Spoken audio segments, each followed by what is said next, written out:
everyone, Novels Wonderland here.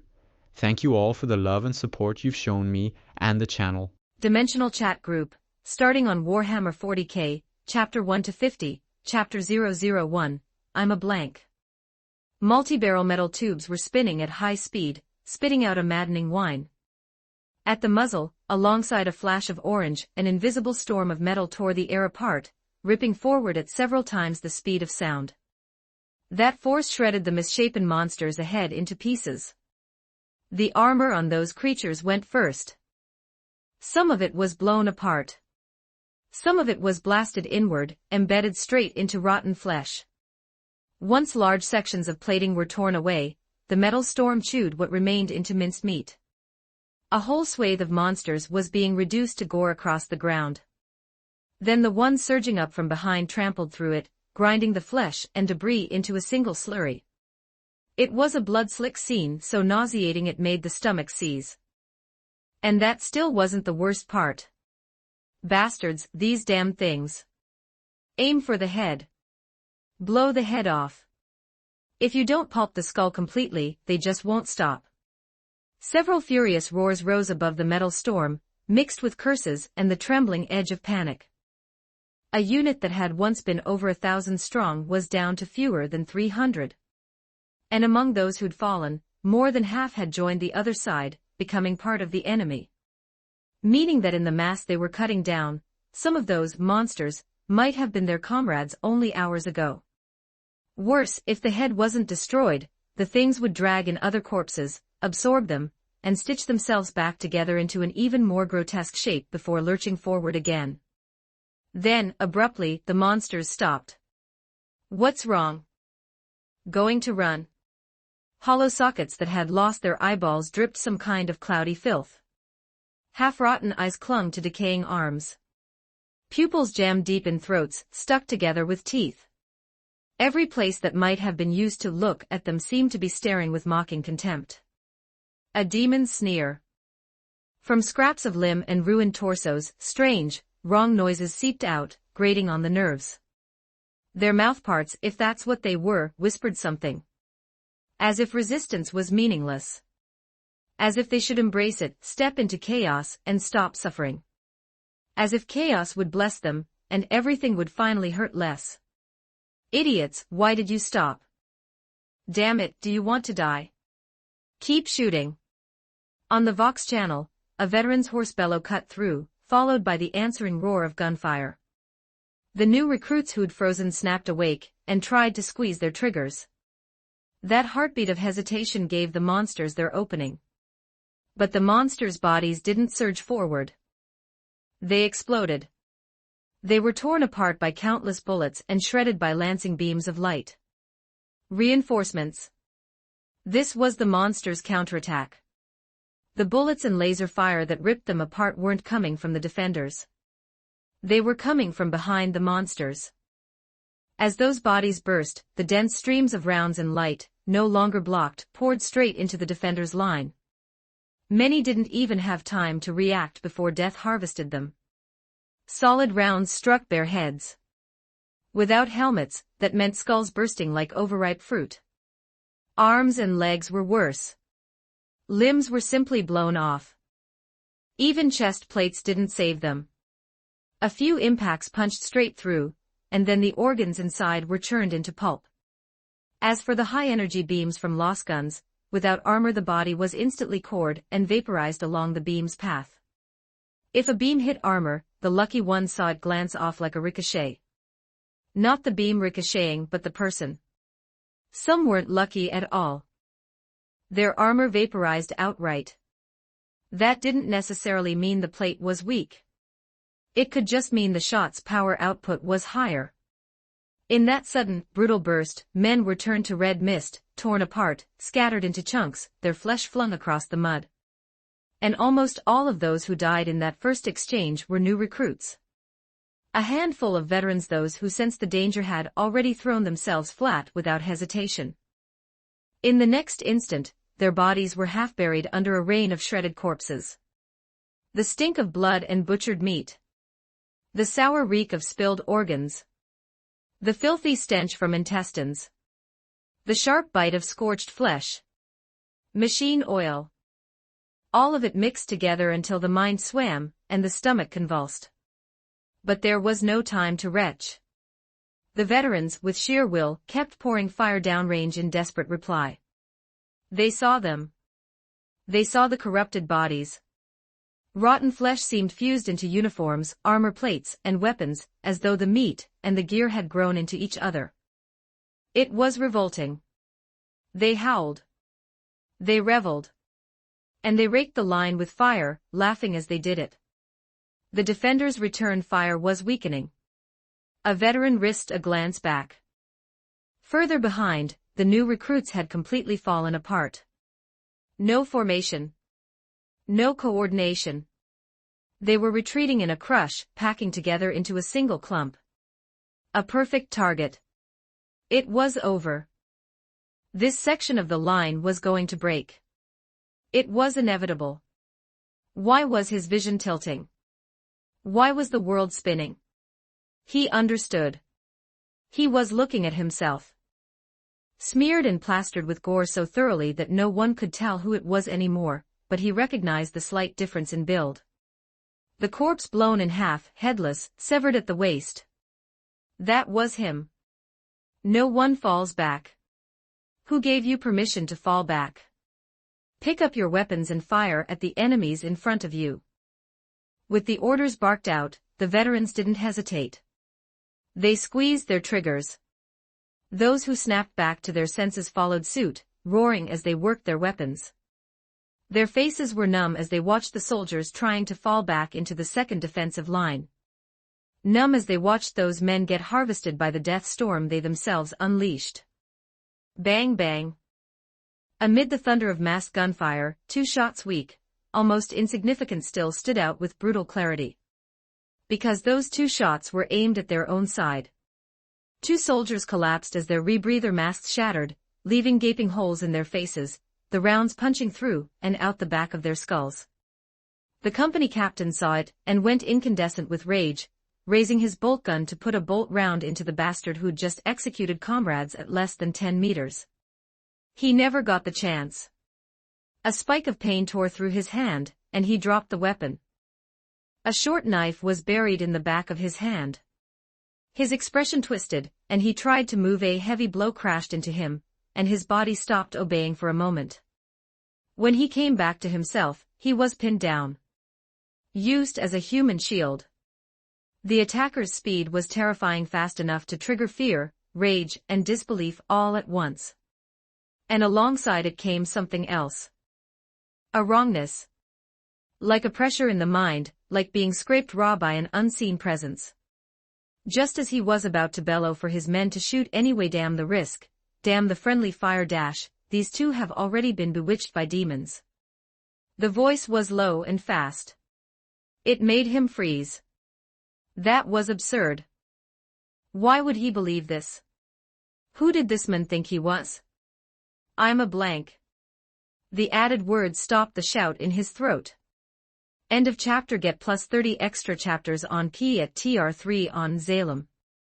Every 300 power stones equals 1 bonus chapter drop. Thanks for reading.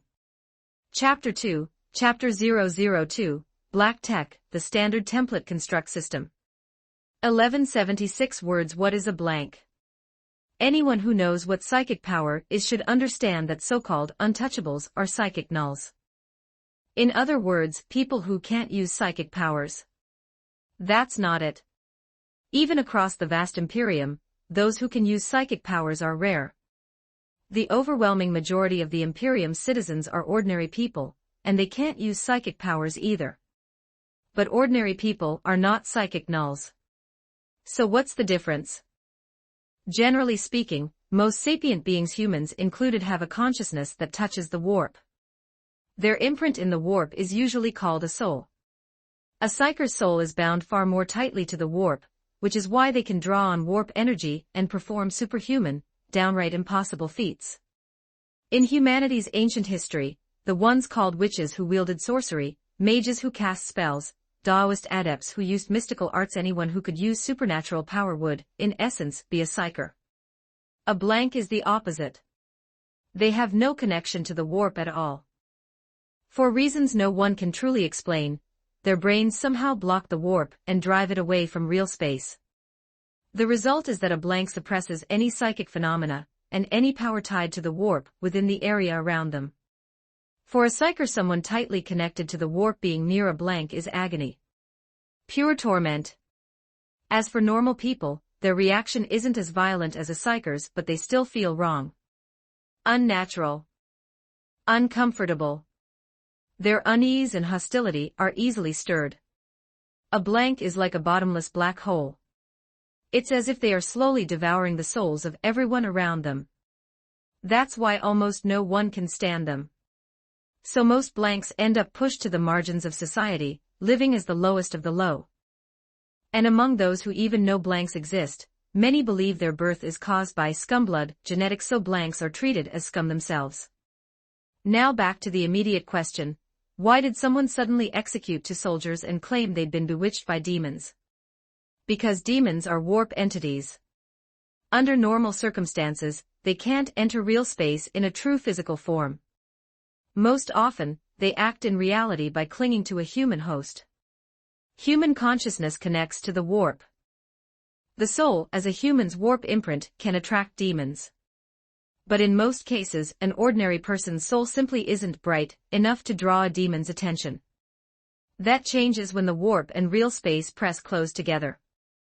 In those places, demons can more easily whisper into human minds. They lure. They incite. They seep into hearts, nurture malice, and in the worst cases, replace the person entirely, taking the body for their own. There's another situation where demonic intrusion becomes much more likely. When humanity needs high-speed routes across the star sea, it must use the warp as a shortcut. So when a warship translates into the warp, it draws demonic eyes. Even though ships have Geller fields to protect the crew from the warp itself or whatever lives inside it, anyone whose will is weak can slip into disorder. And if the Geller field fails while in the warp, it's almost always a death sentence. Right now, the true face of the enemy humanity is fighting is exactly that, demons. They are invading real space. They are difficult to kill. At best, you destroy the human vessel they're riding, and the demon is driven back into the warp. And because demons are warp entities, they too react violently to a blank's presence. The 2 soldiers who were executed had been noticed as wrong, and were put down before whatever had latched onto them could act. Which is why the man who did it lands plain. Correction, his real name was Cain, was tense from head to toe. Like someone who had wandered into a wolf pack's territory, he knew that one misstep would get him mobbed and torn apart.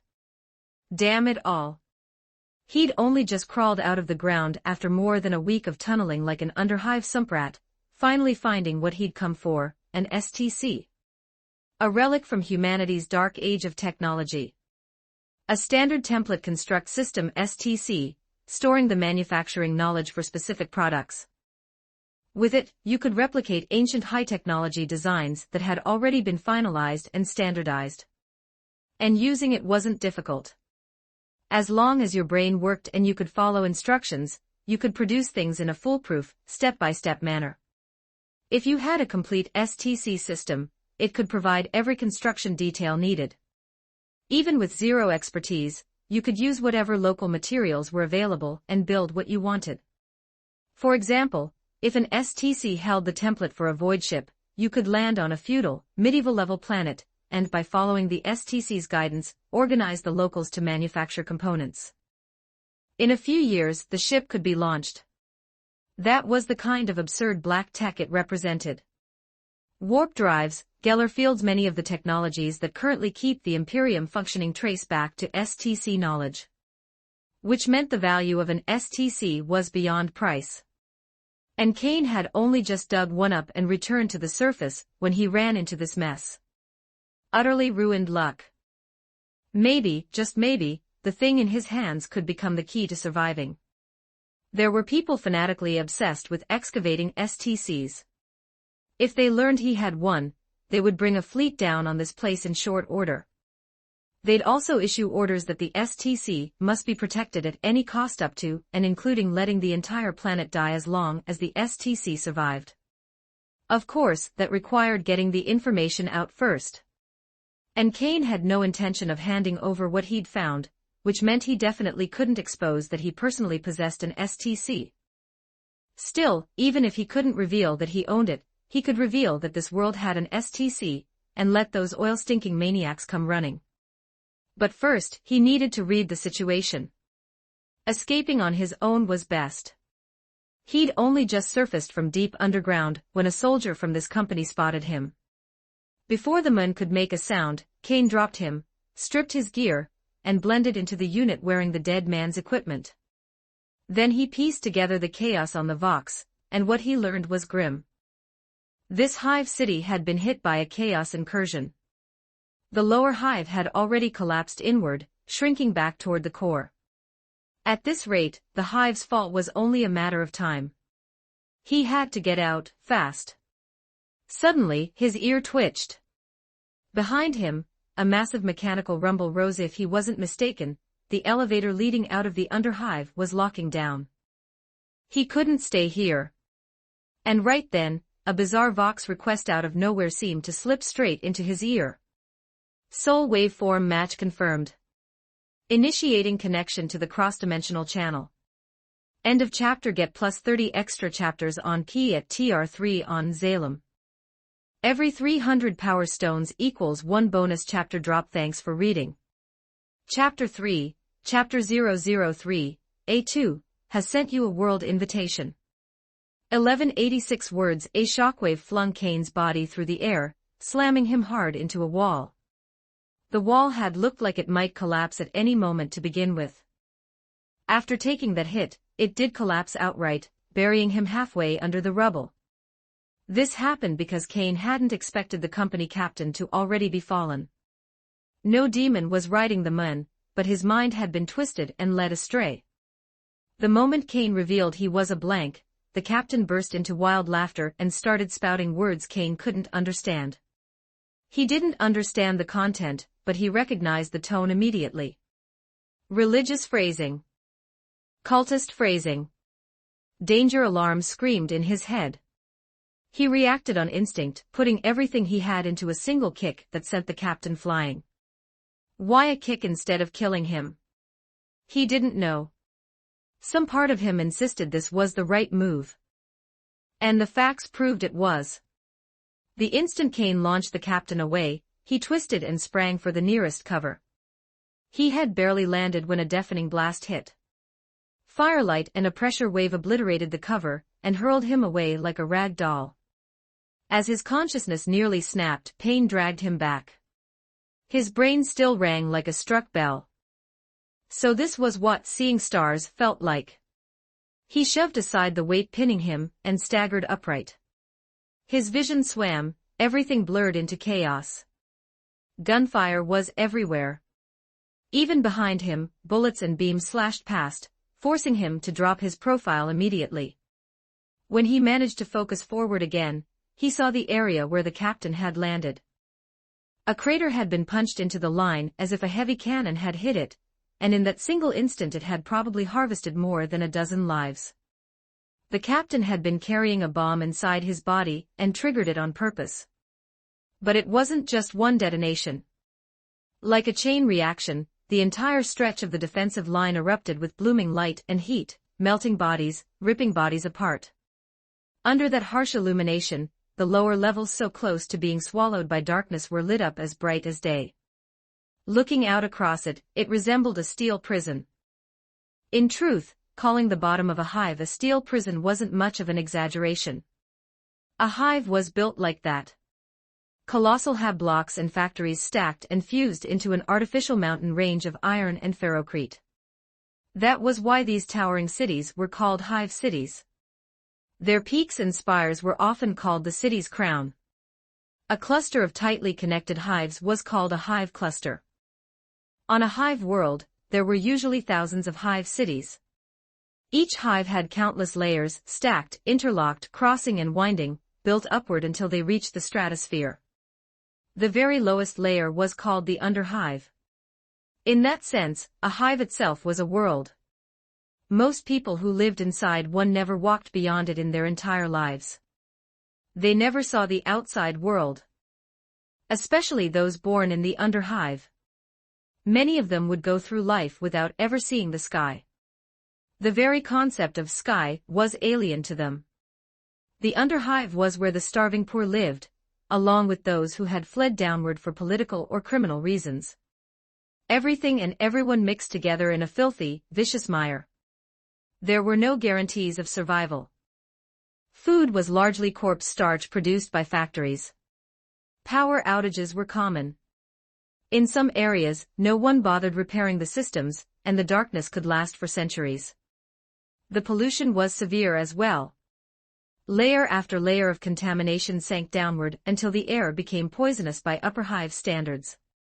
Unless someone had lived here long enough to adapt or had been born here, anyone from above who came down without a respirator mask would be poisoned quickly. Violence happened here every day, countless incidents, a place almost abandoned by government. The ones who ruled it were gangs, big and small. A steel prison, wrapped in darkness. And now, in this prison, most of the inmates were probably already dead. A heavy impact snapped Kane back to the present. The line was collapsing into complete chaos. This was not the time to stare into space. Under the tangled curtain of fire, he sprinted hard in one direction. Boom, boom. A low, brutal roar.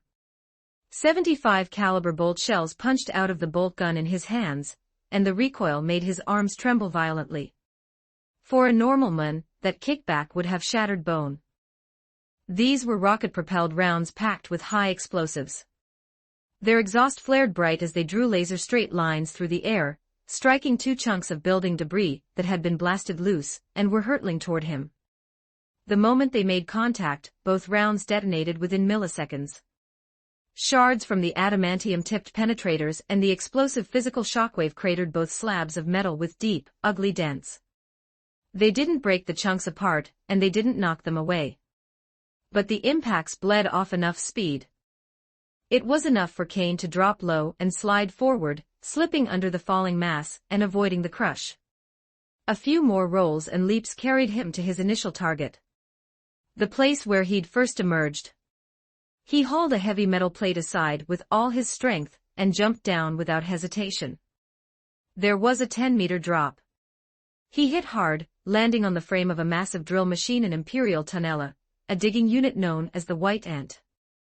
He scrambled inside, moved fast, and slapped on the power armor mounted within. He opened the public channel. A piercing screech stabbed his ears, and then a torrent of overlapping, chaotic voices flooded in. He needed more information. Anything usable. Channel connected. Please choose a name for yourself on this channel. The display is busted. It keeps shaking. You want a name, right? Golden Toilet. Name confirmed, Golden Toilet. Would you like to further complete your personal information? The power helmet display was a mess, layers of images overlapping into unreadable noise. The channel audio was a tangled stack of voices. Now and then, he caught a word or a fragment of meaning, and irritation flared hot. He slammed a fist against the side of the helmet. In truth, if he focused, he could tell the difference. One stream came through the helmet sound and imagery transmitted normally. The other acted directly on his brain. He tried to shut the helmet's communications down. It wouldn't respond. That was broken too. Kane stopped caring about the voices. He triggered the White Ant's engine, and the tunnel awoke with a hungry mechanical howl as it began drilling upward. Why not drill out of the hive entirely?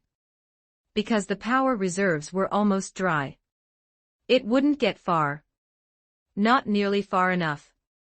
A2 has sent you a world invitation. What invitation? It kept flashing. He couldn't see it clearly at all. End of chapter. Get plus 30 extra chapters on P at TR3 on Zalem. Every 300 power stones equals 1 bonus chapter drop. Thanks for reading. Chapter 4, Chapter 004, A2, The Cross. 1286 words. With a shrill, steel-on-steel scream, a massive sword split open a mechanical lifeform's abdomen. It was a cut that nearly bisected the body. The machine had been mid-leap, trying to pounce on something, but before it could even land, its systems shut down. A heartbeat later, it hit the ground with a heavy thud, kicking up a cloud of dust. The one holding that near-man-height slab of metal was an adult woman. Silver hair, blue eyes, features so refined they barely looked human. A lithe, shapely body wrapped in something like a black, skin-tight combat suit, except the outfit was torn and ragged now. It looked more like a black tank top, black leather pants, and thigh-high black stockings, giving her an oddly alluring, dangerous kind of sex appeal. The skin exposed to open air should have been smooth and pristine, yet now it looked grimy and stained. After sweeping her gaze around again and confirming there were no more machines nearby, the young woman walked up to something that resembled a vending machine. Another metallic, piercing slicing sound rang out as number 2 hacked the transport device open with brute force. She pried along the cut and exposed the materials stored inside. According to the intel she'd acquired, these materials could be used to construct new Warhammer bodies. She was an older model, and she didn't know whether they would fit her specifications, but taking them was still the right call. After stripping the contents quickly, number 2 left at once, putting distance between herself and the site. Because the moment she destroyed the device, the alarm had likely gone out. The pursuit units hunting her would already be closing in. Strictly speaking, number 2 couldn't be described as an adult woman, because she wasn't human. She was a Warhammer-type android, Type A number 2, commonly known as A2, an attack model prototype that had once belonged to Warhammer. However, ever since the events of 11941, the Pearl Harbor descent mission, she had broken away from Warhammer and become a wanted criminal. She could not forgive their betrayal. The betrayal by command. From the very beginning, her batch had been meant to be discarded. The original objective of the mission had been to destroy the machine's server at Mount Kala on Oahu. To that end, 12 experimental Warhammer Type A units were deployed. She was one of them. Their drop to Earth went wrong from the start. Enemy anti-air interception meant only 4 units reached the target zone intact. Because she was No. 2, she assumed command after number 1 was eliminated, taking over as squad leader and continuing the mission with No. Under normal conditions, the 4 of them had no chance of completing the objective. Command forced them to proceed anyway. Only at the end did she learn the true purpose of the mission. It had never been about success. It was about collecting combat reaction data from the Warhammer experimental units, analyzing it, and writing the results back into the newly manufactured official Warhammer forces. From the start, there had been no plan to retrieve them. They were disposable test bodies, nothing more. After learning the truth, she could no longer trust command. She became a fugitive, and the target of a relentless manhunt. As a result, A2's enemies were not only the machine lifeforms that had destroyed her sisters, but also Warhammer units sent to pursue and eliminate her. After returning to her current hideout and stashing what she'd taken, A2 sat on a tree branch in a daze, staring out at the ancient city ruins beyond the forest. It was boring. No machines showed up for her to kill. So she brought up that strange thing again, the cross-dimensional channel. At first, she thought she'd been breached, infected by a machine logic virus. But later she realized it didn't quite fit. Even so, she still couldn't be certain. She continued to suspect some kind of infection was causing an incomprehensible communications glitch. So what was this channel, exactly? She still couldn't say. If what it claimed was real, it was genuinely shocking, completely overturning everything she understood about reality. It was called a channel, but it didn't feel like a simple voice link. It had windows. Interfaces. A2 took a slow breath and, after a moment's hesitation, chose to open it. Fallen Angel Kuroneko, this is bad. Really bad. I hope Busujima Kendo gets online soon. Whisperer, what is it, Ms. Fallen Angel Kuroneko? Do you have intel from her world? Is something major about to happen there? Fallen Angel Kuroneko, major doesn't even cover it. If what I'm seeing is the plot, her world is about to hit the apocalypse. Katsuki, an apocalypse. What kind of apocalypse? Worse than our world. A swarm of bugs. Tendo Civil Security Company, just logged in. What are you talking about? Apocalypse. Is it going to be like our world, a crisis caused by an apocalypse virus? Fallen Angel Kuroneko, it is a virus apocalypse but it's different. People turn into zombies. That was the exchange filling the channel window. Each speaker had a different name, claiming to come from a different world. It was so bizarre that, even now, A2 still suspected she was being invaded by a new machine biologic virus, one that produced this kind of impossible crosstalk. And since she was now a member of this channel, she had a name displayed as well. Simply, A2. As for the others, she'd figured out that most of those names weren't real names. They were more like handles. Code names. And within the channel, a strange pattern had emerged. Some people could somehow learn another member's origin. For example, through a game in their world, someone might realize a channel member was the main character of that game. Others learned someone's background through something called a manga. But not everyone knew everyone. So far it was mostly one-way discoveries, one at a time. For instance, A learns B's identity through a game. Then B learns C's origin through a novel. Then A learns the future direction of B's world. Something terrible is about to happen. If B's current point in time is still before the disaster, then A can warn B in advance, allowing B to avoid the crisis. So could someone learn about her world as well? In theory, yes. But only if she revealed some information about her world first, enough for the others to search their own worlds for related material. A2 was cautious. Since joining, she had remained silent, watching everyone else talk. Fallen Angel Kuroneko, HM. This is Katsuki, is someone else joining? Whisperer, I don't know what kind of world it'll be, but I hope it's peaceful too, like Ms. Fallen Angel Kuroneko's. Seventh Heaven, another new member. Something changed. The channel window vanished, replaced by a radar-like hologram. At its center floated a complex multifaceted crystal. It swept outward like a radar array, sending expanding search waves. Suddenly, a point of light appeared. A line shot out from the crystal, linking to that point. Once the link formed, the line began retracting, pulling the light inward. But halfway through, it stalled. Like the system had crashed. It hadn't crashed. It was just extremely slow, so slow that some people couldn't wait and logged off. Finally, after who knew how long, the point of light reached the core. In the next instant, the radar image faded like a mirage, and the channel window returned. New member Golden Toilet has joined. End of chapter. Get plus 30 extra chapters on P at TR3 on Zalem. Every 300 power stones equals 1 bonus chapter drop. Thanks for reading. Chapter 5, Chapter 005, Beyond Even the Gods Touch the Cross. 12-16 words. A new member joined, with the name Golden Toilet. The nickname actually made A2 pause. Without realizing it, she even let a faint smile slip.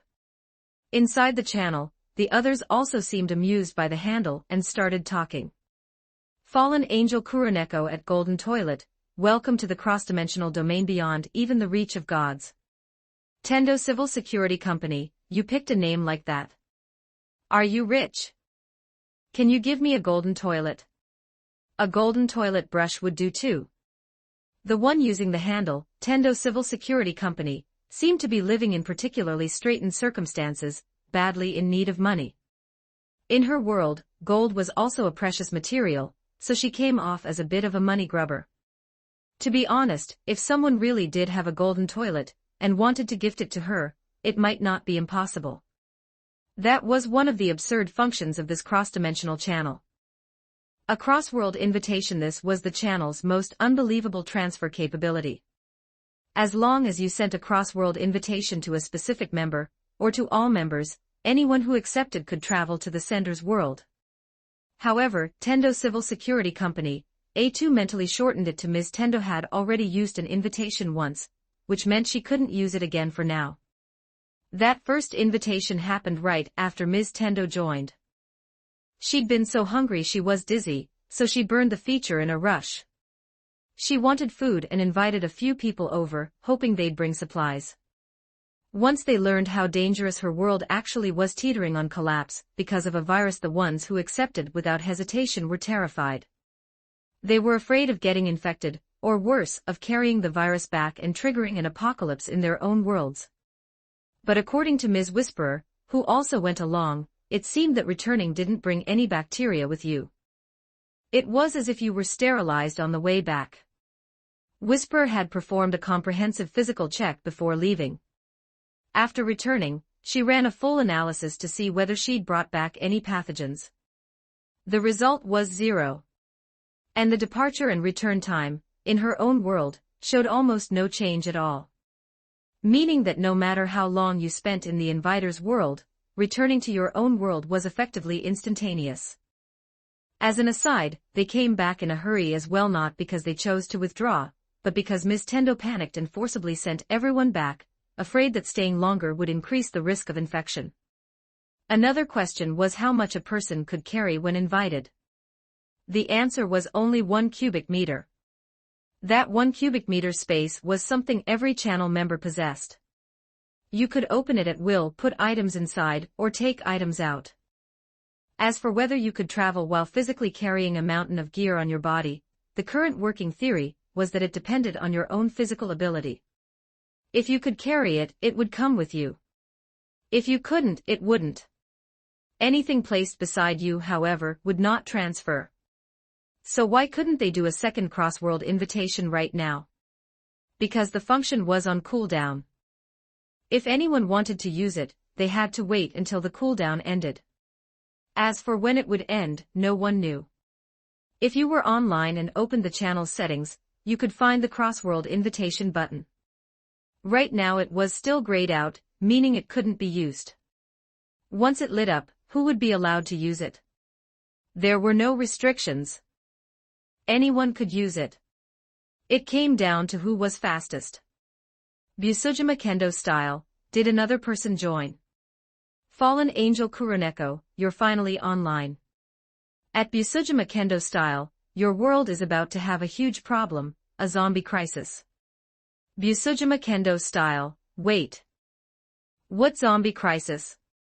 Busujima Kendo style, you found something about my world. Fallen Angel Kuroneko, a manga. It's called High School of the Dead. One of the female leads has the same name as you, and even the school is the same.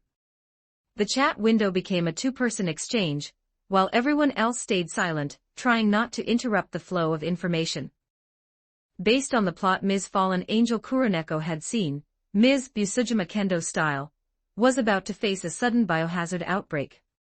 People infected by the virus would turn into walking corpses, attacking the living, biting the living, infecting the living, and converting them into zombies.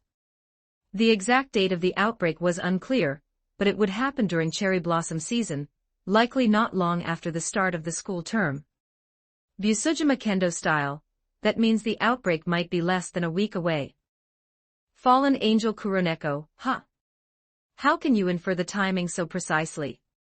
Busujima Kendo style, because I'm on break right now, and school starts again in about a week. It's also April, and we're moving up into our 3rd year. According to Ms. Fallen Angel Kuroneko's intel, when the zombie outbreak happened, Seiko Busujima was a 3rd-year student. That was how Ms. Busujima Kendo style arrived at the time estimate. At this moment, however, A2 wasn't paying attention to the channel chat at all. She was staring in shock. After the shock came confusion, then a jolt of panic. She had simply opened Golden Toilet's profile to take a look. There was nothing filled out. Then she noticed an invitation button. It was grayed out, but she tapped it anyway. Normally, that shouldn't do anything. Gray meant the invitation was unavailable. So what invitation was it? A single target invitation, to invite that person to her world. Yes, there were 2 types of invitations. One was a targeted invitation. The other was a multi-person invitation. But A2 hadn't expected this. Her invitation went through.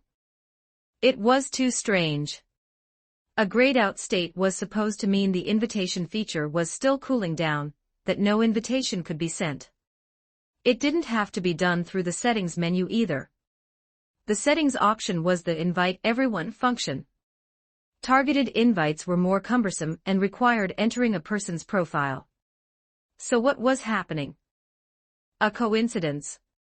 At the exact instant she tapped, the world invitation cooldown ended. That was all it took. A freak alignment of timing, and she snatched the invitation window by accident. Fallen Angel Kuroneko, wait, the one called. What is this? Tendo Civil Security Company, the world invite cooldown ended. That reaction speed is insane. I checked 5 seconds ago. Damn it, I missed it. Katsuki, so it was the silent one, A2, and she invited the brand new member. Interesting. Because the channel also displayed a system-style notification, everyone online knew that A2 had just sent a world invitation to the newly joined member. What was she supposed to do now? Right, she could cancel it. Where was the cancel button?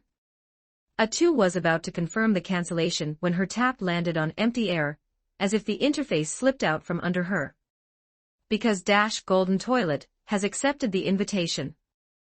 End of chapter. Get plus 30 extra chapters on P at TR3 on Zalem. Every 300 power stones equals 1 bonus chapter drop. Thanks for reading. Chapter 6, Chapter 006, A2's shock, as a mechanical life form gets butchered mid 1282 words. A2 stared blankly at the system prompt. Golden Toilet has accepted the invitation. Normally, someone who had just been invited into this hyperdimensional channel would panic, or at least tread carefully, right? But this person had accepted a stranger's invitation without the slightest hesitation, without even having time to understand anything. Were they not afraid something would happen? Was there danger? What were they thinking? What was she supposed to do now? A new set of instructions popped up. She could make the other party appear right beside her, or teleport them to a specified location within a certain range. So what should she pick? Of course she should choose a specified location. But she could not just choose anywhere. For example, could she set the destination to the moon? Impossible. The teleport coordinate had to be a specific, fixed point within her field of view. Only then could she mark it as the destination, and have the other party appear there. And after that, what then?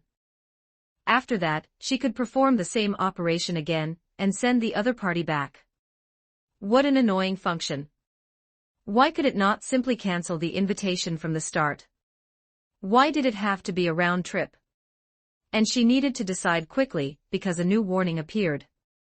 If she did not respond, the system would automatically teleport the invited person directly to her side. Still, this world invitation really did mean bringing someone physically into her world. That alone proved the hyperdimensional channel was not some virus-induced delusion in her head. Because of that, A2 felt both anticipation and unease about this invitation.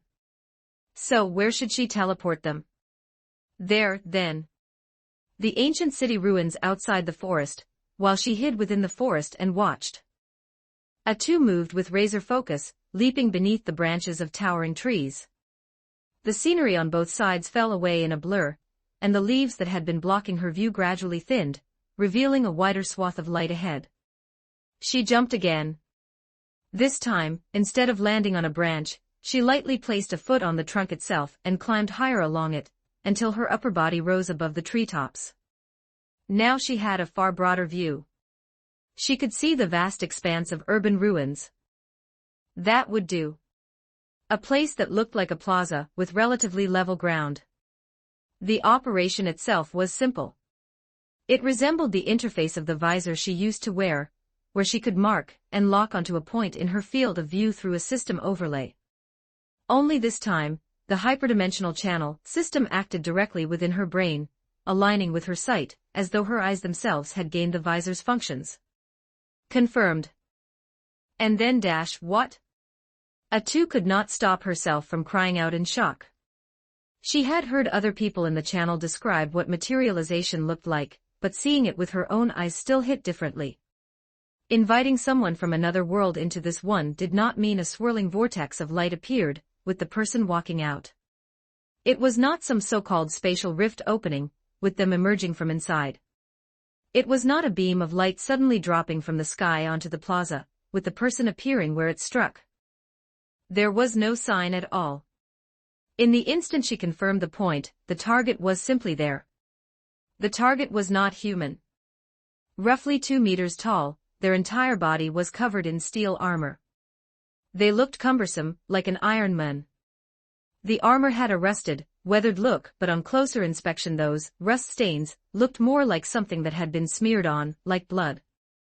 The surface of the armor was also visibly scarred. Some marks resembled cuts from blades, others looked like bullet impacts, and more besides. It was battered from end to end. Honestly, if she had not seen the target appear out of thin air with her own eyes appear exactly where she had designated, as the guest she had invited, A2 might have assumed it was some ancient robot. Or perhaps a mechanical organism. Why did she not simply assume it was a heavy suit of solid metal armor, the kind an ancient warrior might have worn? Because A2 could sense unknown electromagnetic signals radiating from it. If there was a person inside, then this armor was likely powered armor, though it looked like the technology would be rather crude and backward. The armor was, of course, equipped with weapons. A chainsword-like weapon was strapped to its back, and what looked like a rifle hung from it as well. In its hand, it held a shorter, brutish-looking pistol.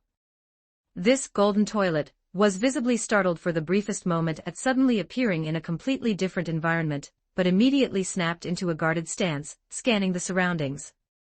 Then orange light flashed from one direction, and A2's expression changed. Before she could do anything at all, the ironclad figure in her view was swallowed by the flames of an explosion. The shockwave blasted outward, hurling chunks of debris in all directions and kicking up a thick cloud of dust that spread across the plaza. A2 knew an attack like that all too well. It was clearly artillery fire from machine life forms. This was bad. She had not expected machine life forms to still be present in the city. And the one who had been hit there was an 80% chance they had been torn into pieces by that strike.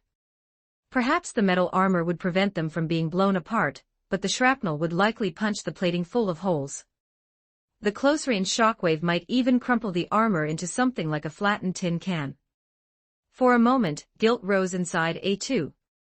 Her carelessness had gotten the other party killed, had it not? They were not dead. She saw the figure burst out of the dust cloud before it had even dispersed. Their armor had gained plenty of fresh marks, but none of it had been breached. It seemed they had not taken the blast directly, only the spray of fragments afterward. Even so, surviving that at such close range, without the armor being torn open, meant the plating was exceptionally tough. And under that kind of heavy armor, their sprint was startlingly fast. Clearly, she could not be fooled by appearances. Suddenly, the figure halted, then sharply raised the crude pistol and fired into the air. With a flash of orange, the shot streaked out, trailing a red-hot tail, like a lance of light, slamming into a flying machine life form. A thunderous boom. A tank-sized flying machine life form was blasted out of the sky, dropping like it had just taken a direct cannon hit. But there was not only one machine life form. By A2's estimate, there were dozens large and small, nearly 50 of them closing in. Should she keep observing? Should she go help? Should she send the invited person back? But she was beginning to think her worry was completely unnecessary. That armor looked heavy and unwieldy, like something that should move poorly, with technology that should be unimpressive. Yet the figure moved with agility utterly at odds with its silhouette. Against the oncoming machine life forms, the pistol's strange explosive rounds and the rifle's streaking shots turned targets into scrap. Aside from the very first moment when they had been caught off guard and clipped by that opening blast, everything after was almost entirely one-sided. They were overwhelmingly strong. It was less a battle than a slaughter. End of chapter. Get plus 30 extra chapters on key at TR3 on Zalem. Every 300 power stones equals 1 bonus chapter drop. Thanks for reading. Chapter 7, Chapter 007, A Chaos God's Illusion, or Reality. 1338 words. A hole had been torn open in its abdomen. The spider-like machine, electric sparks flickering across its frame, still tried to struggle back to its feet. In the next instant, something shrieking through the air cut down onto its head, cleaving effortlessly all the way to its chest cavity. The car-sized machine finally went still, all function dead. A few seconds later, the crippled hulk detonated. Countless severed limbs and fragments sprayed outward, battering the already weather-beaten ruins. Buildings that had endured wind and rain for centuries, perhaps millennia, into even greater ruin. Some structures that had been on the verge of collapse finally gave way. Under the impact of shrapnel and the blast wave, they thundered down into piles of rubble. Kane checked his auspex again. No abnormal contacts. Nothing approaching nearby. The auspex was a kind of detector, a scanner, an Imperial active and passive sensor suite. It could detect and analyze a wide range of data: movement, invisible gases, directed emissions or ambient energy signatures, broadband electromagnetic spectra, and more. That included the heat thrown off by personnel and vehicles, plasma, radiation, and most other forms of electromagnetic energy. Using what was effectively a short-range radar, Kane could confirm there were no enemies within the auspex's coverage. What lay beyond that range, however, was unknown. And he could not relax just because the scan looked clean. For all he knew, the auspex readouts were false. Worse, the auspex itself seemed to be malfunctioning. So some of these machines might still be playing dead, waiting for him to let his guard slip, then lunging in for a sudden kill. Were these things really helper machines of the men of iron from humanity's golden age, AI constructs of the dark age of technology?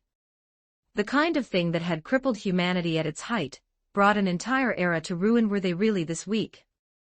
Where in the warp was he? He had been driving the tunnel worm drill, preparing to bore into the elevator shaft. Then the machine's wheels jammed on something. He climbed out and demons appeared, forcing him back onto the battlefield he had just left.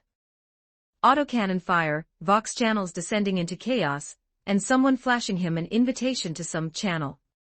Irritated, he hit confirm without thinking.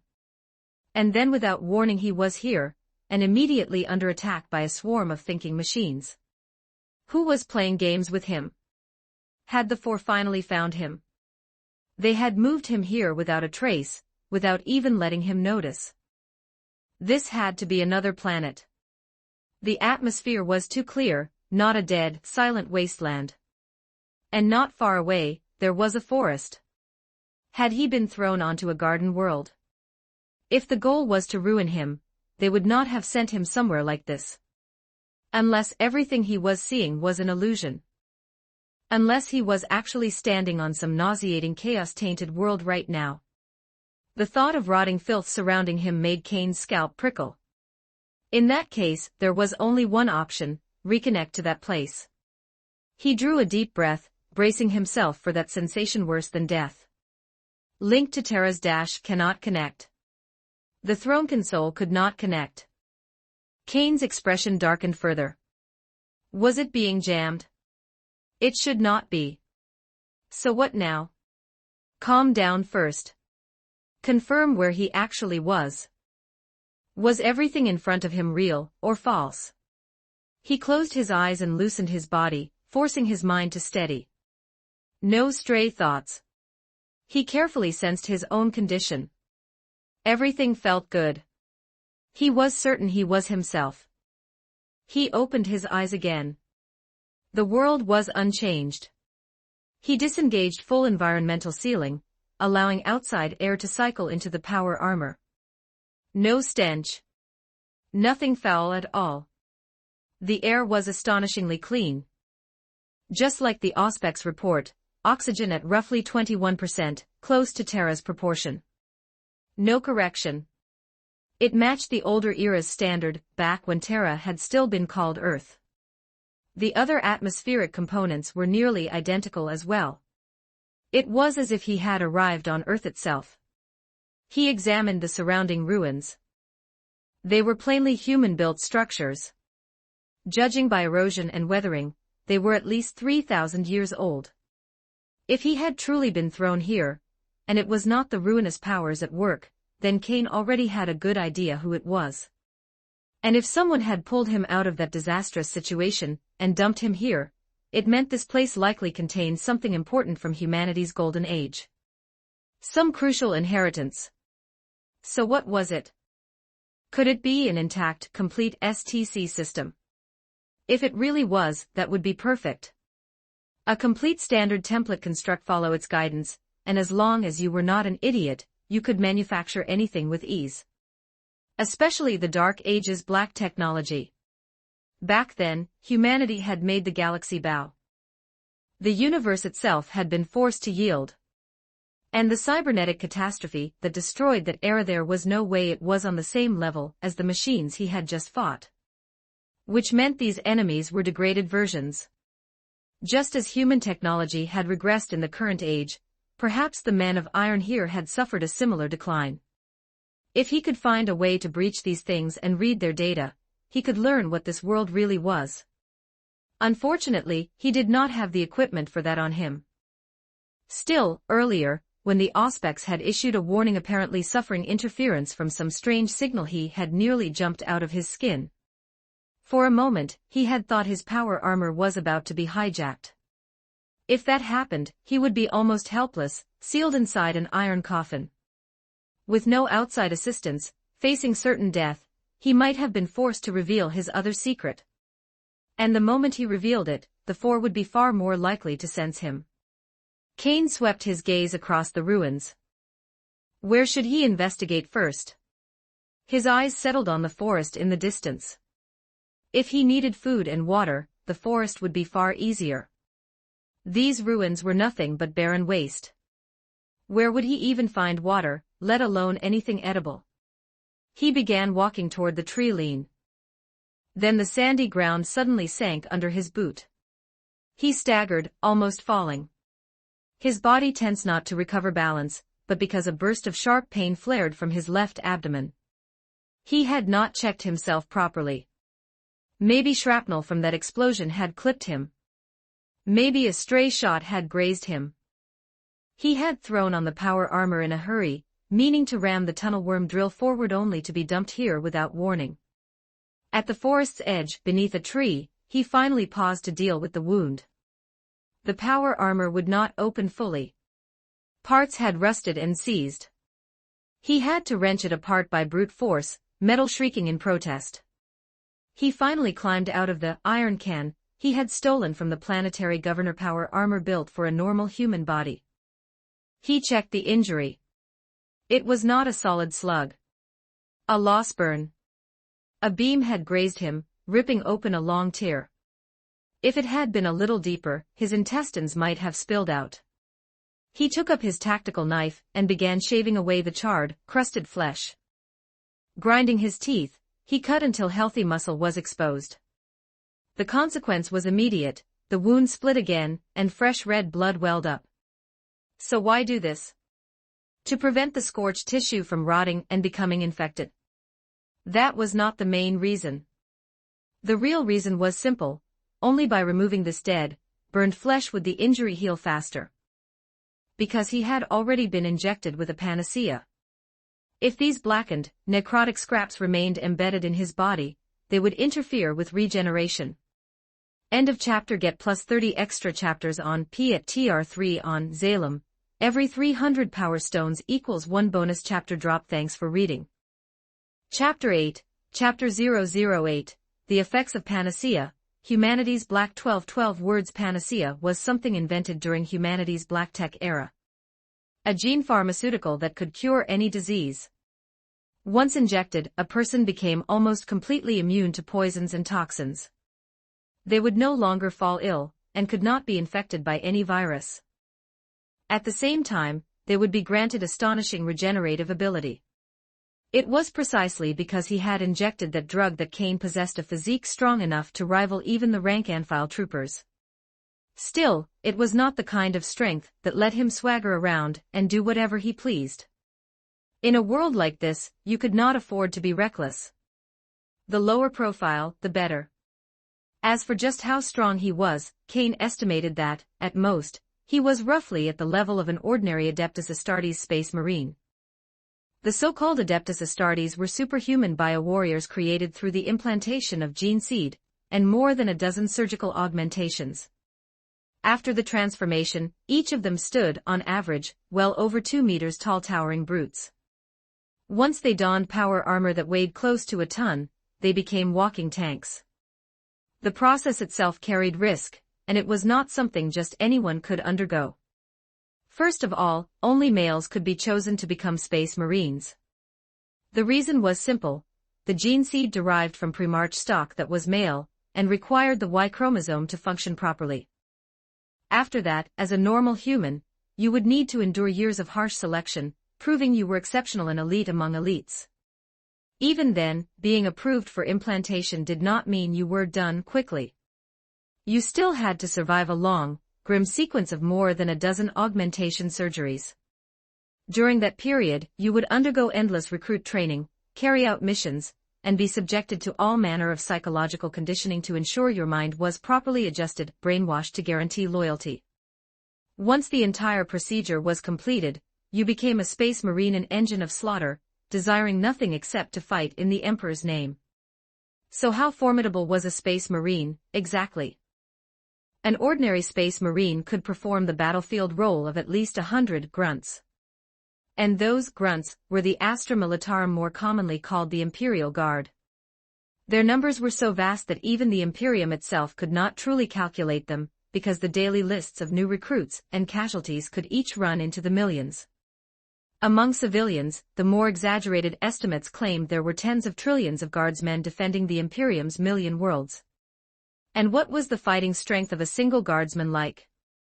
In Kane's mind, one grunt was roughly as capable as the protagonist of an old film he had seen, someone named Rambo. Then Kane judged that a mere 100 space marine recruits in power armor, so long as they were not hit with nuclear weapons, could reduce a 21st century modern military to total chaos. After all, a space marine could sustain centuries of high-intensity guerrilla warfare. They could survive on toxic food, and endure irradiated environments with almost no air.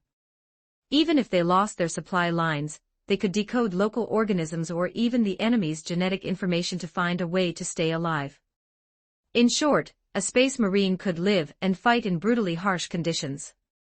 Then would a space marine's lifespan be longer than that of an ordinary human? Of course. If they died too quickly, the investment would be pointless.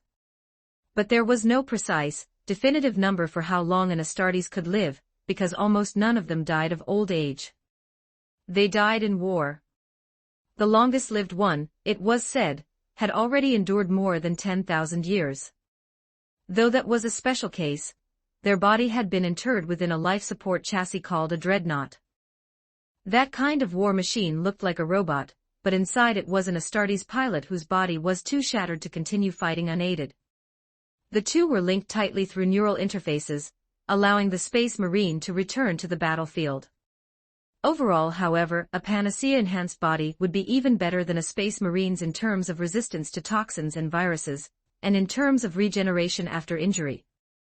Of course, having a physique comparable to a space marine did not mean he was as strong as one. His combat experience, techniques, and instincts could not compare at all.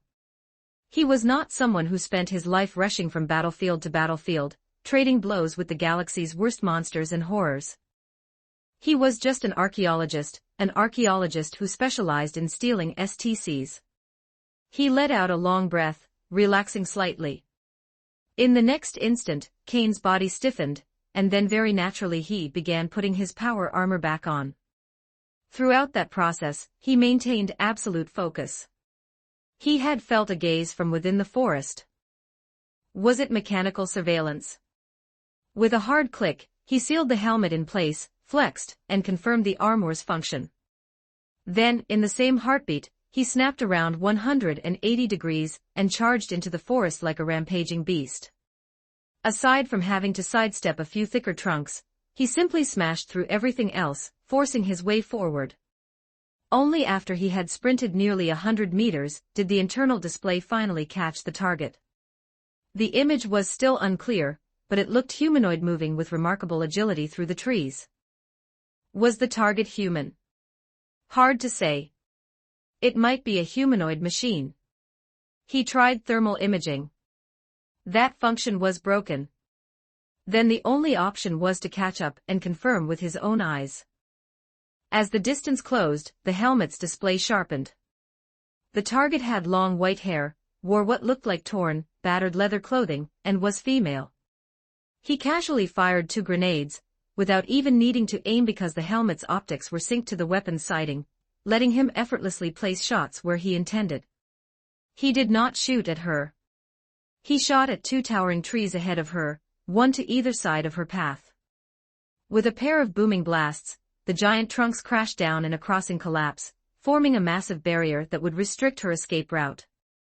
At his current speed, he would catch her in 3 seconds.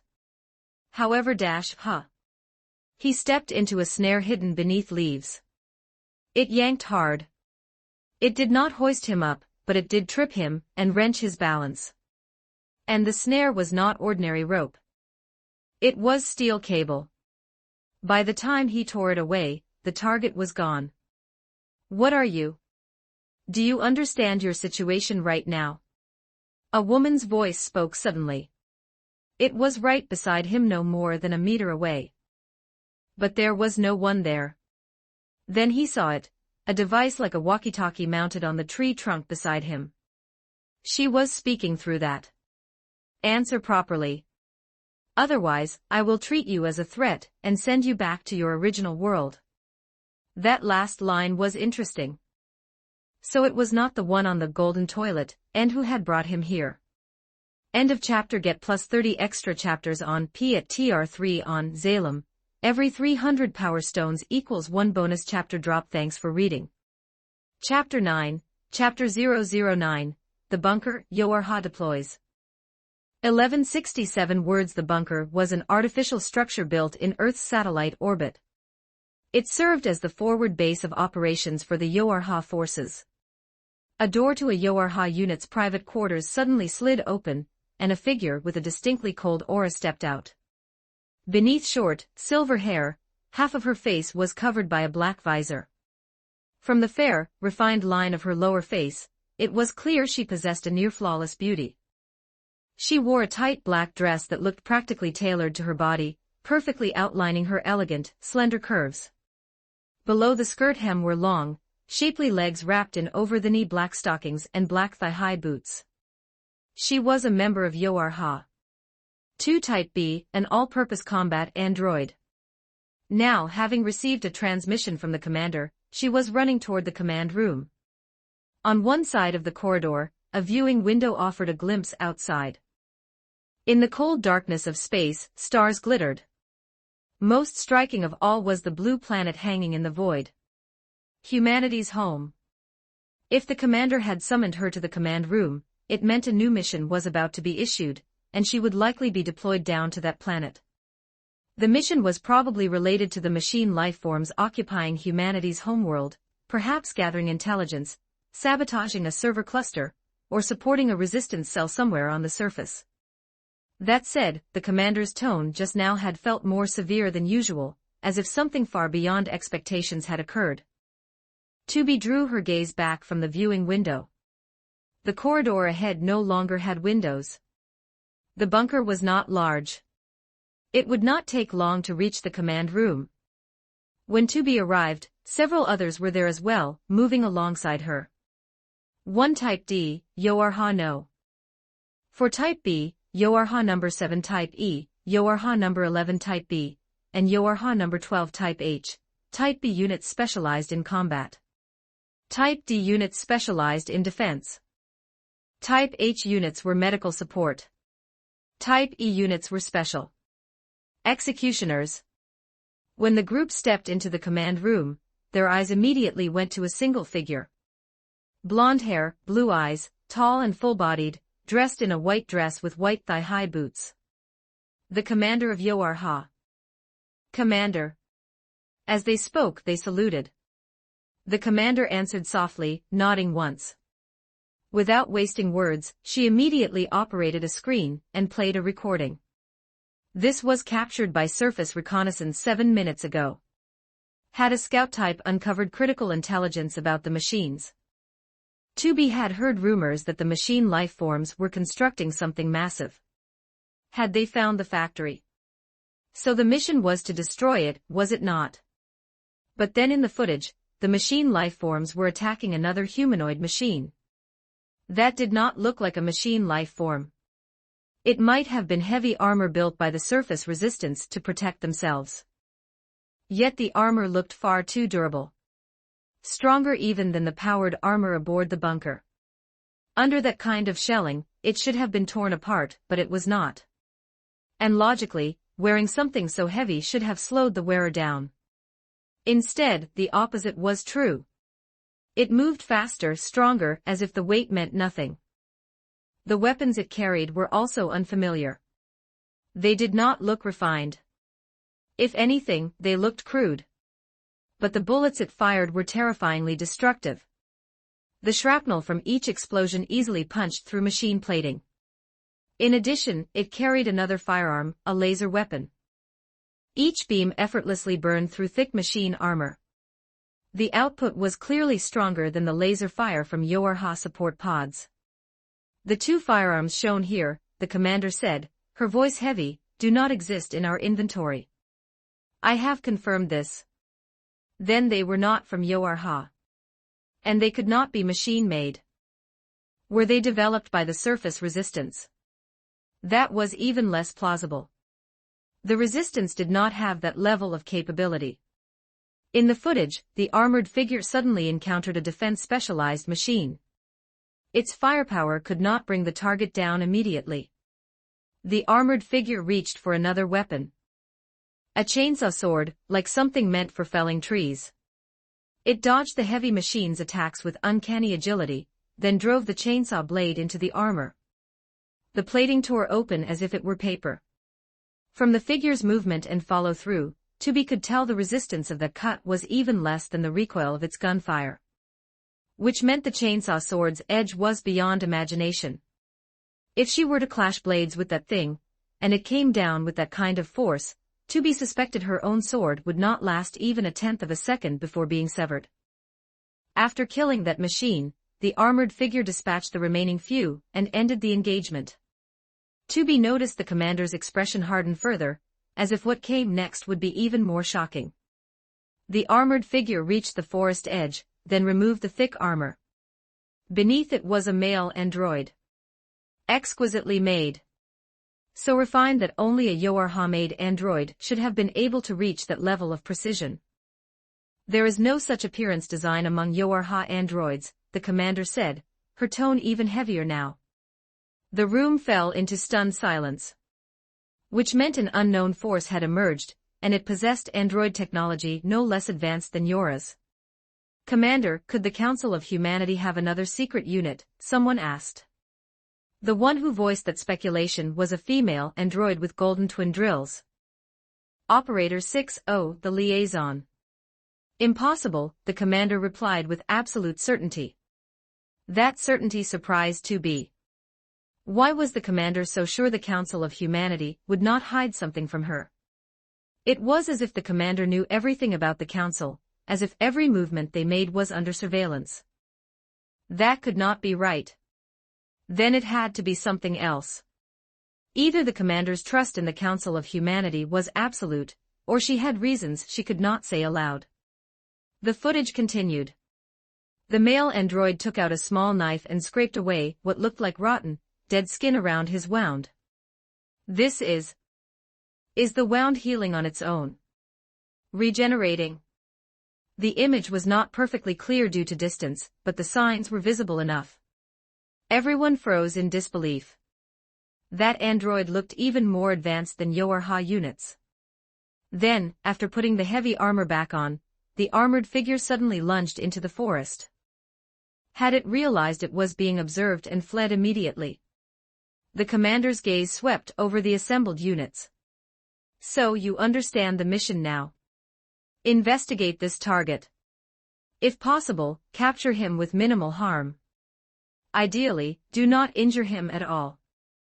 Her expression was severe as she delivered the order. End of chapter. Get +30 extra chapters on P at TR3 on Zalem. Every 300 power stones equals 1 bonus chapter drop. Thanks for reading. Chapter 10, Chapter 010, Tracking, 9S's Shock. He analyzes that he is 1162 words. A sea of clouds that seemed to stretch without end was suddenly pierced by something. Not from below, thrusting upward, but from above, punching down through the cloud layer. What tore through was a 6-craft flight formation in a triangular pattern, each airframe nearly 20 meters long, 1 white and 5 black. From the obvious weapon hardpoints and combat fittings on their hulls, these were clearly combat flight units. They had just passed from the weightlessness of outer space through the atmosphere, entering the sky of the third planet of the solar system. This is the bunker command. Yoarha forces, respond if you read. Operator 6-0's voice came through the comm channels of all 6 units. This is 1D. All units have successfully passed through the atmosphere. Navigation is normal. Proceeding toward the target. 1D was the leader of this squad, so the leader craft was marked white. This is Operator 6-0. All craft show confirmed responses. Be advised, you will be passing through an airspace 100 kilometers ahead. Suspected presence of airborne machine life forms. Understood. Silence followed until they reached the 10-kilometer warning threshold. All units, weapons systems unlocked. 2B, understood. The other members answered the leader's order as well. With weapons unlocked, 2B ran another check, confirming her craft's armaments were functioning without fault. Her focus returned to the forward display. Ahead, the sky had been empty until glittering points appeared along the distant horizon. Enemy craft detected ahead. All units switched to manual. Leader Craft 1D's announcement made it clear. Those glittering points were flying machine life forms, shining because their metal bodies reflected sunlight. Manual mode engaged. 2B issued the command to Pod 042, which was mounted to her flight unit. Manual maneuvering available. The flight unit disengaged automatic control. From here on, 2B would be flying it herself. Her eyes locked onto the display again. There were over 100 flying machines, and the distance was closing. Suddenly, among the glittering swarm, more than a dozen grew brighter, far brighter. The light felt as if it had jumped closer in an instant. An attack. Enemy lasers. Realizing it immediately, 2B rolled to evade. 2 laser beams sliced through the space where she had been a moment earlier. The other units evaded as well. No 11B was grazed, but the damage was not severe. All craft, engage. The weapons of the 6 flight units roared to life, pouring fire into the oncoming machines. The machine life forms retaliated with even heavier firepower. In an instant, the airspace filled with machine energy spheres, and the orange flare of shells heated by air friction as they tore past. Enemy numbers increasing. Switch to mobile form. Permission granted. Mobile form authorized. 2B's flight unit transformed from fighter configuration into a humanoid form. Its wings reshaped into arms. Its speed dropped, but its agility rose sharply. In this form, its firepower also increased. As for the other 5 units, they had switched to mobile form ahead of 2B. Under the mobile form's concentrated barrage, the machine life forms were cut down at a terrifying rate. Almost in the blink of an eye, the sky was cleared. No machine life forms remained in sight. However, the squad had not come through unscathed. Leader Craft 1D's engine had been damaged. It could barely fly, and 1D's body had sustained injuries as well. 11B's unit had been shot down outright. There was no time to eject. The craft and pilot became a fireball that plunged toward the ground. That meant the mission would now be carried out by the remaining 4. By procedure, 2B became the new squad leader. After confirming there were no further threats, they switched back to fighter configuration. Engines flared, and the units burst through the sound barrier, accelerating toward the destination. This is command. You are now 1 kilometer southeast of the objective. 9S is already on site. Link up with him. Understood. They could not fly directly to the objective too conspicuous. It could alert the target. In short order, the 4 flight units set down on one edge of the ruined city. Large buildings here could be used to block line of sight from the forest. 9S was there. He emerged from within a collapsed structure, taking the form of a boy, his body looking even smaller than 2B's. 9S was a scanning-type reconnaissance android specialized in hacking. 2B narrowed her eyes slightly. She had a second, secret assignment the commander had specifically emphasized. As she dismounted, a box-like square mechanical unit detached from the airframe and floated down alongside her. This hovering mechanical box, its underside fitted with something like combined mechanical hands and feet, was 2B's support unit, Pod 042. It possessed extremely powerful computation capability and its own logical processing, able to rapidly analyze surrounding intelligence and produce optimal judgments. A reliable assistant to Yoar-Ha. It was also equipped with significant onboard firepower. You must be the acting squad leader, Ms. From here on, I'll provide support for your search and investigation of the target. Because 9S was a reconnaissance type, his combat capability was limited. He had not dared to enter the forest alone, and had waited for the deployed Yoar-Ha team to advance together. 2B gave a slight nod, and the group moved out immediately, quietly closing on the forest edge where the target had last disappeared. But first they examined the destroyed machine life forms. Is this? 9S picked up a tiny grain-like fragment from the wreckage and froze in astonishment. For shrapnel to do this kind of damage, the explosion would need to be extremely powerful. The target must be using a kind of propellant we don't understand. 9S clicked his tongue. Though he could not clearly see the bullet caliber in the footage, it definitely was not large. He estimated it at around 0.75 caliber. He searched the area but found no casings at all, which left him visibly dissatisfied. They continued forward. No reactions detected. With 9S's confirmation, 2B's team fully left the ruined city's cover and stepped into the open stretch leading toward the forest edge terrain with almost no concealment. If enemies were hidden in the forest, they would be nothing but targets out here. To guard against ambushes from all sides, 9S stayed in the center while the other 4 formed a moving perimeter at the corners, watching all directions as they advanced. Meanwhile, all laser communications with command had been cut. This was to prevent the target from leveraging their link to infiltrate command itself. Reached the target's last known disappearance point. One pod reported, recording the location. 9S crouched and examined a charred strip of skin on the ground, checking whether it differed from Yora's. Then, suddenly, 2B saw 9S's expression twist into raw shock. That can't be. He blurted it out, stunned. What could possibly make 9S lose composure like this? End of chapter. Get plus 30 extra chapters on P at TR3 on Zalem. Every 300 power stones equals 1 bonus chapter drop. Thanks for reading. Chapter 11, Chapter 011, A Skin 1209 Words. What was wrong with 9S? His face was utterly shaken. He kept muttering, impossible, over and over. It was like he had glimpsed a secret he was never meant to see. Then he just dropped onto the ground.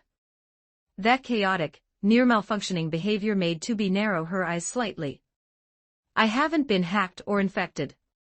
9S hurried to explain, because 2B, no, everyone was already looking at him with open hostility. They were afraid he'd been compromised by some virus, and that meant they might decide to execute him.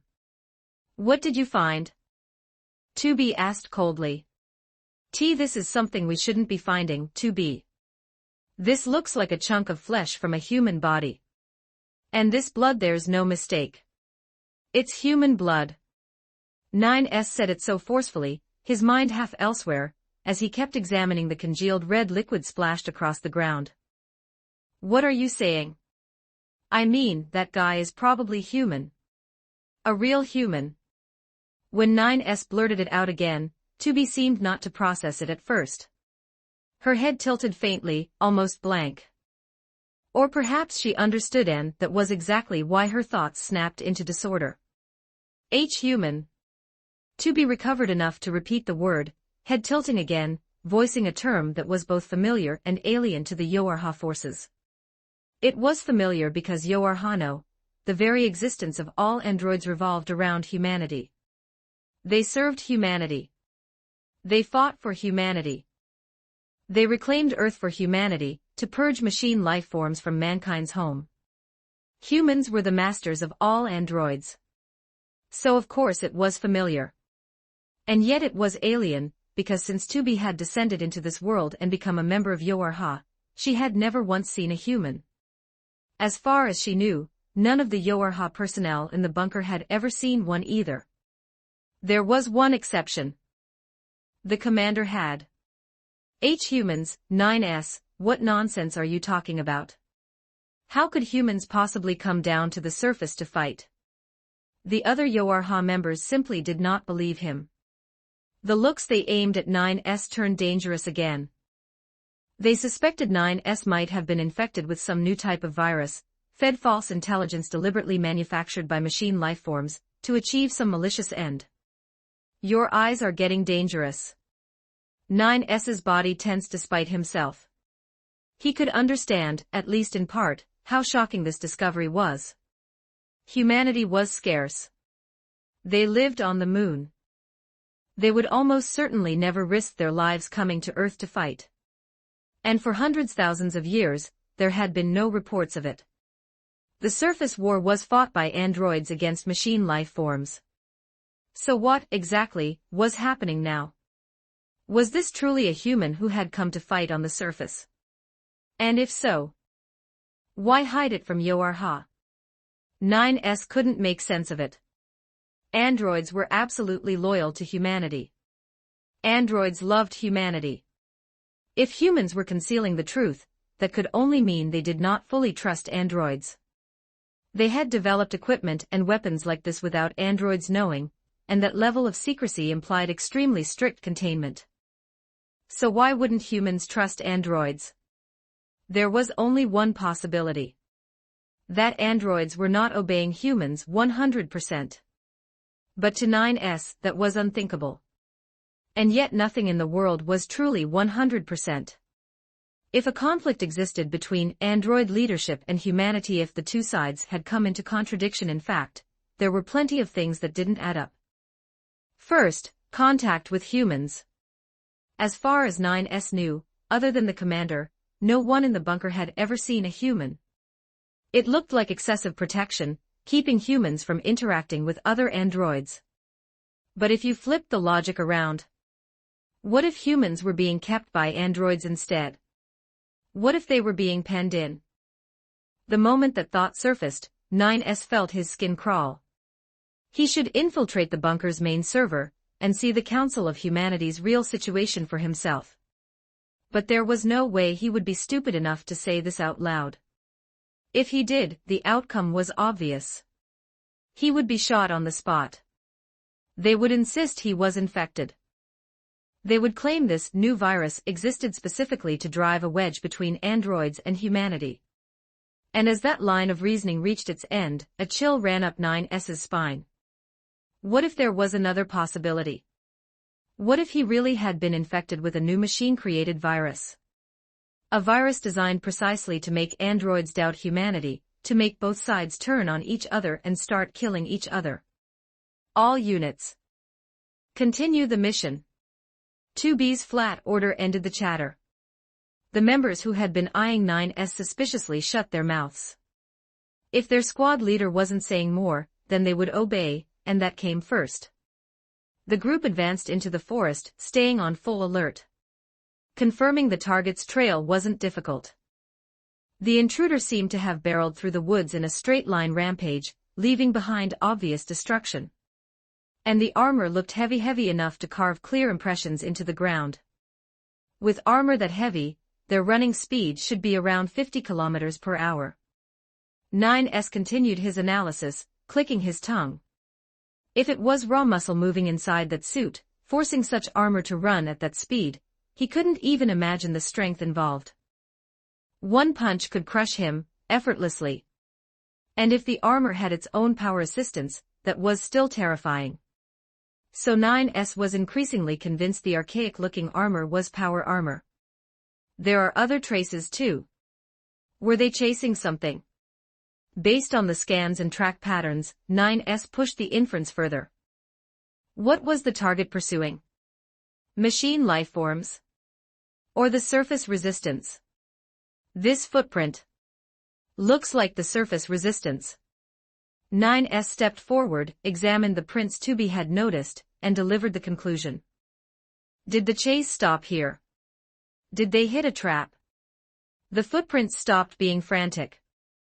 They became steady, controlled steps heading northwest. Then came a new discovery. They spotted signs that fruit from a tree had been picked and eaten. Tooth marks. Not the bite marks of a wild animal. Human bite marks. That only reinforced it, the intruder was human. After all, androids didn't need to eat things like this to replenish energy. After following the trail for another 2 minutes, 9S immediately signaled everyone to slow down. The target was close. He raised a hand to the black band over his eyes. It wasn't just cloth. It was a visor disguised as a blindfold packed with functions. As a scanner model, he could see farther than the rest. He locked the direction. His view pierced through layers of brush. The target was using an old-looking communicator, talking to someone. The radio signal was simple. Easy to crack and infiltrate. Following the signal's transmission direction, 9S spotted another target. That was Warhammer personnel. Suddenly, 9S's expression changed as he snapped his head toward the direction they had come from. An enemy was coming. End of chapter. Get plus 30 extra chapters on P at TR3 on Zalem. Every 300 power stones equals 1 bonus chapter drop. Thanks for reading. Chapter 12, Chapter 012, The Excited Fallen Angel Kuroneko 1327 words rewinding time a little. Kane's expression shifted repeatedly, mostly sinking into grim tension. The other party said things like how he carried a threat, how they could send him back to his original world, and demanded he explain where he came from. The answer he gave was that he had been on a battlefield, and then in the next second he had inexplicably arrived here. After that answer, the other party fell silent. Then they told him some things. The information carried an enormous amount of implications, so much so that it made him feel unreal and anxious. He had read plenty of novels before, stories built around things like dimensional chat groups and the like. If it were anyone else, experiencing it firsthand should have been reason to celebrate. But for him, all he felt was intense unease. He couldn't help doubting the authenticity of this world again. Maybe he had fallen into some experiment arranged by those few bastards. Maybe they had pried into his memories and cobbled together this kind of plot, trying to make him believe he was some novel protagonist whose highlight moment had finally arrived. But what would be the point of such an experiment? Pure amusement. In any case, if it was the 4 Chaos Gods experimenting on him, then he was finished. But what if this really was an opportunity? For him, it would be unbelievably good news. He could leave that utterly wretched universe behind and stop living every day on edge. So how could he prove that he truly had crossed into another world because of that hyperdimensional channel, instead of being trapped inside an experimental world manufactured by the 4 Chaos Gods? First, he still couldn't connect to the toilet line. And logically speaking, even out in void space, even under the warp's radiation, he should still have been able to connect. If he couldn't connect now, did that mean he had truly escaped that universe? But there was another explanation for losing the connection. The guy sitting on the golden toilet had kicked him offline and refused the link. Still, that seemed unlikely. After all, they wanted him to do things. Had he really crossed over? He closed his eyes and relaxed his entire body. He bit the tip of his tongue, feeling pain, and the taste of blood at the same time. One hand rested against the trunk of a nearby tree, while the other lifted an intact fruit he had picked. He took a bite. The taste was slightly sour. He took a deep breath and clearly sensed the unchanged scent of nature. When he opened his eyes again, the scene before him was the same as ever, but the panic and confusion in his gaze were gone, replaced by resolve. Following his intuition, he decided he truly had crossed into another world. After all, he couldn't keep hesitating forever, wavering and refusing to move forward. He would gamble on it. Then, he would check this so-called hyperdimensional channel. How did he open it? The moment he thought about opening it, a pop-up appeared in his mind. He would see what the other members in this channel were saying. Nobody chatting. No history, either. Should he say something? How did he speak? He thought he understood. Golden toilet, anyone breathing? Make a sound. Fallen angel Kuroneko, beep, someone replied instantly. But that ID was overflowing with Chinibu energy. It felt strangely familiar, like a strong sense of déjà vu. Fallen angel Kuroneko, you're still alive. I thought you got murdered. Golden toilet, why would I get murdered? Fallen angel Kuroneko, dummy. You just joined this special chat group, and then accepted an invitation to some other world like an idiot. What if the other side wanted to harm you? Golden toilet, harm me. What's the profit in that? Fallen angel Kuroneko, no clue yet. But that A2 who invited you never talks. People can't help but wonder. Fallen angel Kuroneko, by the way, they're still not saying anything. Don't tell me you took them out. Fallen angel Kuroneko, no, that doesn't make sense. If they died, you'd probably get kicked out of their world, right? Fallen angel Kuroneko, maybe not. We haven't seen that happen before. Fallen angel Kuroneko, did you meet the person who invited you? Golden toilet, not face to face. We connected over radio. I only learned this channel even existed because they told me. Otherwise I'd have thought I was hallucinating or something. Fallen angel Kuroneko, heh, same for me at first. I couldn't tell whether it was my own delusion, so my talking to myself freaked my two little sisters out. Golden toilet, two little sisters. Fallen angel Kuroneko. Black cat. Fallen angel Kuroneko. Kane couldn't help making a strange face. Now he finally understood why that ID had felt so familiar. He decided to test it. Golden toilet, Chinibu, evil eye, Denpa girl, gothic Lolita girl. Somewhere in another world. The sound came from a slender, delicate hand slapping down on a desk as its owner abruptly stood. Miss Goku, what is it? No, it's nothing. Sorry, ma'am. The petite, black-haired girl with a gloomy air addressed as Miss Goku apologized to the teacher at the podium, then sat back down awkwardly. But even after sitting down, the girl, now in her third year of middle school Ruri Goku, was still boiling with excitement. Once upon a time, every night, she would conduct bizarre rituals in her room, talking on the phone with imaginary figures. And then, very suddenly, one day, a hyperdimensional channel appeared in her mind, filled with people from other worlds. At first, she thought it was a new delusion. An unbelievable delusion. A delusion that could appear in her head at any time. In other words, she assumed her Chinibu had gotten worse, and it scared her. She might be Chinibu, but she was still a normal person. She absolutely did not want to become genuinely unstable, to the point of severe hallucinations. Then, after she was invited to another world once, she finally confirmed it. She had truly encountered something impossible. That made her intensely thrilled and excited. And after talking more with the others, she discovered something even more astonishing. Different worlds within another world might exist as stories, shown through anime, novels, games, and the like. In other words, her own world might also be a piece of anime or a novel in some other world. And now, a new member had joined, and without warning, said words that shocked her to the core. It was as if the other party was saying they knew exactly who she was. Golden Toilet, Miss Kuroneko. Golden Toilet, Miss Denpa. Golden Toilet, Miss Ruri. That third address made Ruri's eyes widen.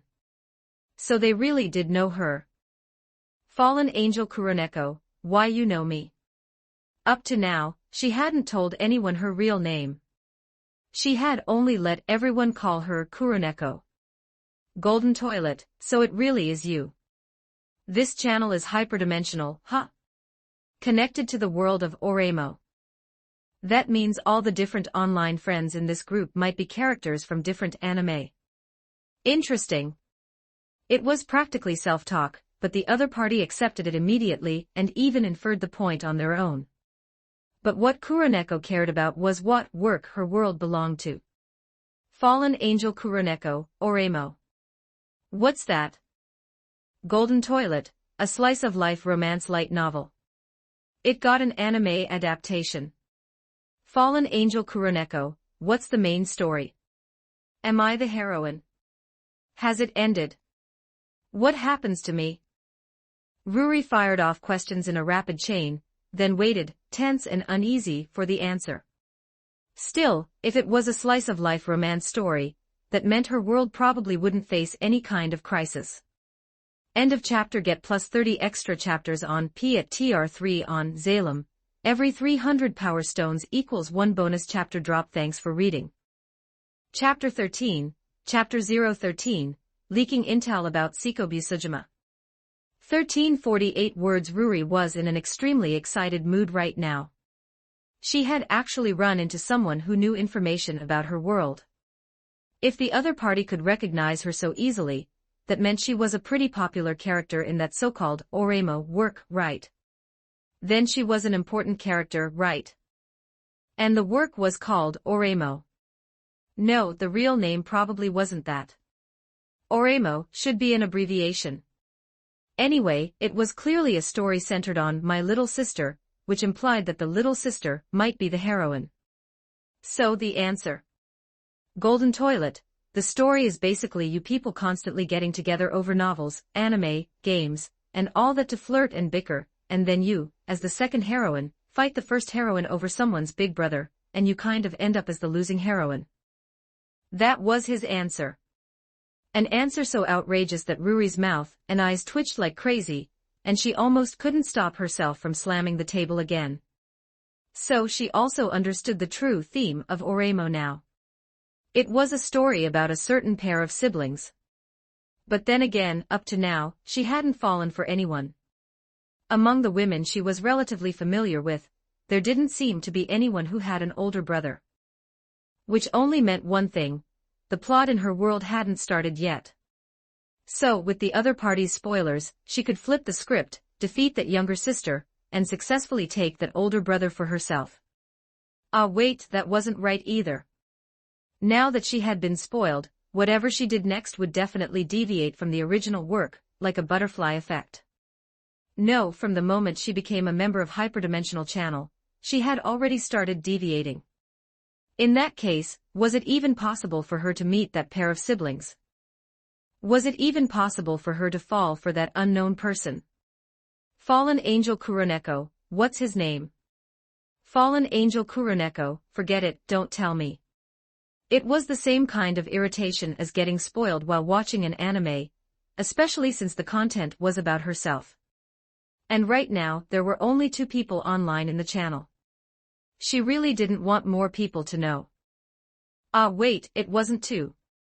There were 3 online. The other one was that A2, who had been silent the whole time. And if others were offline, you couldn't see them through the member list. Only when they were online would they appear. So how many members this hyperdimensional channel actually had was impossible to confirm. As for whether there was someone in charge, like an owner or administrator, none had appeared.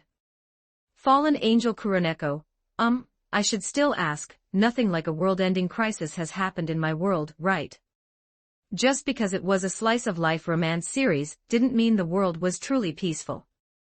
There could still be sudden accidents that threatened the world. It was just that in a series like that, events like this would be stopped in a dramatic way, and because the presentation was light, cheerful, and funny, it made people feel like there was no real sense of danger. But now, Ruri had already broken away from the original track, right? Deviations had already happened. Then she had no idea whether this butterfly storm would affect those sudden events and turn them into a real tragedy. That would be awful. Golden Toilet, probably not. With the style of your novel series, there won't be any kind of abrupt plot like that. But in the end, a novel can't possibly reveal the full intelligence of a real world. Even by the ending it didn't fill out your entire life. I think it only went up to when you were in high school, so what I said is best treated as reference only. That was his reply, and it did remind Ruri of something important again. She had thought about this kind of situation before, so she couldn't celebrate too early. But based on what he said, the story timeline reached high school, which meant that at least up until she entered high school, things should be fine. Fallen Angel Kuroneko, that's good. Someone like Ms. Busujima might be in trouble, though. Golden Toilet, Ms. Fallen Angel Kuroneko, yeah, she's also a member in this channel. Golden Toilet, a channel member. Just the three of us. Busujima is dead. Fallen Angel Kuroneko, no. Ruri explained to him that the member list display was weird, and only showed people who were online. Fallen Angel Kuroneko, in MS. Busujima's world, based on the manga plot I've seen, a biohazard is probably going to happen very soon.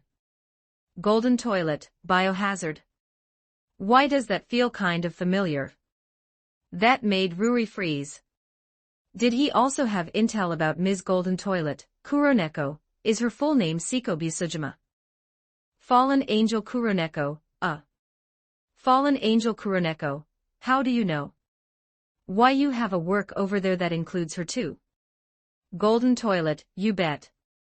That work basically created a classic scene, the breast jiggle bullet dodge. It left way too strong an impression. That rather emotional answer made Ruri's mouth twitch slightly. Also, for the record, the text people posted didn't look cold and uniform. The lettering would shift a bit with the sender's tone and mood, so you could tell what state of mind they were in when they posted, kind of like using emoticons to show how they felt. Fallen Angel Kuroneko, my side only has 3 chapters so far, and I haven't seen anything like that.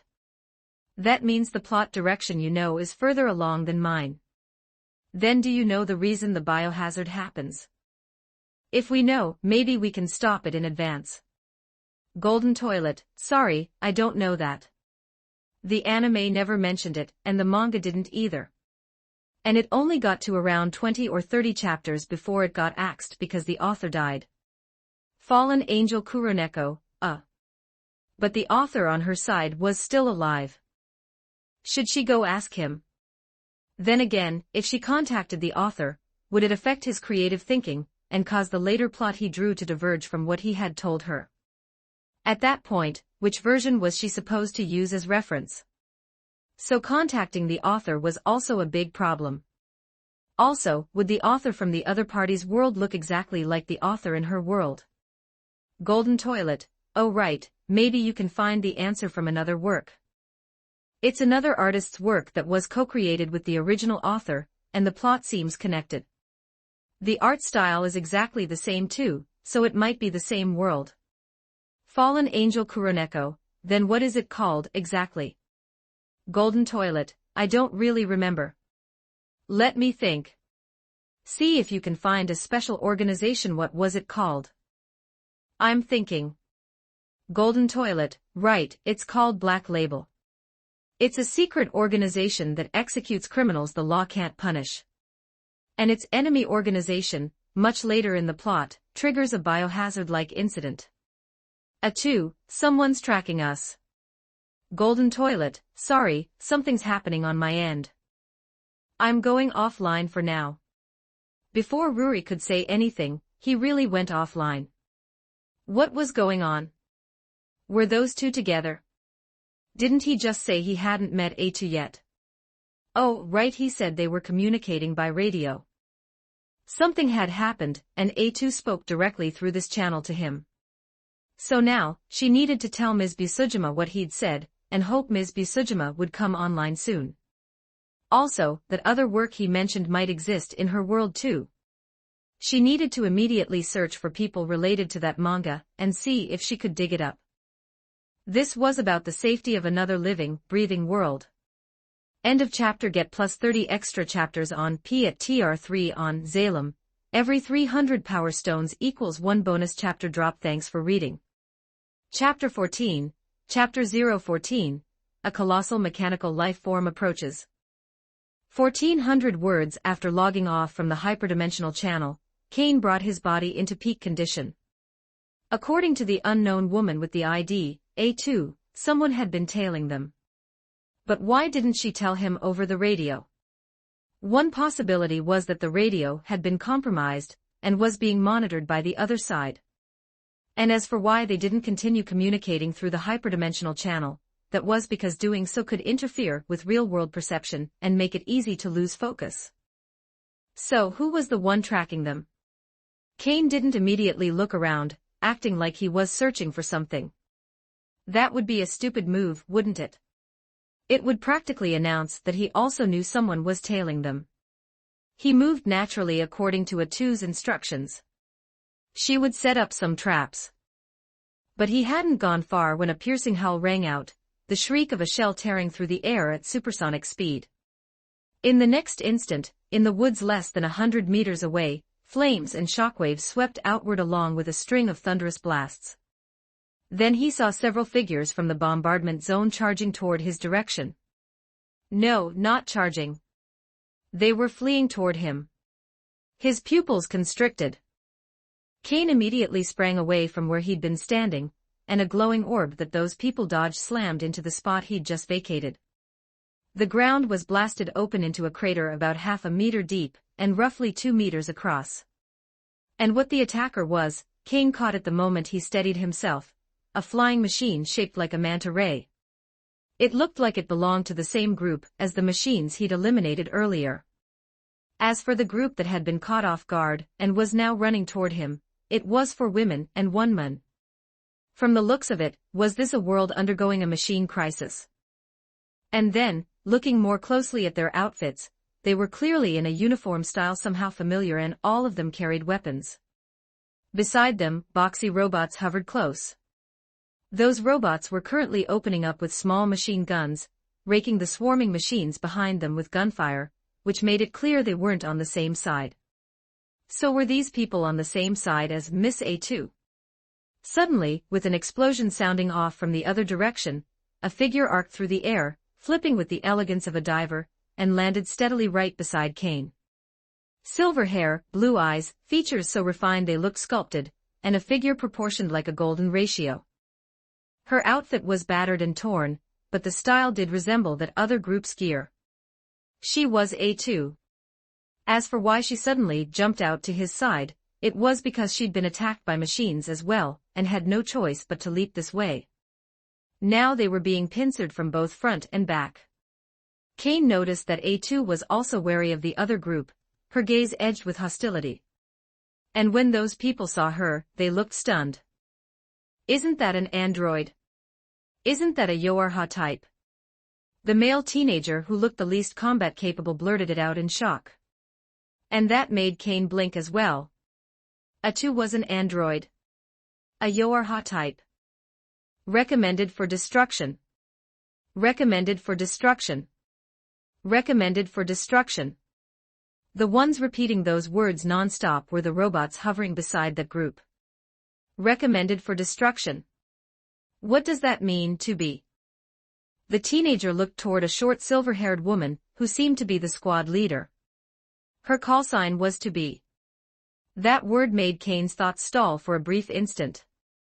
Not because the word itself contained some huge amount of intel that left him too shocked to think, but because the encircling, creature-like machines were already lunging in to attack, leaving him no time to consider what "to be" might mean, or whether it matched something in his memory.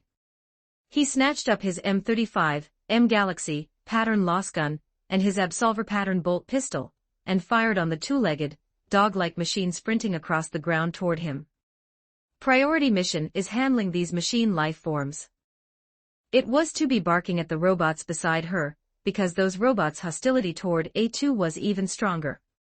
So, after her words fell, the robots seemed to analyze the situation for a moment, and they stopped staring at A2 while repeating "recommended for destruction." In an instant, this stretch of forest was torn apart and pulverized by all kinds of ammunition. "What kind of firearm is that?" The astonished voice came from 9S.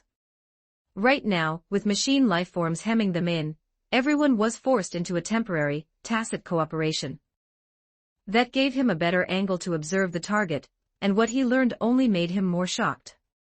The target's weapons looked crude, but the bullets he fired were fundamentally different from what they used.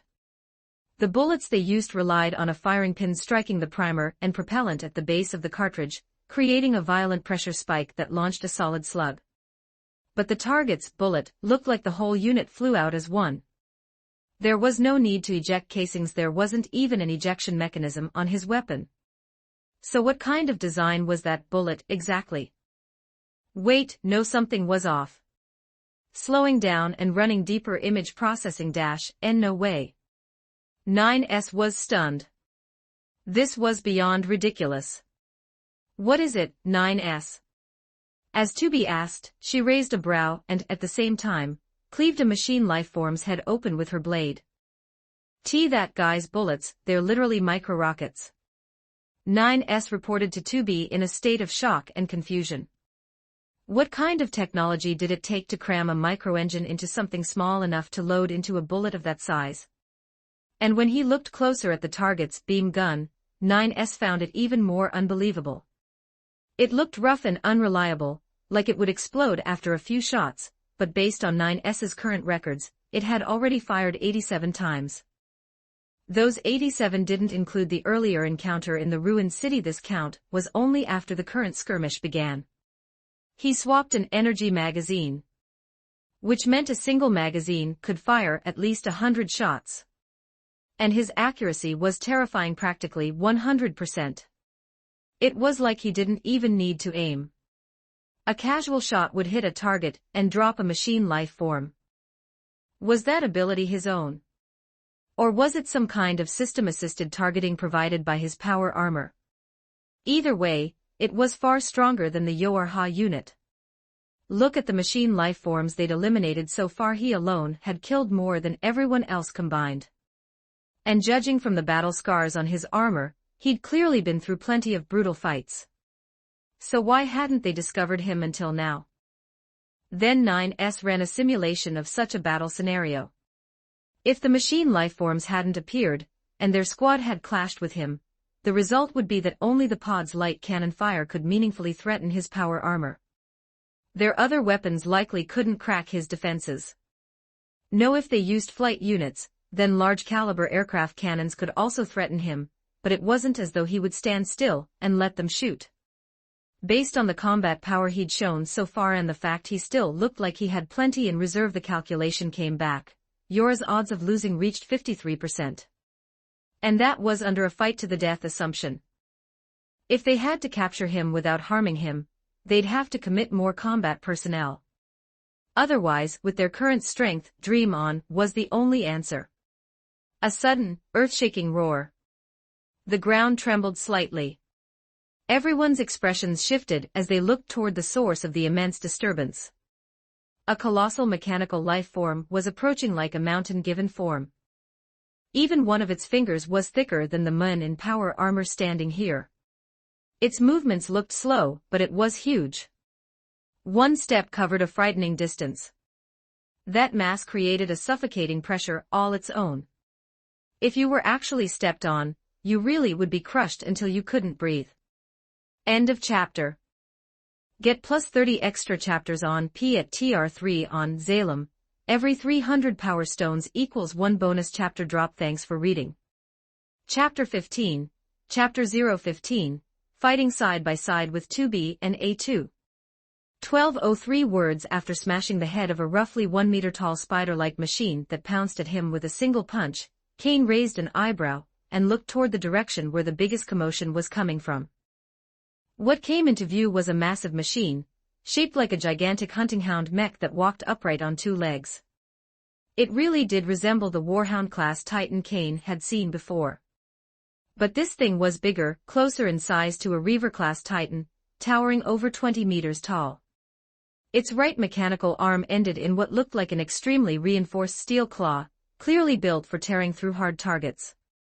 Its left mechanical arm, meanwhile, wasn't holding anything. 5 rotary cutters had been welded directly onto it as fingers.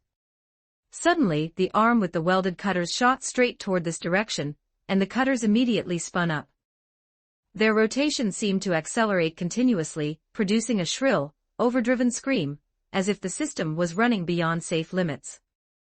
In fact, it really did look overloaded, like those 5 circular blades were about to shake loose and fling themselves free. Fling themselves free. Kane's expression changed. Without hesitation, he leapt sideways.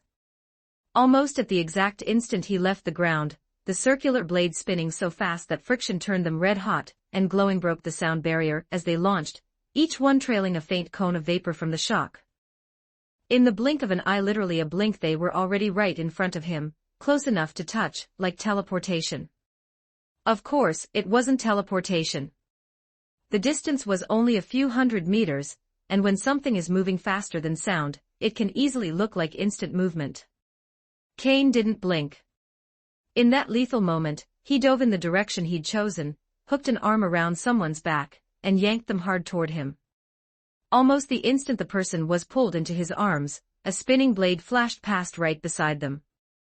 If he'd been even 0.1 second slower, their body would have been carved apart. Behind him, the ground where he'd originally taken off was gouged open, a vicious, unforgettable scar cut straight through the earth. When he rolled and hit the ground, Kane saw what had happened to the others. Over where 2B's team had been, 2 women hadn't had time to dodge at all. They were cut down, fatally dismembered. Of the 3 who remained, 1 woman had lost a leg, while the other 2, 2B and the one called 9S, barely avoided the blades at the last possible instant. "Thank you." The voice was from the person he'd just saved. Ms. With her ability, she should have been able to evade as well, provided she noticed the incoming blades in time. But a nearby machine life form had interfered, and she hadn't immediately recognized the giant mech's attack pattern. Where's its power source? With the weapons he had on hand right now, Kane didn't have enough firepower to bring down something that large head-on. That meant he needed a weakness, one decisive strike to kill it. You want to destroy the power source. Not recommended. The protective armor is too thick. Recommended, destroy the control system. That was 2B's suggestion. And while the 2 of them spoke, the 3 of them, Kane, 2B, and A2, were already sprinting straight at the giant machine, closing the distance rather than pulling away. In the current situation, creating distance was actually more dangerous. It gave the machine more room to swing its limbs and unleash its full range of attacks. Up close, however, a large mechanized beast like this had far fewer clean angles to strike. Boom boom. 2 tremendous explosions detonated above them. Those were missiles attacks aimed by the giant machine, but they hadn't been intercepted by Kane or A2. They were blown apart by Warhammer support. More precisely, by support fire from the small floating machine at 2B's side. At the same time, 2B sprinted along one flank, angling for a weak point of her own, clearly planning to exploit an opening. In the space of a breath, they were already beneath the giant mech. Just as they prepared to climb up onto it, countless spider-like machines suddenly poured out from the mech's interior, swarming from vents, seams, and hidden corners like a nest being kicked open. Enable live broadcast mode. That message abruptly surfaced in A2's mind, making her freeze. It was a pop-up from that chat system. If she enabled the live broadcast, it meant their current situation would be streamed to the others in the channel. Normally, A2 would hate being watched like her every move was under surveillance. But this broadcast had the feel of a distress call. After all, the whole point of the channel's leaked intelligence was that someone's world might contain information about someone else's world. If she enabled the broadcast now, maybe someone out there actually knew her world well, knew the structure of this giant machine, knew its precise weak point, and could pass that intel to her in time for her to respond properly to the crisis. Then her body jerked violently. Someone had grabbed and yanked her back. A2 snapped to attention in alarm. She'd been distracted for a fraction too long, and a spider-type machine had nearly taken her head off with its scythe-like legs. Don't space out. The voice belonged to the one who'd saved her again, the man she'd invited into this world. A2 made the decision. She confirmed the live broadcast, then focused completely on cutting down the spider swarm. Finally, school was over. Ruri Goku logged into the hyperdimensional channel without hesitation. Only A2 was online. A quiet, uncommunicative type, probably saturated with that gloomy aura. What was this? Kuroneko noticed that beneath A2's avatar icon, there was a prompt indicating she was currently broadcasting live. A2 hadn't uploaded any avatar image, so her icon was just blank white. But the avatar didn't matter right now. What did live broadcast even mean? Ruri clicked it with a thought, and a cursor flicked over as if pressing a button. A window popped open. This was an actual live stream. So the system had gained a function like this. What was A2 doing? On screen, a swarm of mechanical spiders was attacking A2. And A2, wait, with this camera tracking her as the center, she was a silver-haired beauty. A truly stunning one. Her combat stance was like a Valkyrie in motion. The footage also caught other figures. Another woman with short silver hair dressed in black, with a figure and presence that screamed beauty as well. But she had a strip of cloth covering her eyes, like a blindfold. Was she blind? Oh, and that one wearing huge, heavy armor, carrying a crude-looking gun. The bullets he fired exploded on impact. But unfortunately, when they hit a massive metal plate, they didn't cause much damage. And that metal plate moved. Wait. It wasn't a metal plate. As A2 repositioned, the view widened and Kuroneko finally saw the full outline. It was a gigantic metal mechanical monster. What was going on? Were they fighting a boss? End of chapter. Get plus 30 extra chapters on P at TR3 on Zalem. Every 300 power stones equals 1 bonus chapter drop. Thanks for reading. Chapter 16, Chapter 016, Whispered, and the Black 1216 words. A special submarine vessel was running silent through the pitch-black ocean depths. Like a ghost, it was almost impossible for any major nation to detect. After all, the technology it carried was at least 10 years ahead of this world. And this advanced submarine did not belong to any country. It belonged to an armed organization that stood outside national authority, Mithril. From Full Metal Panic. They were not terrorists. They were a mercenary force formed to strike international terrorist activity. Yet who would guess that the captain of such a warship was a young girl? This is ridiculous. That's going too far. The figure seated in the captain's chair spoke in an unmistakably angry voice. Even in anger, the voice was still pleasantly clear, almost beautiful. That was why the exquisitely delicate silver-haired girl, as if carved by an artisan's hand, puffed her cheeks, and stood up, issuing a string of orders to the rest of the crew in the command room. As the commander of Mithril's Western Pacific Battle Group, and the captain of the assault landing submarine TDD-1, she was about to lead an operation to purge a terrorist organization. Under normal circumstances, a girl who looked 15, or 16, could never be a warship captain, but she was a special case. Her name was Talitha Tessa Testarossa, a Whispered. A Whispered looked no different from an ordinary person, yet their brains were born with blueprints for black technology.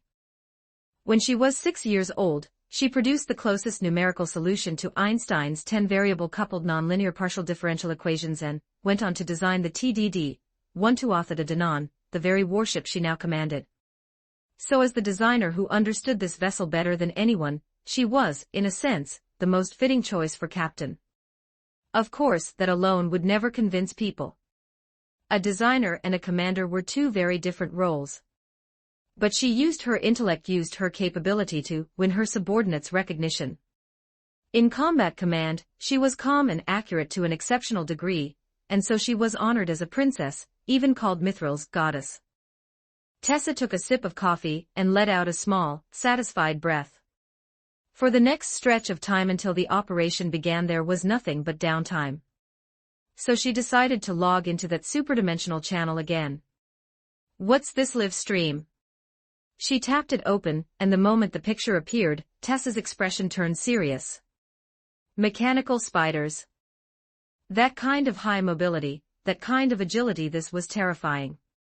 If those things were released into a city, and reached a high-density population zone, just imagining the scene made Tessa's scalp prickle with dread. Even in powered armor, trying to fight those mechanical spiders head-on would probably require an elite soldier of the highest tier. With a quick estimate based on the movement and flexibility she was seeing, Tessa judged that aboard her own ship, the number of fighters capable of taking one of those spiders in a one-on-one fight would not exceed 10. So she watched the spider-clearing team intently. The central perspective, this should be Miss A2, right? That level of combat performance didn't feel like something a human being could do. The human body muscles and bones simply would not withstand that kind of output. It was an artificial human, built through inhumane special modifications. It was also only because Tessa was a whispered that she could keep up at all. Her dynamic vision was better than normal. If an ordinary person watched this battle footage, they would probably see afterimages, unable to track the motion. Then there was that figure wrapped head to toe in heavy metal armor. That was a machine too, wasn't it? It was hard to imagine something that bulky moving with agility and mobility that didn't fall behind Miss A2's. And those guns crude, almost like something made in an unregulated workshop. The rounds exploded on impact. Unfortunately, just from the on-screen blasts, she couldn't confirm the precise destructive yield. Without being there in person, she couldn't judge the true strength of that giant machine's metal body, its density, its structural reinforcement, its tolerance thresholds. Oh, and a blade. It was carving through mechanical spiders with alarming ease. That sharp. Wait, that wasn't a normal sword. It looked like a high-tech cutting edge. Was it high-frequency vibration cutting? It didn't quite look like that. Tessa also saw Miss A2 and another silver-haired blindfolded woman using blades to cut down the spider machines. Their weapons seemed to share the same underlying technology, but it definitely wasn't the same as the blade used by that humanoid, tin can metal machine. That tin can's blade looked sharper, more lethal. Also, the gunfire, she wasn't seeing any ejection. Caseless ammunition. The humanoid metal tin can was being focused. Clearly it posed a greater threat to the giant machine, so it was drawing more spider attacks. A bat-like mechanical creature suddenly burst into frame, clamping onto the tin can, and diving straight toward the ground. It looked like a near miss, yet just before the impact, the tin can managed to break free. Even so, dragged by inertia, it hit the ground brutally, smashing out a fairly large crater. Tessa immediately began calculating again, estimating the ground hardness at the site, estimating the falling speed and impact angle. In the end, she arrived at a rough mass estimate for that humanoid metal tin can. Around 800 kilograms. Of course, that estimate assumed the local environment matched Earth's gravity, atmosphere, and geological composition close enough for the same approximations. Air support, clearly support for Miss A2's side. A fighter craft entered the fight. Based on its maneuverability, Tessa realized that even the most advanced fighter aircraft in her world couldn't compare. But what happened next made her eyes widen. The blindfolded woman leapt toward that fighter craft and was caught. Then the fighter craft transformed into a humanoid mech. The technological sophistication was far beyond what she'd imagined. And in that form, its agility became even more terrifying. If it fought against their AS units, what would happen? AS, short for armed slave, the humanoid mechanical weapon platform of her world, Armored Mobile Master-Slave System. In pure mobility and agility, their AS units still wouldn't match the other worlds, especially since that one could fly. But if it were their next-generation AS model still in development, equipped with the Lambda driver system, then who would be stronger would be hard to say. Back to the stream, with that transformable weapon joining in and interfering, it did create an opening for the humanoid tin can to attack. With many of the spiders no longer swarming it, the tin can used that blade to dig into the giant mechanical monster, cutting open a massive breach. Just as it was about to force its way inside, something abnormal happened. On the tin can's back was that an energy unit. Suddenly, sparks crackled violently. The tin can's movement slowed, as if it had lost power. Seizing the opportunity, the spiders surged in, dragged it out, and pulled it down toward the ground. Before it could hit, several spider machines piled on and wrapped around its entire body, locking it down, and then they began to glow. Tessa's expression changed. That was a textbook boom. A self-detonation. End of chapter. Get plus 30 extra chapters on P at TR3 on Zalem. Every 300 power stones equals 1 bonus chapter drop. Thanks for reading. Chapter 17. Chapter 017. A World on the Brink of Ruin under the Beta Invasion. 1241 words. In 1958, the Pirate 1 probe reached Mars. From Muv-Love. After landing, its descent module transmitted data images suspected to depict Martian life back to Earth, while its orbiter confirmed that life did indeed exist on the Martian surface. Soon after, contact with the descent module was lost. In the years that followed, further exploration programs launched by the two superpowers during the Cold War also failed. Even so, this marked humanity's first observation of extraterrestrial life. Unfortunately, due to the insufficient observation window, very little information was obtained. In 1966, a global-scale project aimed at communicating with alien life was launched, Alternative I. In 1967, a geological survey team from the permanent International Lunar Base Plato, 1, while investigating inside the Sakarosco crater, unexpectedly discovered organisms suspected to resemble those seen on Mars and then promptly lost contact. Not long after, these organisms attacked multiple sites across the lunar surface and destroyed human facilities.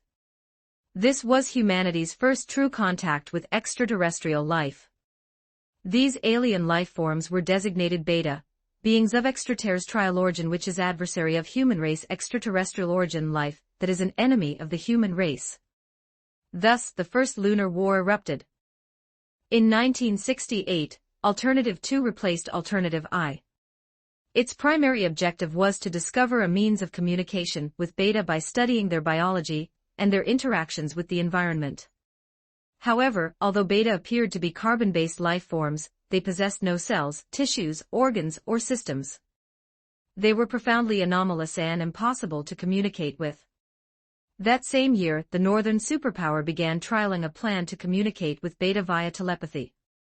In 1970, humanity's anti-Beta weapons tactical surface fighters were deployed into the Lunar War. In 1973, with the war situation deteriorating, Beta successfully invaded Earth, made planetfall, and began constructing the first hive, H01. That same year, in an attempt to eradicate Beta, humanity even launched a nuclear strike against the hive, only to discover it had almost no effect. Also that year, because Alternative II had made no meaningful progress, the Northern superpower's telepathic contingency plan replaced it as Alternative III. This plan aimed to create artificial humans capable of telepathic communication in order to establish contact with Beta. The result was that most of those artificial humans perished. In 1974, she was born into a world that was about to become hell. In 1975, Beta constructed Hive H02. In 1976, Beta constructed hives H04 and H05. In 1977, Beta constructed Hive H06. That same year, because Alternative III also produced little effect, the nations began competing for leadership over Alternative IV. In 1978, Beta constructed Hive H07. In 1979, G-Elements, discovered in 1974, were after a series of theoretical breakthroughs found to enable the development of a superweapon effective against beta. Thus began the G-bomb development program. In 1987, the G-bomb was successfully developed. It was a weapon even more dreadful than nuclear arms, capable of effectively destroying beta hives. But its ecological damage was catastrophic, and could potentially lead to humanity's extinction. Moreover, delivering it into a beta hive required breaking through layer upon layer of beta defenses. As a result, its use was treated with extreme caution. In 1991, her work The Quantum Causality Theory proposed by the genius physicist Yuko Kozuki drew the attention of the Alternative Committee. In 1995, the United Nations decided to adopt Yuko Kozuki's proposal as Alternative 4, and she became the program's chief director. That same year, Hive H-17 began construction, further compressing humanity's remaining living space. In 1998, the Far Eastern island nation was invaded as well. That same year today Kyoto's fall was confirmed. Nearly one-third of the nation's population had died, and Hive H-21 also began construction. Meanwhile, Alternative V was once again being pressed forward, because a habitable planet had been confirmed to exist within the Barnard star system. Alternative V's goal was interstellar migration. But the plan could not carry a large population, meaning vast numbers of humans would be abandoned. As a result, Alternative V was not progressing smoothly, allowing Alternative 4 to continue, barely, under immense strain. Kozuki, they've come again to push for it.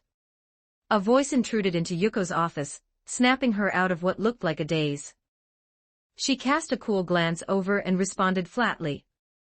After the person withdrew, Yuko focused her attention again on the live stream within that peculiar dimensional chat group. This supernatural phenomenon might be the lifeline that could save this world. The mechanical life forms on the stream, if she could obtain their precision components and understand the structure of their computational units, would be of enormous value to Alternative 4 under her direction. And if she could also study their power sources, all the better. Either way, the technological dividends would be immense. Yuko abruptly stood up, eyes wide. It was not because she had learned something from the suicide-style attack by the mechanical spiders against that heavily armored figure. Correction, she had indeed noticed something, but it was not on the spider's side, nor from the humanoid metal tin can. Smoke and fire still obscured much of the view, she couldn't see enough for that. Rather, it was because Miss A2 seemingly worried about that humanoid tin can moved, and the camera centered on her shifted with her. When A2 jumped down from the giant machine to the ground, there was a wreck beside her. It was not a wreck of a mechanical spider. It was unmistakably the corpse of someone on a two-side, someone from the same group as that woman piloting the transforming fighter. A dismembered corpse. And the internal structure was not normal biological tissue. An android. No, some organs looked similar, and were clearly synthetic as well. That meant the blood was artificial blood. But it was different from the artificial human child Yuko had taken in Kasumi. Kasumi was still human, a human created through genetic engineering.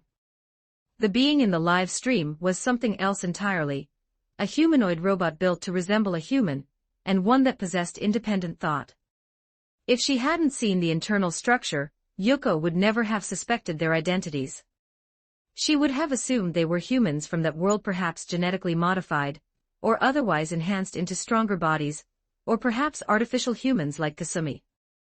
She had never imagined it was this kind of artificial being. Which meant its computational core was beyond imagination. Its technology far exceeded Yuko's understanding. She stared, unblinking. She wanted nothing more than to reach into the live stream, drag that corpse into her laboratory, and begin analysis immediately. There's someone inside. Still alive. Yuko froze slightly, because the humanoid tin can had emerged into view again. It was in terrible shape. The armor plating had been blown open and deformed badly. But through the damage, she could see someone inside, someone who looked severely injured. Injuries like that would be unsurvivable for anyone in Yuko's world. Yet the person still stood. And more than that, they forced the armor apart with brute strength, pried off the plating, and tore the heavy suit away. When the figure was finally revealed, Yuka watched with an intensity that bordered on disbelief. With wounds like those, her world's humans would be dead beyond any question.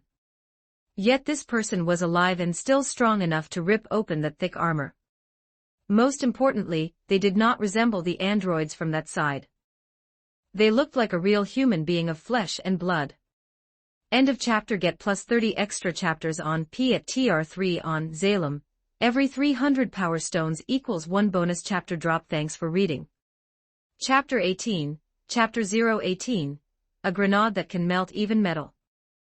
1282 words. Several machine spiders that pounced in were cut down by A2 once again. It was only with her cover that the man she had invited into this world managed to pull himself out of the shattered armor. Looking at the state he was in, plenty of metal shards had pierced into him, and he had forcibly ripped them out with his own hands. With bleeding that deep and that heavy, it was dangerous no matter how you looked at it. "I'll send you back right away. If you send me back now, I'll probably die even faster," he answered urgently. His words rushed, and then coughed up blood violently. That alone made A2 stop, her finger pausing just before she tapped the repatriation. Only then did A2 remember, when he first arrived in this world, the marks on him had made it obvious he'd been fighting something on the other side as well. With injuries like this, sending him back would accelerate his death. That meant his situation in his original world was worse than it was here. So A2 didn't say anything more. She continued clearing the machine spiders that rushed in, while he steadied his breathing, recovered a little, and seemed to be rebuilding strength. And then, a crimson laser struck the colossal machine, hitting the cavity he had carved out. A2 saw the source of the beam, another flight unit, a Warhammer craft piloted by 9S. He was sniping, trying to widen the breached opening even further. Unfortunately, that shot didn't seem to do much. Before the beam could fully punch into the wound, a mass of spiders swarmed over it, soaking and dispersing the laser's power. The next second, A2's expression changed sharply. The gigantic machine's chest released a storm of energy spheres and missiles. For her and him on the ground, at this distance, it was a lethal crisis. However, a unit lunged in at high speed. She and he were hauled up into the air together.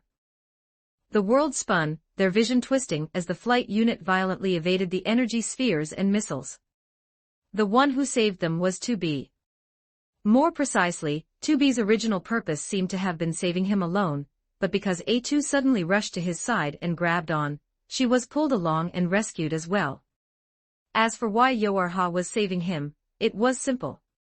In 2B's eyes, he was human, and androids existed to serve humanity. The weak point is that opening I dug out just now, right, Miss 2B? According to scan results, the interior is indeed the weak point of this supercolossal machine. If we destroy the internal protective layer, we can eliminate its power system. As 2B answered, she had already brought the flight unit's guns to bear on the opening. With evasive maneuvers largely complete, she squeezed the trigger again, and rounds poured out in a continuous stream. Only that one layer. If we break it, it's done. Gripping the side restraint to keep himself anchored, Kane narrowed his eyes at a window that had popped up in the cockpit display. The feed showed the opening he'd punched out with his chain's word. Roughly 5 meters in, there was something like an enormous metal sphere. Then good. Cover us and drop me and A2 down there. As he spoke, he shoved something into A2's hand. This is a melt-a-bomb. I'm not sure whether it'll perform at full strength in this world, but if it does, breaking that protective layer shouldn't be a problem. Melt-a-bomb. A2 looked at the grenade-like device in her hand, about one size larger than an ordinary grenade. A single bomb like this could destroy a defensive component that even 9S's laser hadn't been able to shake. I reject your proposal. 2B shot down the plan without hesitation. It wasn't that she doubted the power of that grenade-like device. She simply didn't want him taking another risk. Especially with injuries like these, even if they looked like they had partially healed, they were still severe. One mistake, and he really would die. I reject your rejection. 9S, you take over the cover. Remote pilot my flight unit. Leaving those words behind, 2B, her face changing abruptly leapt out of the cockpit without the slightest hesitation, chasing after the human who had already jumped. The moment he spoke, he jumped. A2 jumped too. The timing they chose was excellent. The flight unit was rolling right over the colossal machine's back. They didn't pull away from the colossal machine because distance would only make it easier for the enemy to unleash its full firepower. By staying tangled close, the enemy was actually constrained, unable to freely bring overwhelming fire to bear. You're making this difficult. 9S's complaint came through the comms, but he immediately took control of 2B's flight unit, providing covering fire and clearing out spiders that tried to interfere. Under that cover, all three successfully landed on the colossal machine. 2B stayed mainly at Kane's side. Her task now was to protect him. Fallen Angel Kuroneko, so he's Golden Toilet. The chat suddenly popped up with that line. Whisperer, Golden Toilet. Katsuki, interesting. He's the one A2 invited. So he's male. Up to this point, every member of the group had been female. The sudden appearance of a man did, in fact, strike Dr. Katsuki as interesting. Had all prior invitations just coincidentally been women? Or had it been arranged that way on purpose? And as the only male at present, did that mean he had something special about him? So far, he did seem unusual. With wounds like that, some of them had already stopped bleeding, and were even beginning to close. That kind of self-healing, even regeneration, could only be described as miraculous. So what kind of biotechnology could possibly achieve that level? Also, being injured and then healing would consume massive energy. Yet even though he didn't look to be in great shape, his mobility didn't seem inferior to when he'd been wearing armor. If he abandoned the armor, would he be even stronger? It was just that his agility improved, creating that impression. Climbing across a colossal machine like this, heavy equipment was simply too restrictive. Now that he'd shed the lump of iron, he could dart across the machine's surface far more freely. It looked like there was no suspense left. They were closing in on the opening he had dug out earlier. If his grenade was truly special, and could destroy the interior in one shot, then victory was already reaching out a hand. When they reached the opening, he and A2 used the path that had been cleared by the laser fire to quickly toss the grenade-like device inside. The instant it struck the internal defensive component, it erupted into an intense flare. That defensive layer melted rapidly, like foam burning under open flame. The bomb's output was beyond imagination. A laser hadn't done much, yet this grenade released energy so concentrated it liquefied the metal outright. And then, without warning, the live stream turned into a sheet of white. Katsuki froze for a beat, then immediately understood what had happened. If nothing else had changed, the core power system had detonated. The only question was whether it was the explosion caused by the bomb destroying it, or a deliberate self-detonation by the core itself. If it was the latter, it was far worse. The yield would be vastly greater than the former. End of chapter. Get plus 30 extra chapters on P at TR3 on Zalem. Every 300 power stones equals 1 bonus chapter drop. Thanks for reading. Chapter 19, Chapter 019, Humanity Already Extinct. The androids might silence him. 1350 words in Midgar's Sector 7, there was a bar called 7th Heaven.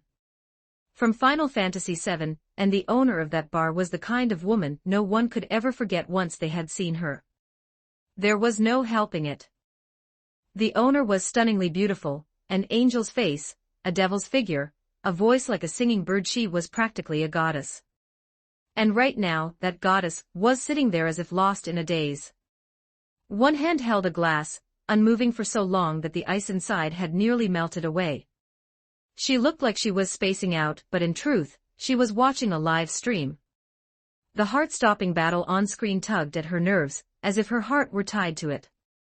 Especially now after that grenade had been thrown in, and the blinding flash erupted. She was tense to the extreme. She also heard something deeply abnormal, a sound like the dying roar of a massive metal monster, mixed with a human's muffled cry of pain. After the brief wash of white came a sheet of crimson, as if the world were smothered in flame, and the camera view began to spin violently. Like someone had been blasted away, their body tumbling end over end. But the firelight or whatever that glare was too intense. She couldn't make out what had happened to them. The picture cleared. She saw the woman called A2, the woman called 2B, and the man who was probably the newly joined male member of the group. All of them were still there. The three had survived, pressed close together. It wasn't that all three were clinging together. It looked more like the man had become a shield, covering the two women with his body. Then Tifa noticed the man's outstretched arm in front of him. It was in terrible shape. His hand was severely burned, like his skin had ignited in an instant, still spitting tiny sparks.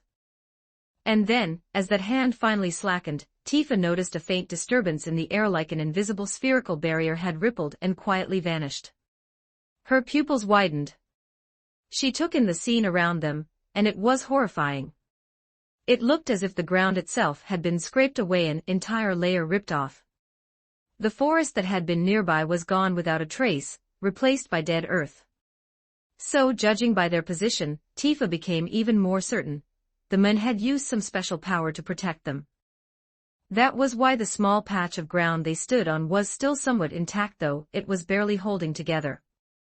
Like a thin tongue of land jutting out from the edge of a cliff, ready to break off and drop at any moment. Of course, there was no hundreds of meters deep abyss here.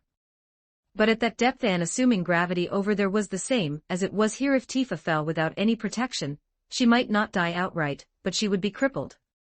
The man coughed up blood. There was blood from his nose and ears too. It didn't look like the blast shockwave alone had caused it, but rather like he had overdrawn that strange power and forced it beyond its limit. Though in a sense, that also meant he had borne the blast's impact. Calling it caused by the explosion wouldn't be wrong.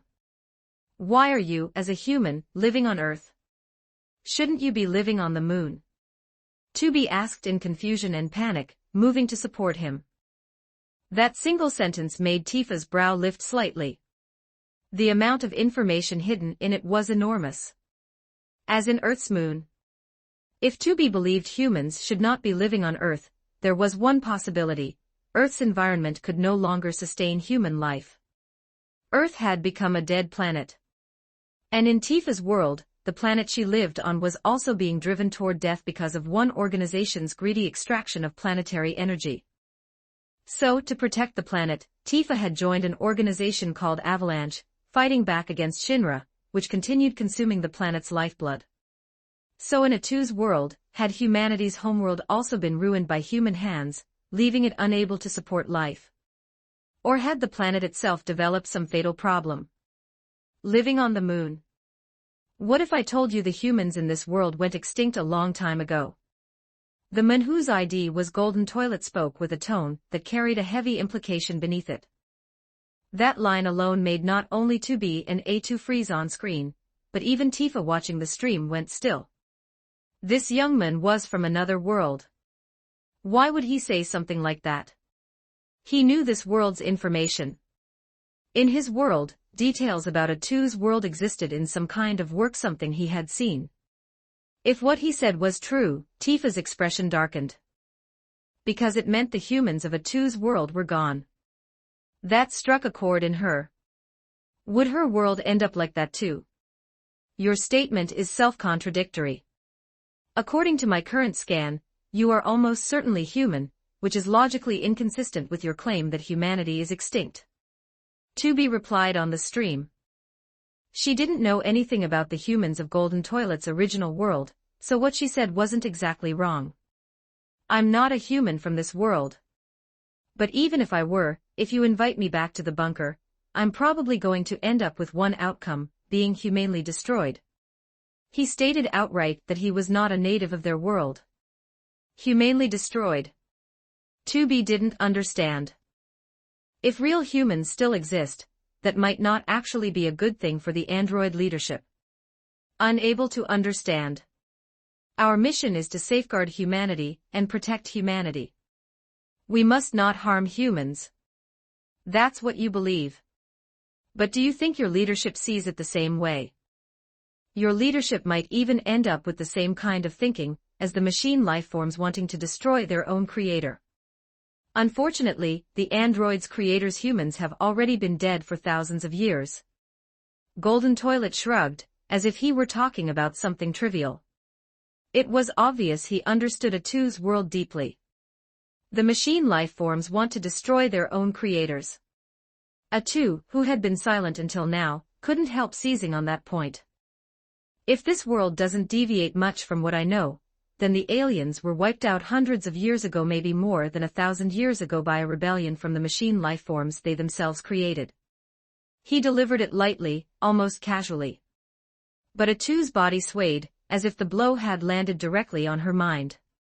Tifa thought about it for a moment, and she could understand why. Atu had probably been clinging to her mission all along, fighting to win the war for humanity, to defeat the aliens. Only to learn the aliens had already been exterminated by their own creations. And the humans she was protecting had also been extinct for thousands of years. Then what had these thousands of years of war between androids and machine lifeforms even been? I don't believe it. Tubi doesn't believe it.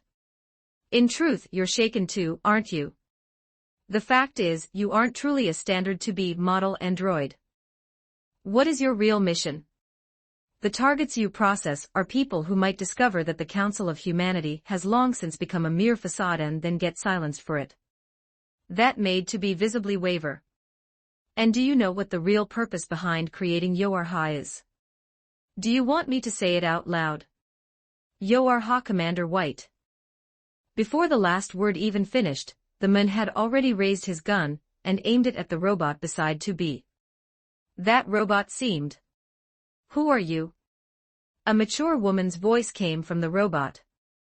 It was almost certainly Commander White of Yoarha, remotely listening in through this unit. Was this commander some kind of conspirator?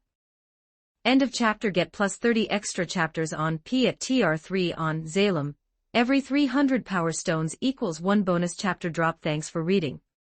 Chapter 20, Chapter 020, confirming it's to be, and bringing her and Yoarha over 1277 words. After destroying the colossal machine, Cain finally had the time to properly sort through his thoughts. That was why he had dropped that kind of information straight at 2B. He knew who 2B was. How could he not? She was far too famous, one of the protagonists of the Nier series, from the era of Nier Automata. And since she believed he was human, and wanted to bring him back for protection, he refused. If it were someone else, any other player who knew the game, swapping places with him, they would probably accept the invitation with excitement. After all, androids practically treated humans like gods. They were loyal to an almost irrational degree. Even after humanity went extinct, they never forgot the duty humanity had given them, continuing the war against the machine lifeforms for thousands of years. That alone showed how faithful the androids were to humanity, how reverent they were, treating humanity as something like a god. In a certain sense, humans could indeed be called gods to them. After all, humanity was their creator. So if a human were invited into the android's base, of course it would be thrilling. You would become the only god the androids still had. Androids would obey. People would get so excited they could barely breathe. But was it really that simple? After digging into the Yoarha plan, Cain did not believe android loyalty toward living humans would remain as absolute as it seemed. Or rather, humans were still sacred in the androids' hearts, but only as the past, only as history. If a human existed in the present, then, that might not be allowed. Because androids had likely developed their own ideas. They would not want another human suddenly appearing above them. Of course, that would mainly be the thinking of the upper echelon. The lower ranks were genuinely dutiful and sincerely loyal. The reason the leadership did not publicly announce that the Council of Humanity had long since become a hollow shell was also simple. Once declared, it would trigger enormous instability among the androids. Most androids believed the meaning of their existence was to live for humanity and fight for humanity. If they learned humanity had already perished, they would conclude their existence was meaningless. Chaos would erupt. So the leadership fabricated the idea that the Council of Humanity still existed on the moon, giving the uninformed androids a spiritual anchor to cling to. However, the lie that humans still exist would eventually be exposed. And now, it had already reached a dangerous stage, hence the existence of Yoar-Ha. Yoar-Ha was meant to inject the androids with a new dose of resolve, to preserve the belief that humanity still lived, and to give renewed drive to androids who were gradually losing purpose. Afterward, the android central government would slowly begin correcting the rank and file, reshaping their cognition. The very establishment of an android central government already proved the nature of everything had changed. Android survival would no longer be for humans, but for themselves. If humans truly still existed, then later on androids might even repeat what the machine life forms did, eliminating their own creator. That was why Kane believed he might become a target. Commander White might give an order that ended with Tubi killing him. No, she would not issue that kind of order, because Tubi was an uninformed android. She would never kill a human. But Commander White could very well issue an order to politely bring him back. After that, what the commander would do to him was anyone's guess. Of course, that assumed they could truly take him back in the first place. How could he not resist? And if it came to it, he could always choose to leave this world. So the reason he said those things was to shake Tubi's foundations, expose Yora's true purpose, and bring Tubi over to his side. At the same time, he had bluntly stated that he was not of this world because he also wanted to cooperate with the leadership represented by Commander White. Wasn't the purpose of Project Yoar-Ha to administer a morale booster to the androids? To raise fighting spirit, to make them believe their human faith still lived on the moon. If Kane appeared, then he could play the role of human openly and directly. No need for such a high-cost fabrication. No need to detour through so many layers just to make androids believe. He could simply stand on the stage, let androids confirm he was human, praise them, affirm their mission, and validate their sacrifices. Wouldn't that be far simpler? But cooperation was cooperation. It would never mean full trust. They might discard him the moment they crossed the river. Or they might never intend to cooperate at all. Whether he was a human from this world or a human from another world, they might still choose to erase him completely. That was why Tubi and Yoar-Ha as a whole were targets for recruitment. Because Yoar-Ha itself was a faction destined to be sacrificed. Yoar-Ha was different from other androids. If ordinary androids ever learned what made Yoar-Ha different, they might start to hate Yoar-Ha, refuse to acknowledge them as androids, refuse to acknowledge them as comrades. Of course, all of this was Kane's speculation premised on the most malicious possible reading of the situation. It was entirely possible that androids truly still worshipped humanity, leadership included. A living human's appearance might genuinely complete the void in their hearts, letting him become an android god with ease. But if something sounded that good, it belonged in the lowest probability pile. You could not afford to drop your guard. Right now, his neural processing felt sluggish, so he stayed closer to A2. If he failed to react in time, he wanted her to send him back immediately. And the reason his mind felt sluggish was because he had just used something like psionic power. No, more accurately, a power similar to psionics. The power he drew was not from the warp. Besides, he didn't even know whether this world had a warp at all. The power he drew was in the material world itself, drifting everywhere like air. Yet it also did not feel material, not something an ordinary microscope could observe. It was probably what fantasy novels called mana elements. And this world was indeed somewhat fantastical. It contained something called magical particles, capable of producing supernatural effects. Calling it magic would not be wrong. What he had urgently mobilized earlier was exactly that, gathering those forces into a barrier, not casting a spell, but compressing mana into a shield by brute control. That overload had placed a burden on him. Who are you? That voice came from the support unit beside to be likely Commander White.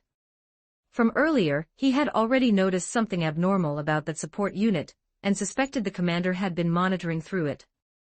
When you ask who someone is, shouldn't you show yourself first? That would be more polite. Fair point.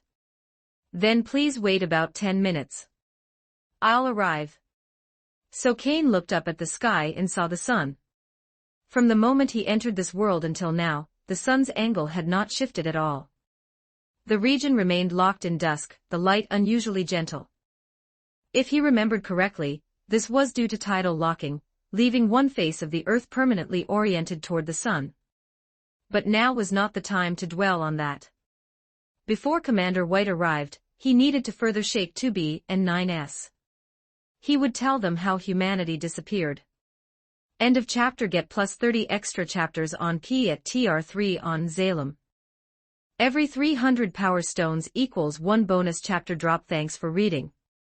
Chapter 21, Chapter 021, The Truth Behind Humanity's Extinction, and Black Cat played this installment. 1459 words at this moment in the chat group. Whisperer, did you notice? The sun over there looks like its angle hasn't changed at all. Fallen Angel Kuroneko, huh?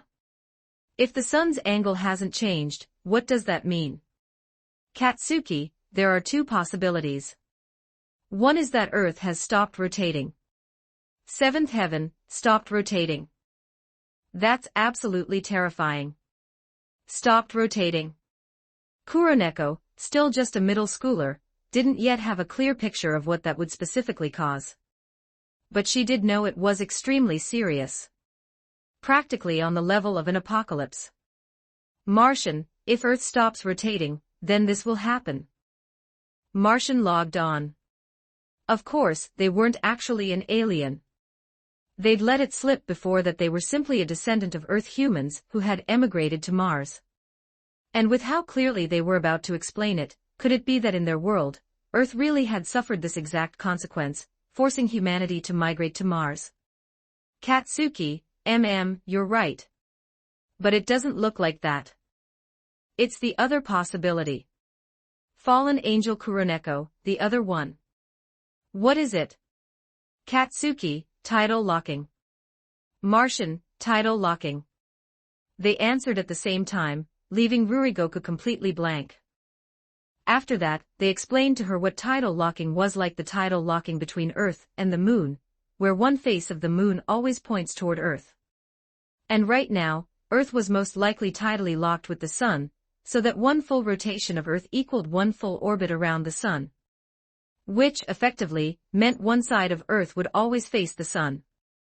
And a situation like that would also make Earth's climate extremely abnormal. So it was no wonder the forested region they were in looked so strange. Some plants had clearly mutated in some way, likely to adapt to the climate. As for why there were still fruit trees growing here, it was probably because this illuminated region was closer to the boundary line, so it hadn't been roasted to death by sunlight. Of course, it could also be because a special microclimate formed here, like periodic overcast skies, followed by rainfall, turning the world as dark as night. That would create a kind of day-night cycle, and make the area suitable for certain fruit trees. However, none of that was what Kuroneko cared about most. Fallen Angel Kuroneko, that golden toilet guy, seems to know what a two's world is like. Katsuki, judging by his tone, he clearly understands it very well. It's quite likely that, in his world, the work covering this setting is more complete. Maybe it even has an ending already. That makes things interesting. And that guy was also extremely familiar with Kuroneko's world, which made her suspect he might understand the worlds of even more members in the group. Right, he was also very familiar with Seiko Busujima's world. Honestly, he might know them all. Just as Kuroneko was about to tell everyone this, the live stream showed that guy starting to explain how humanity in this world had marched toward extinction. That made her stop typing and listen quietly. The beginning of it all happened in the early 21st century, when a bizarre white statue-like entity and a life form resembling a red dragon appeared in Japan. Later, humanity gave them names, the giant and the dragon. The two fought and in the end the dragon won. After that, the nation's military killed the weakened dragon with missiles and then the true disaster began. A virus spread from those two anomalous beings, becoming the source that destroyed this world. Those infected would gradually have their skin chlorinate into white salt. Within days or weeks, they would either die, or undergo a drastic personality shift and become brutally cruel. So the authorities named this disease white chlorination syndrome. As the virus continued to spread, total war between humanity and the red-eyed began. Red-eye referred to a visible sign that appeared after infection. As the name implied, the eyes turned red. With further research, humanity eventually discovered the virus was actually a kind of particle emitted by those two monsters, something that was designated masso. Later, through masso, humanity further discovered they could produce abilities called magic. After even deeper research, they achieved the separation of the human soul and body. The soul could be given form, and then return to its original body. As their understanding of masso advanced, they also implemented plans to modify the human body, achieving physical enhancement. After that, they successfully created artificial life, something like duplicates, clones. And the purpose of these beings was as containers, to preserve the lives of those infected with white chlorination syndrome. These people were like simple robots. They would carry out tasks originally performed by humans, while humans temporarily escaped the worldwide sickness by entering sleep. As for why they entered sleep instead of living on through the duplicate bodies, because they would simply be infected with white chlorination syndrome again. And living as a soul extracted into a manifested form also didn't go well. It was unstable. Personalities could easily collapse, turning into violent, unstable berserk entities. So the only choice was to put the souls to sleep. That sleep of the soul was carried out through a grimoire noir plan, becoming a warehouse for human souls. Of course, because white chlorination syndrome could not be contained and its spread could not be stopped, total infection of humanity was ultimately unavoidable. So humanity also carried out an android project. The android here was not a clone. Put simply, it meant AI robots, used to manage the unconscious duplicate bodies. They would both manage extermination missions and collect masso, then use a ritual to banish it from this world. After that, humanity carried out further plans involving Grimoire Noir and Grimoire Weiss, and when the time was ripe, once white chlorination syndrome had been eliminated, they would activate the plan for human souls to return to their custom-made duplicate bodies. But that plan failed to account for one problem. Later on, the duplicate bodies began to develop self-awareness. They gave birth to consciousness. After rapid development, they became almost no different from humans. As time passed and after various events, most of the duplicates no longer knew they were duplicates at all. Instead, they believed they were the rightful, real humans. And when the masso had been fully banished and the original human souls were about to return, the duplicate bodies recognized the manifested human souls' attempted seizure as a monster attack. Thus, the war between the duplicates and the original humans began. And here, the protagonist appeared near, who was also a duplicate. He was deceived into believing his mission was to save humanity, the humanity of the duplicates. In truth, he was guided by Grimoire Weiss into a plan that would return the original human souls to the duplicate bodies. And of course, the duplicate bodies' own newly born consciousness and souls would be erased. The story's outcome was that Nier defeated the Demon King, successfully preventing humanity, the duplicates, from being annihilated. And the interesting part was that the Demon King was the original human Nier. He had not entered sleep, because after his soul was manifested, he could remain awake without collapsing. So he made a deal with the organization back then. That organization had the Demon King help provide small amounts of masso to other manifested souls that were sleeping. Otherwise, they couldn't maintain themselves. So the Demon King lived alone for over 1,000 years, providing masso for the original humans. And the condition he demanded, naturally, was that the organization revive his sister and give her a healthy body. After all, having your soul extracted and manifested so you could be revived in the future was not something ordinary people could participate in. Only the upper class had that qualification. There simply wasn't enough money and resources to do it for all of humanity. So in the end, Nier the Duplicate successfully defeated Nier the Demon King. The original humans became history. Of course, Nier the Duplicate wasn't really doing it for some lofty ideal. He was doing it to protect his sister the Duplicate. And the sisters on both sides were the same kind of relationship, each had their sister like that. And in the end, because artificial life could not reproduce, they too ultimately went extinct. Thus, humanity completely withdrew from the stage of history. So after hearing all this, Kuroneko finally couldn't hold back her excitement anymore. Fallen Angel Kuroneko, isn't this the story from the second Nier game I played? That was why Ruri was so worked up. End of chapter. Get plus 30 extra chapters on P at TR3 on Zalem. Every 300 power stones equals 1 bonus chapter drop. Thanks for reading. Chapter 22, Chapter 022, Truth exists only within range of the canon. 1532 words. Ruri remembered that the company that made Nier Replicant Nier Replicant had also said the next Nier title was already in development. As for the story, it would focus on androids. It would be the stage of androids. In other words, what was happening in Miza 2's world right now was the very theme of the next installment.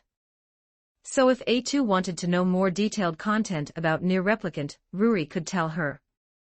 Because Mr. Golden Toilet's description could only cover the rough outline. It seemed he couldn't remember every detailed plot point. Of course, even if you asked Ruri to recite every single detail about Grimoire Noir and Grimoire Weiss on the spot, she couldn't. There was no way she could remember it word for word. But she could look it up immediately and relay the information. However, right now, Kuroneko wanted to tell everyone something first. Fallen Angel Kuroneko, Ms. A2, could you get Mr. Golden Toilet to come online? Kuroneko, everyone, if you want to know something about your own world, you can ask Mr. Golden Toilet. He might know your worlds too. Katsuki, oh? Why do you say that? Fallen Angel Kuroneko, when everyone was offline earlier, I chatted with him. He knows who I am, he knows my world, and he also knows MS. Seiko Busujima's world. Now he knows Miza 2's world too, so he might know more about everyone else as well. Those words made Dr. Yuho find things genuinely interesting. Then the group member who had been called out, A2, finally realized she still had her live stream running, and shut it off just like that. But it looked like she really did notify Mr. Golden Toilet, because he soon came online. Golden Toilet, quite a few people online. Some of these IDs are pretty interesting. That statement itself revealed quite a bit. Clearly, he was using people's screen names to suspect which work they belonged to. So then, would her own ID, Dr. Katsuki, give anything away? Probably not. Martian, Ms. Black Cat said you seem to know a lot about different worlds. Could I trouble you to analyze my world situation? Martian couldn't help being the first to ask. Yuho wasn't surprised at all. From the way Martian spoke earlier, Yuho had already judged what kind of person she probably was. She seemed to come from a privileged background and had received the education she wanted, but she also felt like an out-of-touch sheltered young lady, naive, and prone to idealizing how things worked. Yes, a young lady. Her age was probably around 15 or 16. Someone like that was very kind-hearted.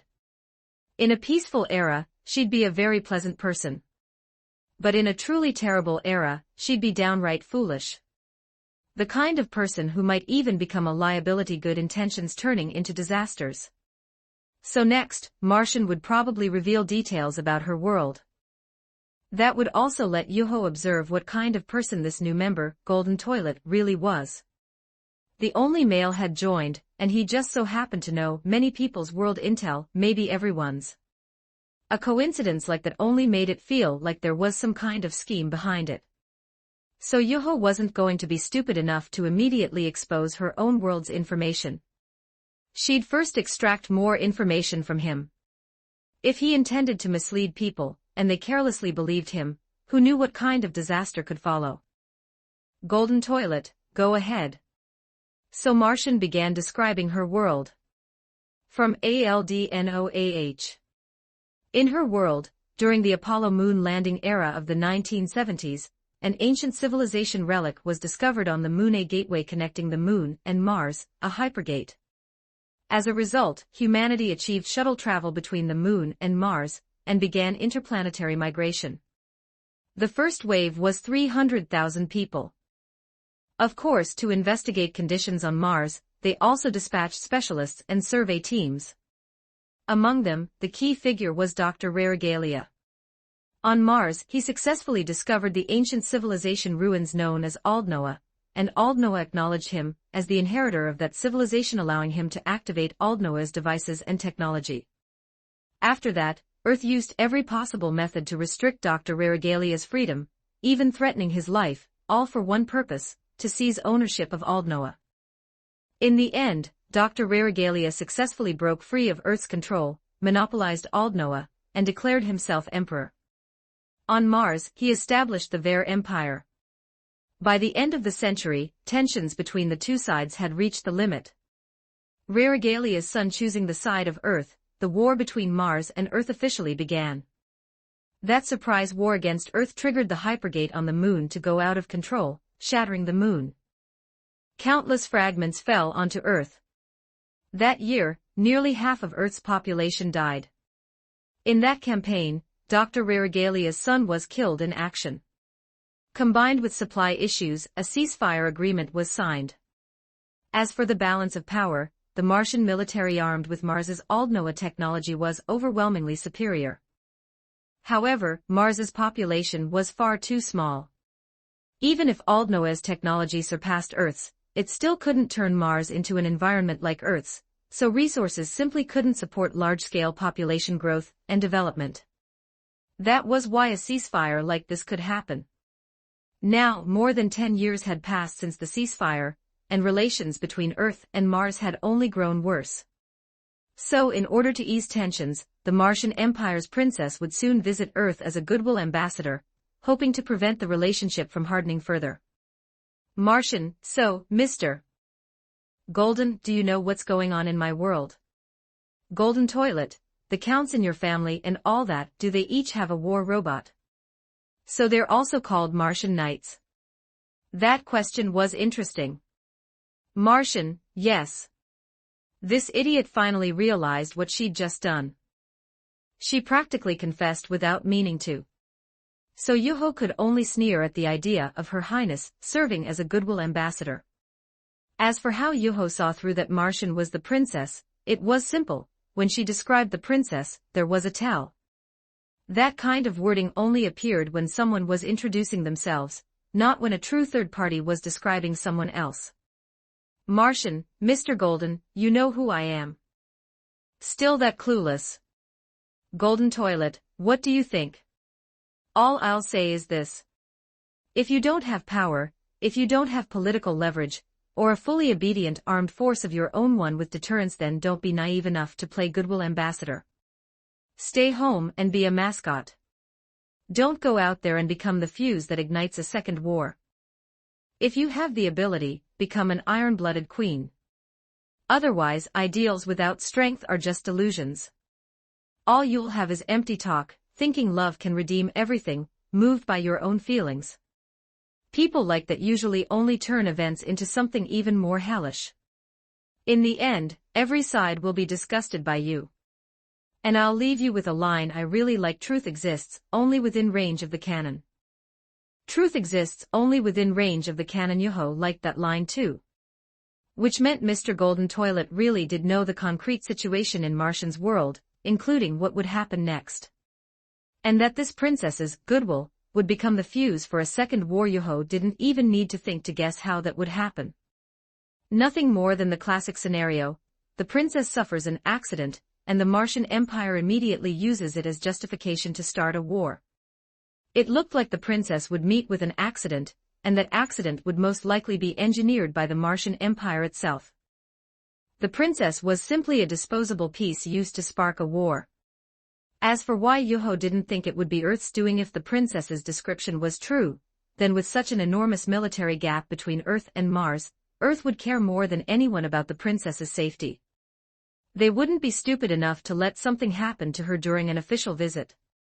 Even if there were extremists on Earth who hated the princess and tried to attack her, that possibility was still far smaller than the possibility of a Martian internal conspiracy. So the most likely scenario was this: Mars had spies inside Earth, who would stage an attack using Earthlings as cover. Then, once something happened to the princess, the Ver Empire could openly and justifiably launch a war. A conspiracy that was easy to imagine, and yet one that never stopped working. But the entire premise was that Mr. Golden Toilet wasn't lying, and wasn't deliberately deceiving the child. If he had malicious intent, then perhaps it would be precisely the opposite. Perhaps the very act of the princess not going to Earth as goodwill ambassador would become the fuse of war. In that case, Yoho was very curious about what choice the princess would make. Would she walk into hell? Or would she walk into paradise? End of chapter. Get plus 30 extra chapters on P at TR3 on Zalem. Every 300 power stones equals 1 bonus chapter drop. Thanks for reading. Chapter 23, Chapter 023, Peace must be built under the deterrence of force. 1175 words. So he really does know what Martian's world is like. And Martian is probably the princess of the Martian Empire. Which means she should be a main character, possibly the heroine. Fallen Angel Kuroneko, hurry up and tell us. What work is this Martian princess from? What's the plot like? And she's the heroine, right? After sending that, Kuroneko realized she was being a bit rude. Wasn't this basically digging into someone's privacy right in front of them? But her curiosity had already pushed the message out. She couldn't retract it. Regret was useless now. Golden Toilet, what I saw was an original animated TV series. It's called Aldnoah. It's sci-fi war, mainly mecha duels. The short version is that the male lead on the Earth side, and the male lead on the Mars side, fight like hell over the princess.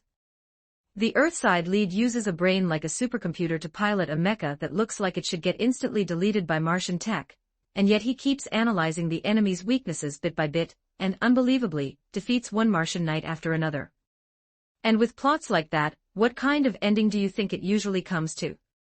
Kuroneko, what do you think? He suddenly threw the question back at her. Fallen Angel Kuroneko, if it's a happy ending, then obviously the male lead ends up with the princess. The two become representatives for their respective sides, and push peace forward together. If it's a bad ending, there are a lot of options. The male lead dies, or the princess dies, or they don't end up together. The worst is the villain, male lead survives while the male lead dies, and the princess gets taken by force. It's not that kind of ending, right? If it was that kind of ending, what were the writers thinking? Investors would tear them apart. Nobody would ever make their money back. But in recent years, Kuroneko had seen plenty of anime with endings that were outright deranged. So would Aldnoah. Zero be an especially awful bad ending. Golden Toilet, it's neither. Everyone lives. Too bad the princess chooses nobody. Even though she likes the Earthside lead, in the final episode she marries, lightning fast, some random blonde guy whose total screen time is under 5 minutes, and whose total lines are under 20. So a series that could have made it into the masterpiece tier, Aldnoah. Zero, instantly got crowned a steaming pile of sh. Fallen Angel Kuroneko, Ruri was genuinely speechless at a conclusion that bizarre. No wonder Mr. Golden Toilet sounded like he was mocking the princess a little. He'd clearly been traumatized by it. She could understand that. Kuroneko had watched more than one series with huge promise that then detonated its own ending so hard you wanted to go check on the author in person, just to ask whether their brain was broken. Mars, the princess's room.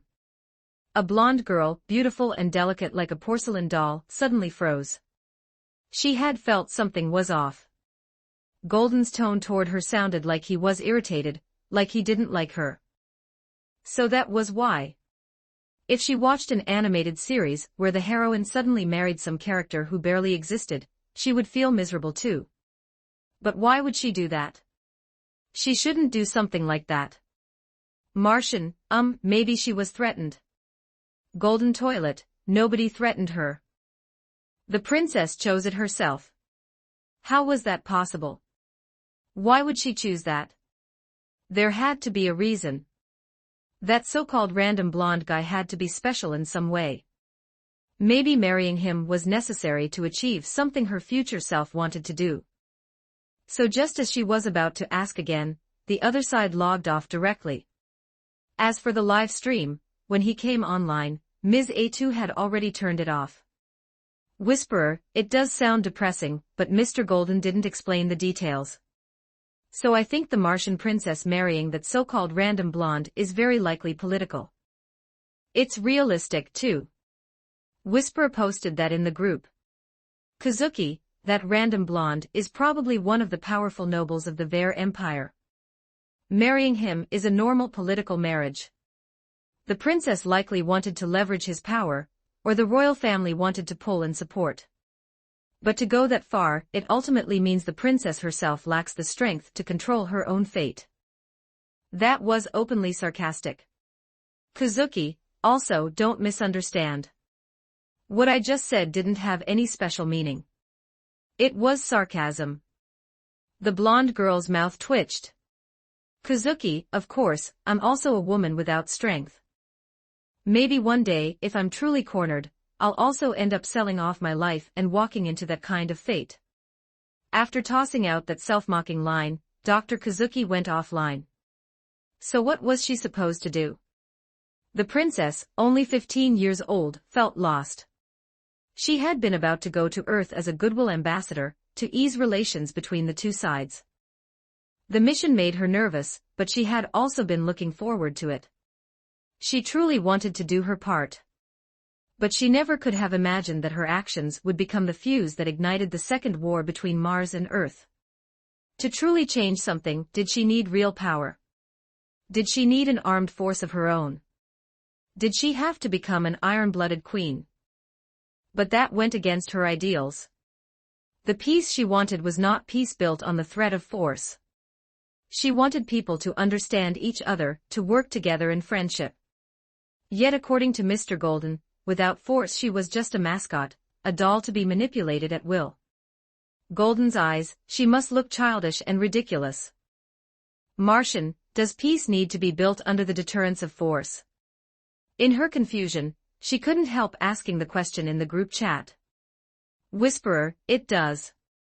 Martian, if you stay this naive, then it'll be exactly like Mr. Golden said. You should just live as a mascot. Don't volunteer yourself to help.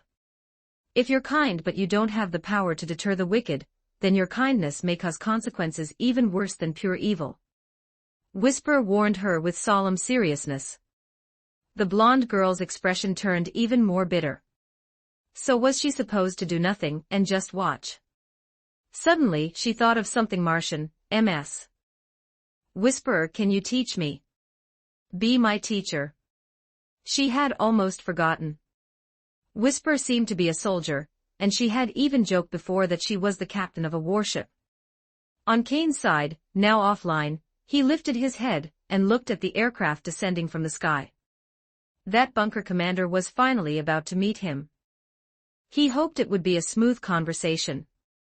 End of chapter. Get plus 30 extra chapters on P at TR3 on Zalem. Every 300 power stones equals 1 bonus chapter drop. Thanks for reading.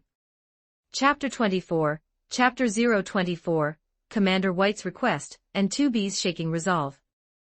1146 words. The aircraft that was descending looked like the same kind of fighter 2B had piloted. It had flown from outside the atmosphere down into the atmospheric layer, which meant it likely had space combat capability as well.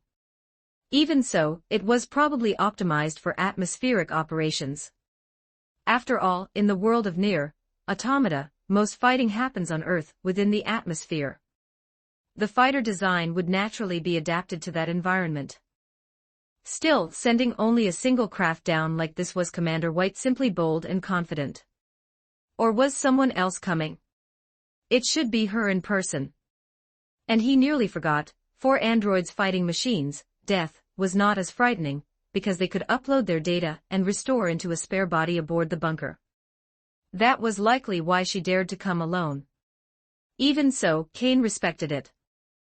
Because he did not believe she would fail to consider the possibility that he might have a way to truly erase her, destroy her completely before any upload could occur, making it a genuine kill. Even if the bunker still held backup data and reactivated Commander White, it would no longer be the same individual.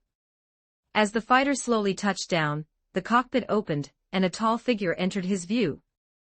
Golden long hair, made even more brilliant under the sunlight. A white dress that felt like a modified cheongsam, accented with gold patterns that shimmered in the light, making her graceful figure look almost dreamlike. She moved with an elegance that felt practiced, her body landing lightly on the ground as though it carried no weight at all. So this was truly the supreme commander of Yoar-Ha, 2B's superior. Kane studied her carefully, especially her eyes and expression, and noticed the differences between her and 2B and A2. With 2B and A2, you could still sense the air of androids who acted according to programs and orders. But this blonde, coolly beautiful android, despite looking even more ruthless, even more emotionless, like a real robot, gave Kane the impression of intellect. That lack of emotion, that greater coldness, was in truth composure and stability. For a moment, it was as if she were simply a human woman, with a human consciousness uploaded into an android body. "You're late, ma'am." "My apologies. I am late. Coming to the surface alone means dealing with certain nuisances. It took time. In other words, you still haven't fully disclosed my existence to the upper ranks of the androids. You intended to come alone and negotiate some trade or cooperation with me. That is not the case. If I spoke of it directly, many would act impulsively and rush down here. The disturbance would be too obvious, and the machines would take it seriously. If that happens, you would be placed in danger as well." Her words sounded like genuine concern for his safety. Watching her as she spoke, Kane felt the emotionless mask on her face tighten, as though an excitement she could barely suppress was beginning to surface. It was not the excitement of having a human appear, making it easier to sell the lie that the Council of Humanity still lived. Rather, it looked like pure excitement simply because he was human. Like a creation separated from its creator for so long, finally meeting at last, joyful, trembling happiness. Was that even possible? Given the information he had provided, she should not truly believe he was a surviving human from this world. Or did it not matter whether he belonged to this world, as long as he was human? Or was she trying to use that kind of emotion to mislead him? He was sorry, but if he was this wary, this suspicious, it was only because that world worse than hell had carved it into him. "Could you satisfy one request of mine?" They had barely begun speaking, and she was already asking for something. "What request?" "May I hug you once?" That request genuinely caught Kane off guard. "If you don't feel safe, you can have A2 inspect me." Before Kane could answer, A2 strode forward. Bang. The commander was punched in the face and sent flying. 2B, stand by. 2B, who was about to charge in, stopped immediately at the commander's order. A2 stepped forward, seized her roughly, and conducted a search. "I advise you not to agree to her request. She may be a living bomb intended to attack you." A2 warned him. Even if no weapons could be found on her body, an android could still detonate her own core, and the blast would be terrifying. After those words, the commander gave a bitter smile. What was that supposed to mean? Why the bitter smile? It was as though A2's experiences, what happened to her former squad, were something the commander had been forced into. That bitter smile only made A2 angrier, to the point she truly wanted to cut the commander down. "Before I let you hug me, I want Commander White to tell everyone, present the true purpose of Yoar-Ha, and the difference between Yoar-Ha and other androids." Kane set that as a condition. Commander White's expression changed. Because that request could trigger a Yoar-Ha rebellion. Even if it did not, Yoar-Ha would likely stop standing with her. "I understand." As the commander of the bunker, White, she answered with a voice like a sigh. There was no point hiding it. Since the man in front of her already knew the process by which humanity had gone extinct, then Yora's secrets were something he almost certainly knew as well.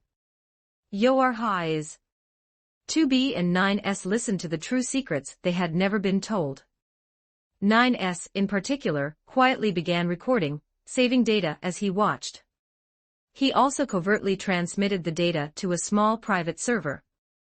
It was a small server he had secretly installed on Earth. Storing a simple video feed would not be a problem. At the same time, 9S kept a close eye on the sky above. Because if this secret was being exposed, someone might decide to silence them by ordering an orbital satellite strike from space. Actually, there was no need to expose any Yorha secret at all. The news that humanity was extinct was already enough to justify silencing witnesses. Then, as Commander White continued her explanation and reached a certain point, 9S's face turned to disbelief. And when he heard how Yorha android cores were truly made, even 2B, who had always been expressionless, showed a clear shift in emotion. She had never imagined that the core program, the black box, was created using machine life-form cores as material, incorporating machine technology. So what was she, then? An android? Or a machine? In that instant, 2B's resolve suffered a shock like never before. End of chapter. Get plus 30 extra chapters on P at TR3 on Zalem. Every 300 power stones equals 1 bonus chapter drop. Thanks for reading. Chapter 25, Chapter 025, The Secret Behind Yorha. 1413 words. I'm going to take the first and second off. Have to spend it with the family. Happy New Year to everyone. There are plus 30 chapters on Patreon, if you want to read more. The war between androids and machine life forms had already lasted for thousands of years. And in those thousands of years, the humans that androids supposedly fought for on the front lines had never once been seen by most of them.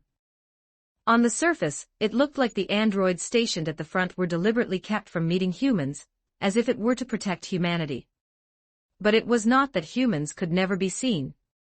If someone established outstanding merit on the front lines, or if certain conditions were met, they could obtain the chance to meet humanity. Yet for thousands of years, the vast majority of androids died in battle without ever laying eyes on a single human, without ever seeing proof that confirmed their creators truly existed. So some began to doubt whether the Council of Humanity existed at all. Others began to loathe this endless war. Unless they could truly meet humanity and receive encouragement directly from their creators, they no longer had the motivation to continue. If this went on, androids would fall into confusion. Worse, it could trigger another internal android rebellion like the one that had happened before, with androids slaughtering each other. Therefore, to give androids the will to persist and to raise morale, they needed evidence that the Council of Humanity truly existed, so that androids could regain their faith. And thus, the Yorha project was born. On the surface, it was the development of a new model of android combat force, the Yorha series, designed to fight machine life forms.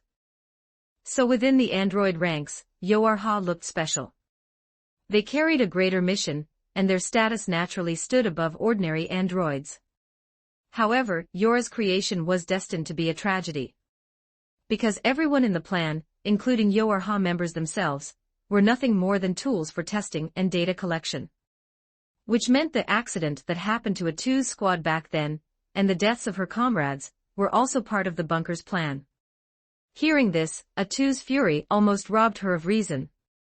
She nearly moved to kill the commander on the spot.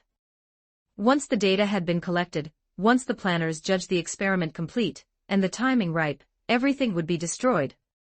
When that time came, the bunker's servers would automatically erase all traces of the project. A backdoor embedded in the system from the beginning would then allow machine life forms to discover it and invade. Everything would become infected. At that point, the bunker would be forced to be abandoned. All documentation of the Yorha project, including the personnel of the bunker itself, would be destroyed. The losses would be catastrophic. And that would create the impression that the androids had paid such a price to protect humanity, further cementing the belief that humans still existed, and that this sacrifice had been necessary. Through that event, the android army's morale would be revived. They would believe the war had meaning. Their creators, their god, stood behind them. So Yoarha was a force destined to be sacrificed and discarded. Moreover, the android high command likely held little pity for Yoarha, because Yora's black box cores used machine life-form technology and materials. From the opposite angle, that could be seen as a shameful taint. So most of the higher-ups likely did not acknowledge Yoarha as comrades. In addition, the real reason Yoarha units were forbidden from having emotions was this: the higher-ups believed that filthy Yoarha should not be allowed to behave like humans, because that would be an insult to humanity. So Commander White, do you see A2-2B, and the others that way too? Kane asked the question with a depth that made it feel like a blade pressed to the soul. The commander had spoken about Yora's meaning and purpose, but she had omitted several key points. She had not said that the bunker would ultimately be abandoned, or that Yoarha was destined to be wiped out. It looked as though she did not know that even she herself would be erased. So when Kane filled in those missing pieces, she showed a stunned expression. As for his question, he wanted to know whether Commander White, like the other android higher-ups, looked down on Yoarha, refusing to recognize them as allies. Based on what Kane remembered from the work itself, Commander White seemed to be someone who did see Yoarha as comrades. But this was reality. I cannot regard Yoarha, which uses black boxes as their core, as the same kind as myself. A reply with almost no hesitation. That answer nearly sent A2 into another rampage. As for 2B, she had been silent from beginning to end, but after those words, she finally showed a visible reaction. It was as if all strength drained from her body, and she almost could not remain standing. As for 9S, he had taken off his visor, and his expression was unmistakable, an inability to accept what he had heard. Allies, right, Commander. The Council of Humanity being extinct, Yoarha black boxes being connected to machine life forms, and then silencing everyone at the end like an execution, it's all fake, right? A girl's voice, trembling as though on the verge of tears, came through from 2B's fighter. Kane blinked. That should be 2B's operator, 6-0. In the setting, she was the bright, energetic type, with braided twin tails. She had heard it too. Who secretly linked the bunker into this conversation? I didn't secretly establish communications with the bunker. The commander herself authorized it. 9S answered with a complicated look, as if he understood why Kane would think that. In fact, halfway through the explanation, 9S had planned to transmit the commander's words to the bunker. But he had discovered, to his surprise, that the connection had been open from the start. The bunker had been listening all along. What is this? 6-0 sounded shocked. 6-0, what has appeared in front of you is the key I left behind. Take that key, and you will know whether what I said is true. After that, silence fell. And Kane stared at Commander White with a sudden, profound intensity. At that moment, he felt her emotions. This was not some vague intuition. He had truly received her emotions, directly, Kane's special ability. So even here, did being a blank have some use? By sensing traces of other people's emotions, he could avoid certain dangers. And right now, Commander White's emotions told him she was lying. Not about the Yoarha project itself, but about the part where she claimed she viewed 2B, A2, and the others with the same cold, non-comrade eyes as the High Command. That part was a lie. In reality, she truly did regard them as comrades. And the fact she was revealing everything so bluntly, even allowing the bunker to hear it, meant she was finding another way out for them. That way out was Kane. If he could take Yoarha in, then they could escape the tragedy of being completely silenced. Of course, her blunt disclosure also came from her judgment of the current situation. Since he already knew the Yoarha project, she assumed Yoarha would eventually learn the truth from him anyway. So she might as well say it all herself. Then can I hug you now? Because from the emotions he sensed, Kane felt no malice. Even if she truly self-destructed and killed him, then so be it. Dying in this world would be fine. It was better than being forced back to his original world, where even death did not guarantee rest. Yes, within the Warhammer universe, you truly cannot rest after death. He had already proven that firsthand. The salted corpse on the golden throne would just haul him back up and make him work again. After all, he had died during an excavation before, and he had been resurrected. Granted, that resurrection had been a reward he earned through work.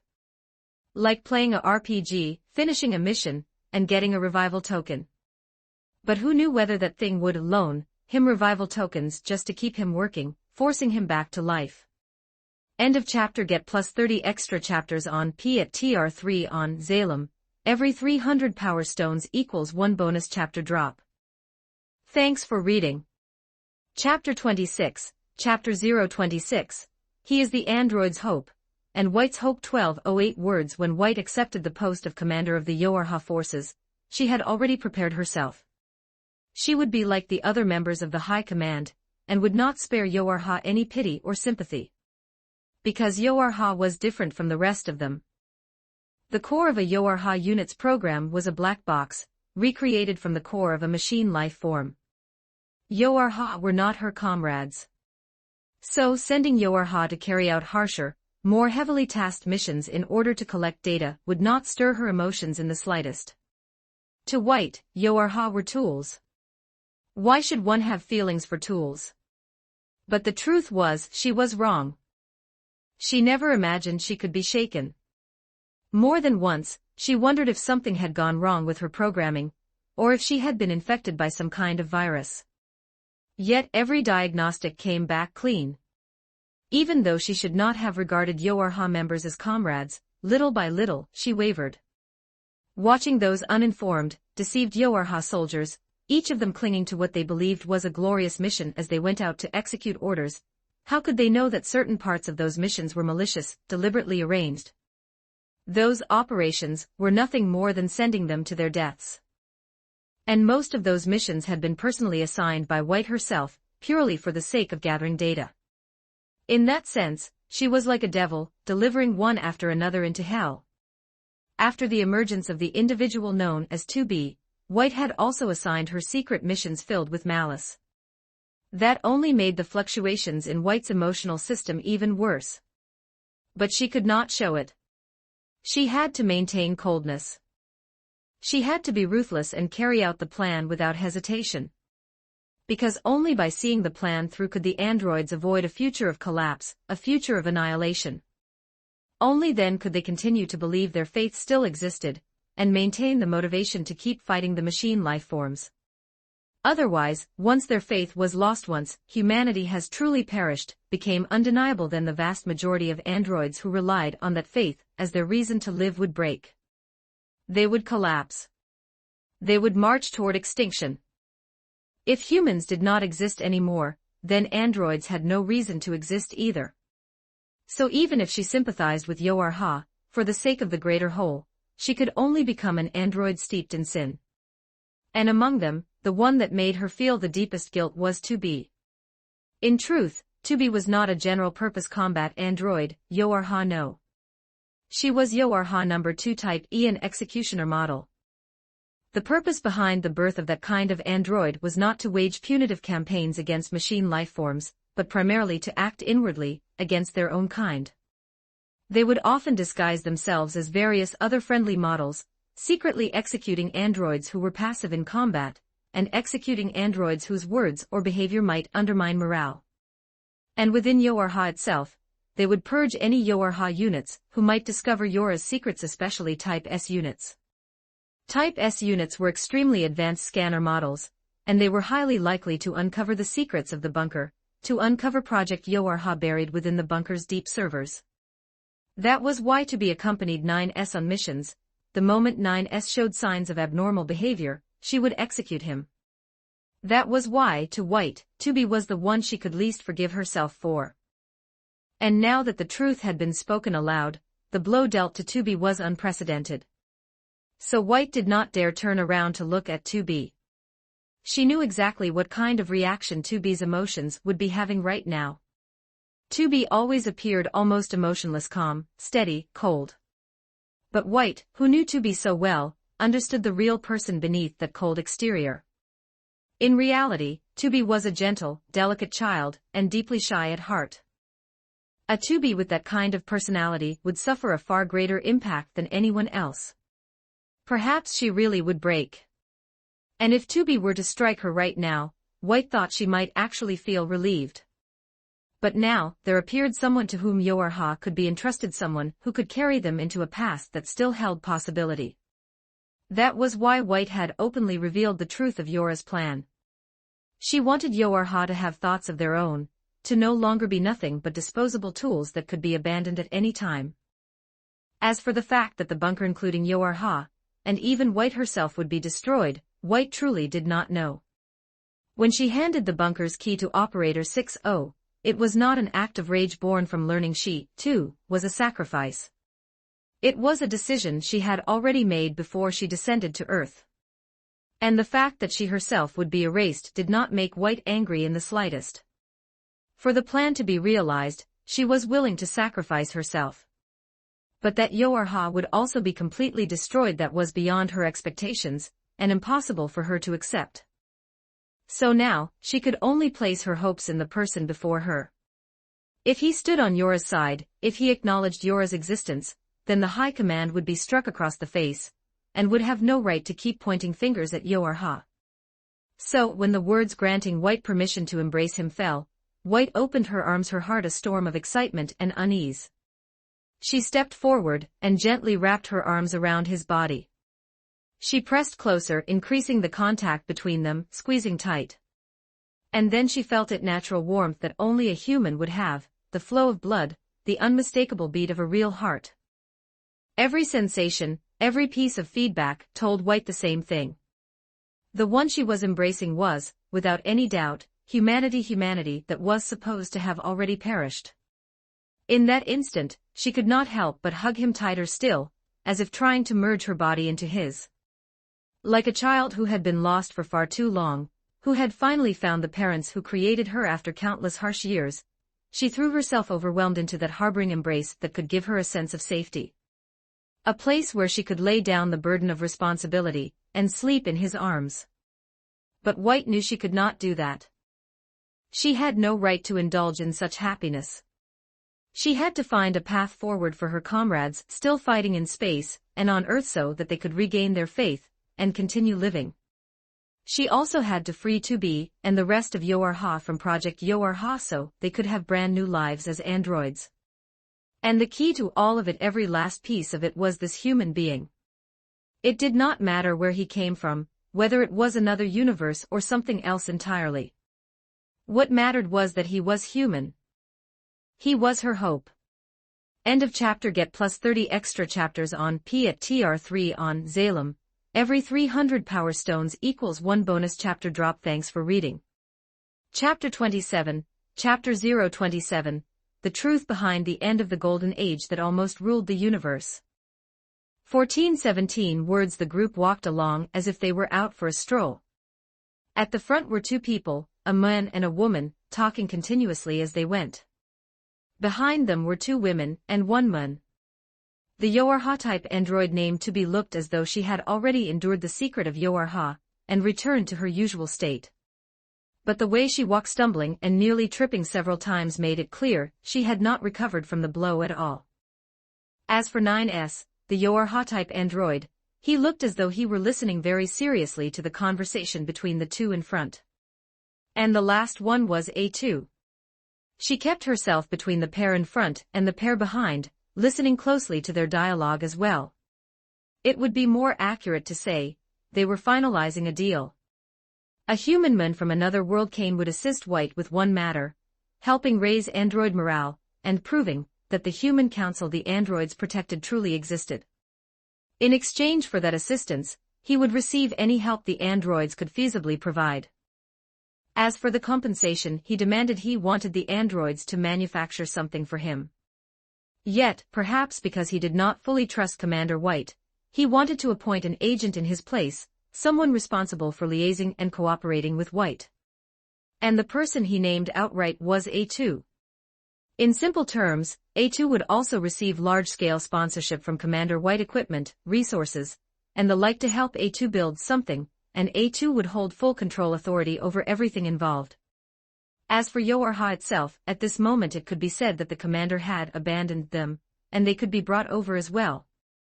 However, A2, someone who had been betrayed before, still maintained the necessary vigilance. Was it possible that Commander White exposing the secret and forcing Yoarha into betrayal was itself a conspiracy? Commander White, I'll tell you one last thing, the thing you want to know most. Why does my coming from another world have anything to do with A2? Was he about to expose the secret of the chat group? I can't explain the specifics, but you only need to know this. If A2 stops existing, then I won't be able to exist in this world either. He was emphasizing her importance. Also, I can't stay in this world for long. I don't know exactly when I'll be forced back. Forced back? Humans in the past had two-dimensional culture. Do you know what that is? I know a little. Humans created fictional stories. In those settings, some people are summoned by those from another world. So A2 is like that. She summoned you. You can understand it that way. How long I can stay him? Wait, let me check. I have 96 hours left. That made A2 freeze. How could he be so certain?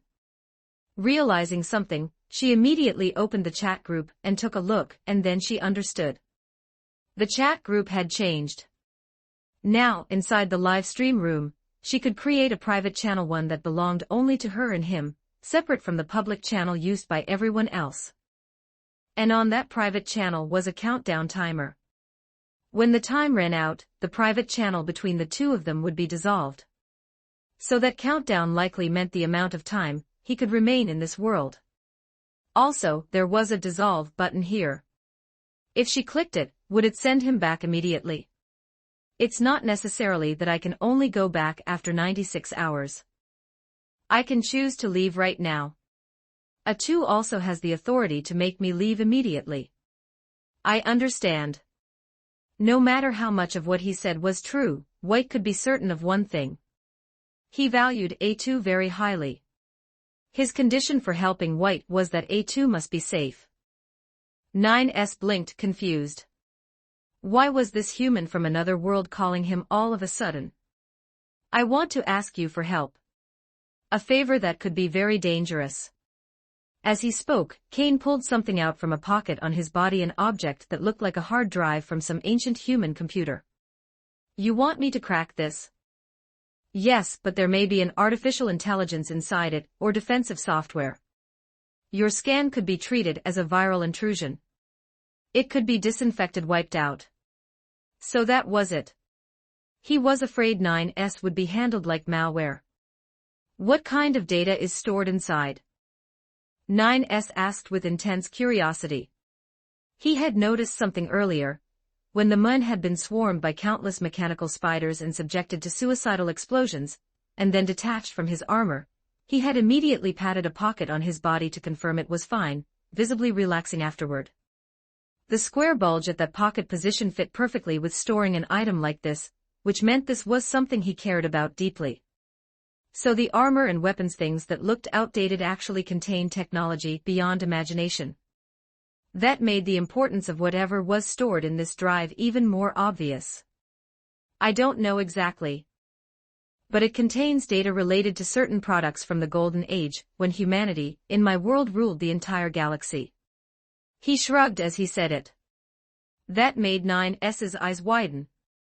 Humanity in his world had advanced to that level. It wasn't just 9S who was stunned, everyone was. Even 2B, still lost in confusion, looked shocked. Ruling the galaxy. Do they even understand how vast the galaxy is? The Milky Way galaxy is a barred spiral galaxy system composed of roughly 100 to 400 billion stars, thousands of star clusters and nebulae, and interstellar gas and dust of many kinds. Its diameter is about 100,000 light-years. To rule a territory like that, do they understand how terrifying that would be? And to move freely across a territory spanning 100,000 light-years meant humanity had mastered faster-than-light travel. Otherwise, to go from one end to the other, how many generations would it take to arrive? Of course, it might not be instant. It might take hundreds of years, but the humans of that era might have had lifespans long enough to endure such time. And as for a device from such an era, if it truly contained an artificial intelligence or antivirus defense systems then to this world, that level of advancement could be described as a difference in dimensions. So if 9S recklessly scanned and invaded it, it would be like a moth flying into a flame. Even knowing the gap in technology, 9S still felt restless with desire. He desperately wanted to see what technology looked like when it surpassed this world by countless eras. But no matter how restless he was, reason still held his mind. If he invaded carelessly, the one to suffer might not only be him. It could propagate outward from him as the center, invading and exterminating all androids. One mistake and every android could be wiped out. Then again, Android High Command didn't like Warhammer anyway. Maybe he didn't need to care about androids as a whole. If he was going to care, he should care about comrades who were also Warhammer. Kane, there's something odd about your wording. You deliberately called it a golden age. It sounds like you're implying it's already a thing of the past. 9S caught the hint hidden in Kane's phrasing and asked with curiosity. That brilliant era of humanity had already become history. The age of humanity ruling the galaxy had been shaken. Humanity's golden age has ended. So take a guess, at humanity's brightest moment, an era so dazzling that ruling the entire universe was almost within reach, what caused that era to end so abruptly and plunge into a dark age? Kane said it with a playful edge. But how were they supposed to guess? No one present besides Mr. Kane came from his world. How could they possibly guess correctly? So 9S began analyzing everything he had observed since he first took note of Mr. Kane, every word, every behavior. He did not believe Kane would leave them with absolutely no clues and expect a blind guess. The clue had to be hidden in something already said, hidden within his words and actions. So all the data and conclusions pointed to one possibility. And no way. End of chapter. Get plus 30 extra chapters on P at TR3 on Zalem. Every 300 power stones equals 1 bonus chapter drop. Thanks for reading. Chapter 28, Chapter 028, Decrypting the STC, Hard Drive, and Obtaining Black 1475 words. Let's reach plus 10 reviews for an extra chapter. What kind of cause could bring down a nation that ruled a Milky Way spanning over 100,000 light-years, a nation only one step away from ruling the entire universe? Hearing that, A2 began to think as well. She tried to imagine what kind of enemy could possibly end humanity's march after they had developed to such a level. She expanded her imagination using everything she remembered and knew, but no matter what she tried, A2 could not picture an enemy capable of doing it. Then again, that enemy did not necessarily have to be something concrete like the aliens in this world, or the machine life forms those aliens created. That enemy could be abstract. Just like how humanity in this world had perished because of the white chlorination syndrome. So perhaps the galaxy in the world of that human named Kane had suffered something similar. Perhaps it had been infected by some kind of particle, something akin to massive particles that threatened life itself. That infection had to be beyond imagination. For it to spread across an entire galaxy, it would have to be some special kind of radiative particle, moving faster than light, capable of penetrating everything. Those particles could have caused abnormalities in the human body, triggering mutation, dragging a glorious golden age into a dark age. As for why Kane looked like he had been fighting something in his own world, perhaps the infected humans, like the humans here, would go berserk and lose control. Meaning the enemy was humanity itself, humanity out of control. And his equipment, which looked crude and rough to the eye, also clearly suggested the state of his world, harsh. So harsh that they could not establish advanced manufacturing plants, could not maintain anything properly, and could only produce and process equipment in a crude manner. In other words, the predicament of his world might be similar to the predicament of humanity in this world. That was why A2 and the others had guessed along those lines. Because the answer felt like it had to be within the bounds of what they could imagine. The humans in your world suffered something like what happened here too, then. A sudden infection, some kind of virus. The first to speak was actually the quietest one, 2B. It seemed her train of thought was almost identical to A2's. However, after 2B spoke, A2 noticed something. Commander White and 9S were abnormally silent. Something was off. The two of them clearly had a different answer from A2 and 2B, and that answer was so heavy that they could not bring themselves to say it. No, not that they could not say it. They did not dare say it. It looks like Commander White and 9S have both arrived at the same correct answer. That was what Kane said. Which meant 2B was wrong, and A2's speculation was wrong as well. But how could he be so sure that what Commander White and 9S were thinking what they still had not voiced was the correct answer? Androids betrayed humanity. That's the answer, isn't it? 9S said it in a low voice. And from the look on Kane's face, it was obvious. He had guessed right. No wonder, earlier on, some of the things Kane had said to 2B carried malice toward androids. He had said that if humans still existed right now, that might not be a good thing for the android high command. It was as if he believed androids, like machine life forms, would no longer need their creators, and if the creators still existed, they would destroy them. So it was because his own world had suffered something like this that he carried such a preconception, such malicious suspicion. But was it really just malicious suspicion? Given Project Yoarha, given what Yora's fate would be, perhaps the High Command truly had changed. Betrayal. 2B murmured in shock. If she thought back, Kane had already implied early on that he did not trust androids, and he had even hypothesized that if humans in this world were still alive, androids might betray them. By rights, 2B should have reached the same conclusion as 9S. But the opposite had happened. When 2B replayed what he had said to her, she had unconsciously eliminated the possibility of android betrayal first. The reason was simple.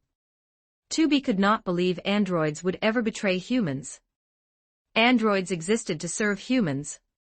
Moreover, how could humans who had already developed to the point of ruling the entire galaxy possibly be cornered into disaster by betrayal from androids? Is that why you don't really trust us? White asked the human before her with a bitter expression. Some of what he had said to 2B was partially correct, but not the part about androids betraying humanity. Rather, it was that the android high command truly had other thoughts. But those thoughts were absolutely not betray humanity.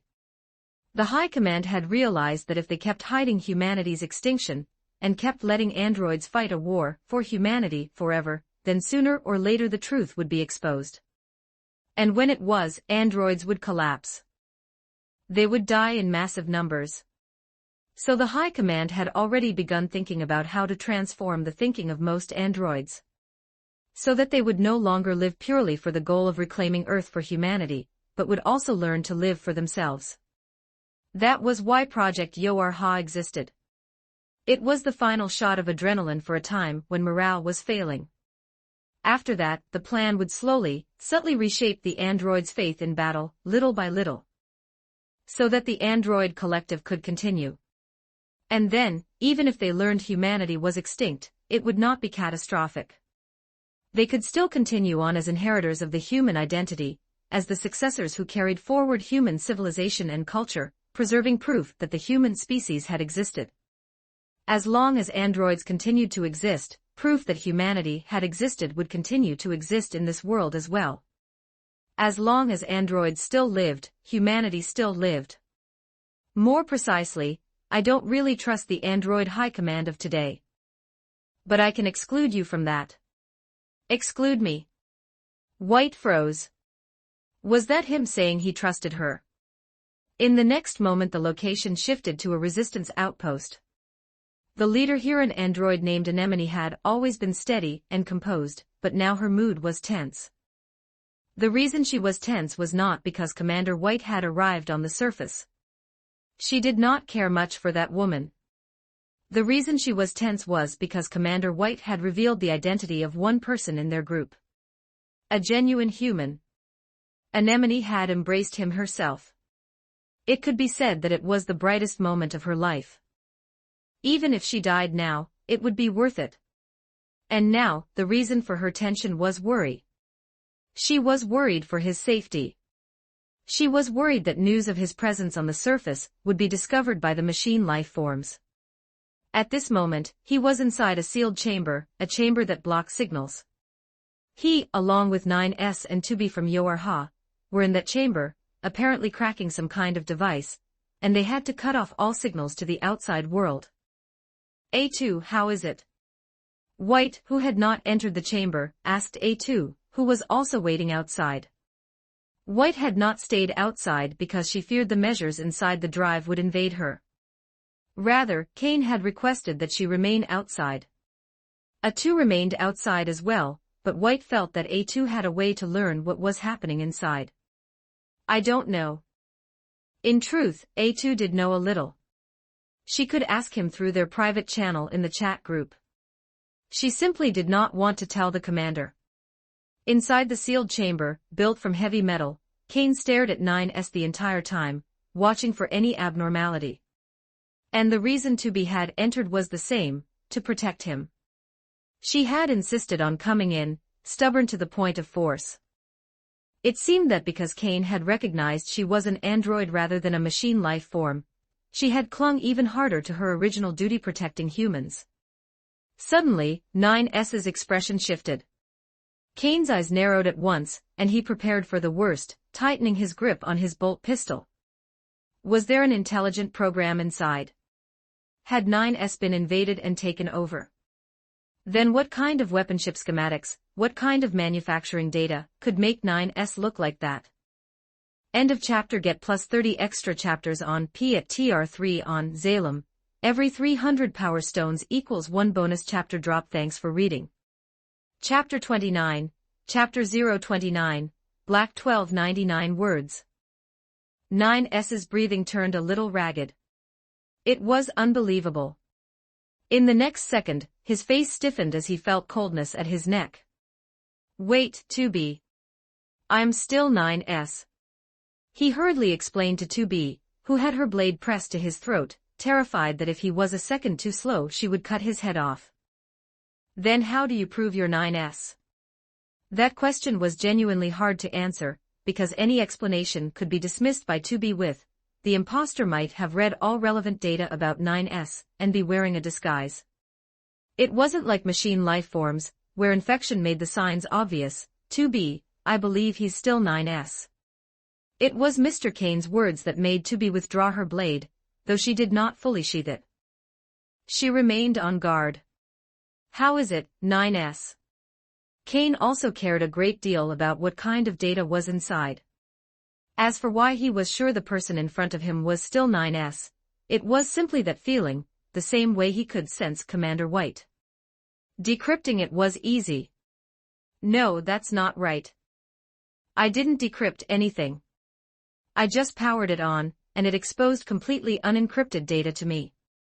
Like booting a computer with no password at all, he had entered the desktop with ease. After that, he could freely open various folders. None of them were encrypted either. 9S, you can understand the data inside. The voice came from behind. When he turned, it was Commander White, and A2 had come in as well. Presumably, after confirming the drive posed no immediate danger, Kane had informed A2 by some means, and the two of them had entered. This is what's incredible about the technology in Mr. Kane's world. After I scanned it, the program automatically adapted downward, automatically made itself compatible with me, and in an instant it became data I could understand. 9S said it excitedly. However, as soon as he said that, White, A2, and 2B all looked at him with renewed caution. After a brief pause, 9S immediately realized the problem. His wording implied that the drive had adapted downward to him, which made it sound as though he truly might have been compromised, implanted with something that let him interpret what was on the drive. Don't be nervous. I believe he's still 9S. Kane's repeated trust in him made their gazes soften slightly. So 9S reorganized his phrasing and explained in greater detail, making it clear that it was the drive's own program that had changed proactively so he could understand, rather than installing a translator into him. If it's going to proactively make itself compatible with you, doesn't that mean it needs to know what version you are? Wouldn't it have to scan you? Commander White's pointed question left 9S momentarily speechless. Scanning his system was practically the same as intrusion.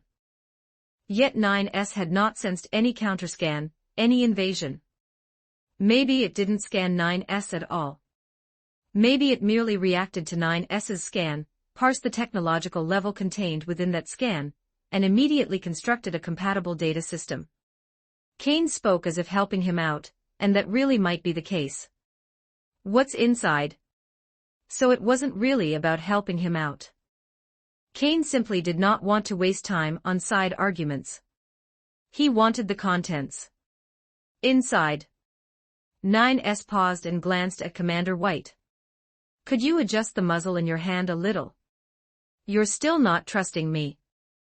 Don't let it misfire. It's a special ammunition technology for firearms. Melta warheads. As 9S said it, his expression shifted again, turning into something like disbelief. Because the bullet truly was miniature rocket technology. Of course, Melta munitions were terrifying as well. If androids could be fully equipped with them, their strength would surge past the machine life forms in one leap. And that wasn't even the most shocking part. The most shocking part was that the data inside was a step-by-step tutorial on how to make it. The sheer simplicity of it made 9S feel like he was looking at magic. Do you know how magic the instructions are for manufacturing these warheads? White was surprised that 9S would use a word like that. What could possibly make even 9S so excited? Then 9S explained why it felt like magic. This drive contained a kind of idiot-proof instruction set. Even someone with no knowledge at all could do it. As long as you listened and followed the steps, you could manufacture rocket-propelled rounds and Melta warheads that were beyond this era. Yes, from nothing to something. It did not require an industrial foundation. It was practically handmade. Of course, it wasn't literally something you could mold with your bare hands. Rather, following the guidance inside, you would first make certain auxiliary tools, unbelievably simple tools, and use them to process materials. Then you would use the processed output to make more tools and more components, chaining step after step, nesting one loop inside another, until you rapidly assembled a production line capable of manufacturing rocket-propelled rounds. It was absurd. Naturally, if this drive were handed to someone else, they would not be able to understand what to do. And that was where 9S came in.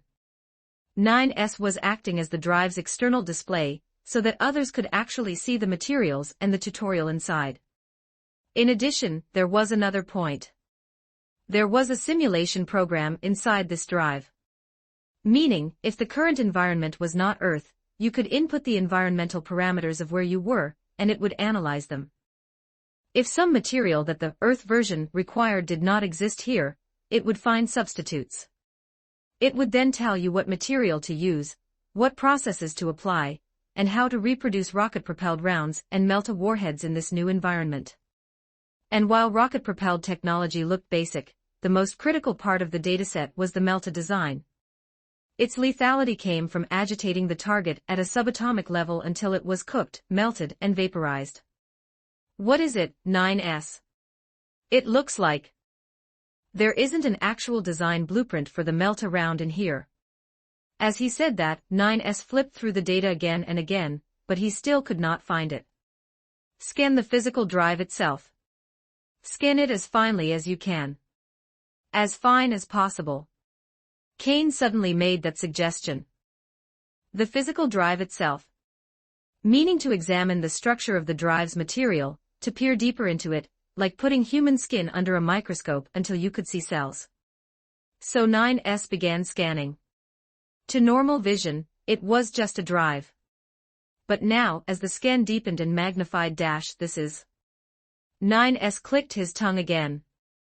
You found it. F found it. It's actually etched onto the drive. No, describing it like that was too simple. It's more accurate to say the drive itself is a physically printed design blueprint. That blueprint was like those transformable toys humans used to love, the kind that could shift from a car into a robot. Reverse the process, and the robot form could fold into the car form. The difference was that this folded blueprint drive was nowhere near as simple as robot to toy car. Not even close. It was on a completely different level. A difference in dimensions. It was ridiculous. Of course, the reason 9S could even recognize it as a blueprint had a lot to do with the drive's internal data assisting him. Otherwise, he truly would not have been able to tell. End of chapter. Get plus 30 extra chapters on P at TR3 on Zalem. Every 300 power stones equals 1 bonus chapter drop. Thanks for reading. Chapter 30, Chapter 030, One shot softens a building into cheese. 1312 words. A melt-a-bomb, at the android's current tech level and industrial capability, could be produced in at most an hour if cost was no object. However, this was a melt-a-bomb, a larger warhead made using the melt-around technology. In essence, it was simply a bomb manufactured using an explosives formula. And its shelf life was not long either, since it was a temporary make. If they wanted it to qualify as a true finished product, even with cost ignored, it would still take half a day. So, sensing something, Kane lifted his head to the sky and saw a faint, barely noticeable shooting star. In reality, it was a fighter craft entering the atmosphere. A fighter piloted by 2B, carrying the freshly manufactured melt-a-rounds back down to the surface world for him to test. Yes, the melt-a-warheads were not being manufactured on the surface. They were worried the machine lifeforms might steal the technology by accident even once. So the production was placed in the Yoarha bunker, with 9S returning to oversee it. As an aside, the bunker's control authority had now completely fallen into Yora's hands. As for the other satellite bases, they did suspect something was wrong with the bunker, but they did not investigate further. According to White, she told the other high command that all of this was part of her plan. To make them believe, she also sent some information to stabilize the high command. And White herself, that tall, blonde, mature sister type of android, was still beside Kane. It looked a bit like she was still being held as a hostage. But it felt more like she simply wanted to stay near him. Kane, what is your situation like in your world, on your battlefield? If it's convenient, can you tell me what humanity is fighting against?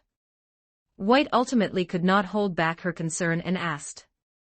In truth, she cared more about his circumstances, worried that once he returned, he would never be able to come back again. To be honest, for the sake of his safety, White felt an impulsive urge to imprison him in this world. But he had already said it, once the time was up, he would be forcibly repatriated to his original world. And the reason White asked what he was fighting against, instead of directly asking whether he was fighting androids, was because she had analyzed that in his world, the war between humans and androids was already a matter of the past. After humanity survived the android crisis, the severely weakened humans would then have faced other threats. Atu, also standing nearby, had a subtle change in her expression as well. She cared too. A lot of things. All kinds of horrors. And in the region I'm in, we're fighting the cannon fodder of the Chaos Gods. He shrugged, speaking in a light, almost joking tone. But the content of those words made White's expression tighten slightly. She did not think he was joking. Cannon fodder of the Chaos Gods. Especially that word Chaos Gods. White's voice grew heavier. A world where such absurd gods existed.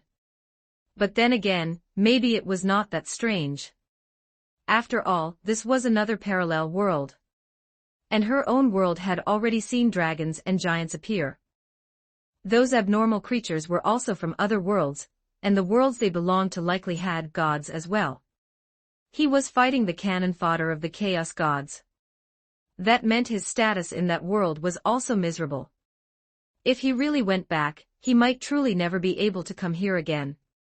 That made the impulse inside White begin to grow again. White, you're thinking about how to imprison me so I can't go back, aren't you? As if he had seen straight through her thoughts, White honestly nodded. If I could actually stay in this world, I'd be more than happy to. He added with a bitter smile, and the emotional reaction in his face made it seem like he genuinely hoped he could remain here. That meant that once the time ran out, he would be sent back, something that could not be changed. And it was also something White could not stop, no matter what methods she used. If he could prevent it, he would have said so. Clearly, for someone who understood this world as well as he did, he knew the android's power was not enough to make him stay, and not enough to resist the force that would drag him back. Then the two of them fell into silence, until the roar of a fighter's engines filled their ears. The transformed craft settled and stabilized, and 2B jumped down carrying a case, handing it over. Thanks, 2B. Taking the case, Kane could not help lifting a hand and ruffling the young woman's hair. Her silky strands slid across his fingers and palm. That head pat made her tilt her head with faint confusion. He opened the case. Inside were rows of Melta warheads, their caliber matching his bolt pistol's ammunition. In fact, they had been manufactured specifically to fit the caliber of his weapon. Then he began loading. For a test target, Kane aimed at an abandoned armored vehicle 30 meters away. He squeezed the trigger. The muzzle flashed orange, and almost at the same time the wrecked vehicle flared once without much sound. This power. Kane was surprised. This was roughly half the power of the Melta munitions he used against large machine life forms. The metal vehicle in front of him was like plastic foam struck by a lump of red-hot molten iron. The impacted area rapidly liquefied. He walked over to check, and Kane realized the effect of a single round might be even better than a Melta grenade. The fired round carried strong inertia, and the destructive shock generated on impact further shook and spread outward, making the melt-through effect better than a Melta grenade. Then try this. This time, he took out a component from the case, an obvious add-on meant for his bolt pistol. An underslung grenade launcher, right? After all, they had scanned some of the bolt pistol's data, so it was not strange that they could manufacture a suitable attachment and send it down. He fitted the attachment, took a larger warhead, assembled it in place, and chose his next test target, a derelict building 400 meters away. The grenade slammed into the building, and the moment of impact made Kane pause. This looks like a combination of a cluster munition and a white phosphorus bomb. That was his assessment. And the abandoned structure, under that single strike, turned cheese-like in an instant, softening rapidly, then collapsing. Also, based on what 9S had read one step deeper into the drive's materials, this Melta warhead technology appeared to be civilian-grade. Which meant there was military-grade Melta warhead technology as well. He had no idea how terrifying that level of power would be. And from what he was seeing now, the technology of his world and the technology of this world were almost mutually compatible. Of course, that was probably compatibility in pure technology. If it involved anything like psyker powers, then it likely would not carry over. So then if he brought every STC he had obtained so far over here, built and mass-produced everything, armed himself, and returned to his world, wouldn't his survivability jump exponentially? If this cross-world invitation could have happened before this excavation, back when he was still holed up in his own base, that would have been perfect. Maybe he could have brought over the STCs he had already found by accident. Maybe there would have been truly outrageous technology among them. End of chapter. Get plus 30 extra chapters on Key at TR3 on Zalem. Every 300 power stones equals 1 bonus chapter drop. Thanks for reading. Chapter 31, Chapter 031, The War Against the Machine Lifeforms is about to begin. 1323 words. This transdimensional channel, this chat group, seemed to have certain functions that required specific actions to trigger. After all, A2 had never had a live stream function before, nor anything like private channels. So Kane also tried to see whether he could dig out more hidden features. The result was nothing. Or rather, perhaps some features required certain conditions to activate. For example, completing some kind of task. But he did not even see a task panel, so there was no way to know. And these past few days, whenever he logged in, he had not really chatted or interacted with the group members. Mainly because when he logged on, most people were not online, and he was not the type to stay online waiting for others. He still had to coordinate with Commander White on certain performative, politician-style visits, boosting the morale of the androids on the front line. He even joined several joint operations, so the androids would be certain that humanity still existed. In other words, the transdimensional channel had no message notifications. There were no little red dots like normal apps, no you have X new messages, and it would not retain chat history. Naturally, that made it difficult to know who had been online and when. A2, when the fighting starts, I'll need you to turn on a live stream as well. Kane suddenly said this to A2 beside him. Maybe it needed the host, A2, to trigger it. A2 had also told him before, when she was fighting an ultra-giant machine life form, a prompt had automatically popped up asking whether she wanted to start a live stream, seemingly for requesting help. After that, private channels appeared as well. So could it be that he had read too many chat group system novels, and that live streaming could bring some kind of benefit, thereby unlocking more functions? As for when the fighting starts, the androids were planning to launch a major campaign, establishing a permanent foothold on the surface. After all, if they needed to manufacture large quantities of melt charges, doing it on the ground would be far more convenient. Producing them in space would be far too costly. So the targeted region was territory currently occupied by the machine life forms. And the reason that region was chosen was that the raw materials for manufacturing melt charges were most abundant there, and the easiest to extract. This time, they were launching a large-scale battle because they now had confidence in melt charges as a foundation. In just 3 days, they had already produced a considerable stockpile of ammunition. And there was more, the rocket propulsion technology used for bullets would also be applied to certain weapons. Understood. A2 agreed without hesitation. By now, she practically trusted him completely. 2B beside them did not understand what they were talking about. She tilted her head slightly, making a puzzled gesture. If those two had the same hairstyle and the same outfit, it would be hard to tell them apart.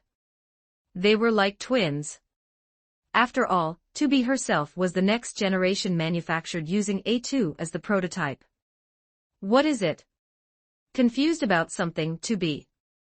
Kane felt that 2B, who carried the air of a young woman, was hesitating as if she wanted to speak but did not know how. As for A2, her temperament felt more like a mature woman. I am confused about one thing. When Lord Kane looks at me sometimes, my heartbeat rises for no apparent reason. I don't understand. Most of the time she was normal, but sometimes her heart rate would suddenly accelerate for no reason, and she would drift a little out of focus. It left to be perplexed as to why her pulse would become abnormal like that. That. Kane's expression immediately turned a bit unnatural because, at that moment, his mind had been conjuring up less than wholesome images. After all, 2B was extremely famous in the 3D SFM scene, and he had seen plenty. So when he actually saw the real her, those memories resurfaced again without him meaning them to. Of course, seeing a real person in front of you is still obviously different from a created 3D character. It was like when someone cosplays a character, cosplays 2B. It looks similar, but it is only similar in elements, the clothes, the hair, the colored contacts, the blindfold. That kind of similar. But the 2B before him was, of course, even more exquisitely perfect than the 3D videos. She was more like 2B than 2B in the videos. Well, the figure in front of him was 2B herself. So, as an emotional creature, and a male with desires and passions, it was impossible for him to look at a character like this and have no lustful thoughts at all. If someone truly had none, then they would be a saint. The difference is only a matter of how big, and a matter of self-control. Because Kane planned to explain it honestly. Of course, he was not going to say anything about what he had watched in the 3D scene. He would frame it simply as a man's desire toward beautiful things. If you said something like that to a young woman in a normal world, she would absolutely sweep you with the look people reserve for trash. However, just as he opened his mouth, a piercing alarm blared throughout the aircraft carrier. Yes, right now he was standing on the deck of an aircraft carrier, with large numbers of fighters parked around him. And all around, escort warships sailed in formation. The destination of this fleet was the target of their assault. As the alarm sounded, some of the warship's missiles were already lifting into the air, streaking toward the horizon ahead. As for this war, since he had chosen to cooperate with the androids, he would naturally participate. After all, taking a stable base would make it easier to rapidly manufacture STC products once he brought the STC over in the future. He did not actually have to take part, but he was doing so in order to familiarize himself with the weapon systems here. If he could bring them back, he would be able to put them into the battlefield immediately with full familiarity. Besides, he did not think the machine life forms would be more dangerous than the predicament awaiting him when he returned to his own side. If he could not handle things here, then there was no need to talk about surviving over there. But if he died here, he feared he truly would not be able to resurrect. If that happened, then that would simply be his fate. In another world, an armed organization independent of any nation, Mithril, had a submarine captain who, after taking a bath, was ready to throw herself onto the bed and rest properly. She had just intervened in a terrorist incident and struck hard at its terror forces, so the tension she had been holding could finally loosen. And because of that military intervention, she had not logged in for 3 days. She had needed to focus entirely on the situation on her side. So sitting down on the bed and about to sleep, she still decided to log in and take a look. Although it was late at night on her side, it might not be late night in other worlds. Someone could be online. Someone really was online, but only Ms. Wait, live streaming was unlocked too. Without hesitation, she opened it and entered a 2's live stream. What was playing was him. Captain Talitha Tessa Testarossa, who had just lain down, could not help but sit up. Her expression turned serious. This was a military operation. A fleet that included an aircraft carrier was beginning to enter combat. End of chapter. Get plus 30 extra chapters on P at TR3 on Zalem. Every 300 power stones equals 1 bonus chapter drop. Thanks for reading. Chapter 32, Chapter 032, the war codenamed Fireworks erupts. 1170 words. One missile after another lifted into the sky, tearing through the air at extreme speed as they streaked toward the horizon ahead. At the same time, the main guns on every warship had already begun firing. With orange flashes blazing, shell after shell dragged near orange tails across the sky. To the untrained eye, it almost looked like laser fire. Tessa knew exactly why it looked like beams of light. The shells were moving so fast that they heated up from air friction, glowing red hot, even flaring as they burned. Like meteors, drawn in by Earth's gravity, leaving luminous trails as they tear through the atmosphere at high speed. Beyond conventional gunfire, Tessa also noticed electromagnetic railgun shots. Those launches looked even more like oversized energy beams. Then the aircraft began to rise as well, one after another. And the live stream's perspective was a god's eye view centered on the woman named A2, so it was impossible to miss what Ms. A2 was doing. She had boarded a fighter, the same transformable aircraft Tessa had seen before. Not only Ms. A2, but also Mr. Golden Toilet. He was piloting one as well. And on the other side, the android woman named Tubi was flying one too. As the three of them took off, 10 more aircraft followed behind them, forming what looked like a flight. Yes, it was a flight, because other flights were visible as well. From this viewpoint alone, Tessa could observe 10 separate fighter flights. That meant at least over 100 aircraft were being committed to the battle. And beyond the same model A2 was using, there were other types of aircraft too, some resembled bombers, and there were also far more miniature swarms of tiny craft drones, most likely. So what exactly had happened? Why was there suddenly a massive war? Most likely, Mr. Golden Toilet, who knew some critical intelligence about this world's future, had warned them of something significant, prompting the androids to launch a major offensive to prevent a disastrous scenario from unfolding. And the enemy was clearly the machine life forms. A war between androids created by humanity and machine life forms created by aliens. It really was an oddly delicate irony. Suddenly, one blazing fireball after another erupted along the horizon. The engagement had begun. At the same time, dense clusters of specks appeared ahead, enemy missiles or flying machine life forms. There were also beam-like strikes coming in, enemy gunfire. So from a two's viewpoint, still not far out yet, it was possible to see towering water plumes erupting behind them as the sea was hammered by incoming fire. Very quickly, those dense specks resolved into their true forms. Most of them really were flying machine life forms. As far as the eye could see, they formed a thick, crawling carpet across the sky, dense enough to trigger trypophobia. What kind of flight propulsion system is that? Tessa found herself wondering about the power source behind these flying machine organisms. They moved with an agility reminiscent of fish swimming through water. Could this be some form of anti-gravity technology? But she did not have time to pursue the thought. The battle had already escalated into a white-hot storm, and it seized her full attention. In an instant, the machine life forms unleashed dense laser fire and launched a barrage of energy spheres. With fewer aircraft on this side, if they tried to trade ammunition head-on, they would only die faster. So, aside from necessary interception firing munitions to counter incoming threats, the android side was almost entirely walking a tightrope, weaving through the dense curtains of fire.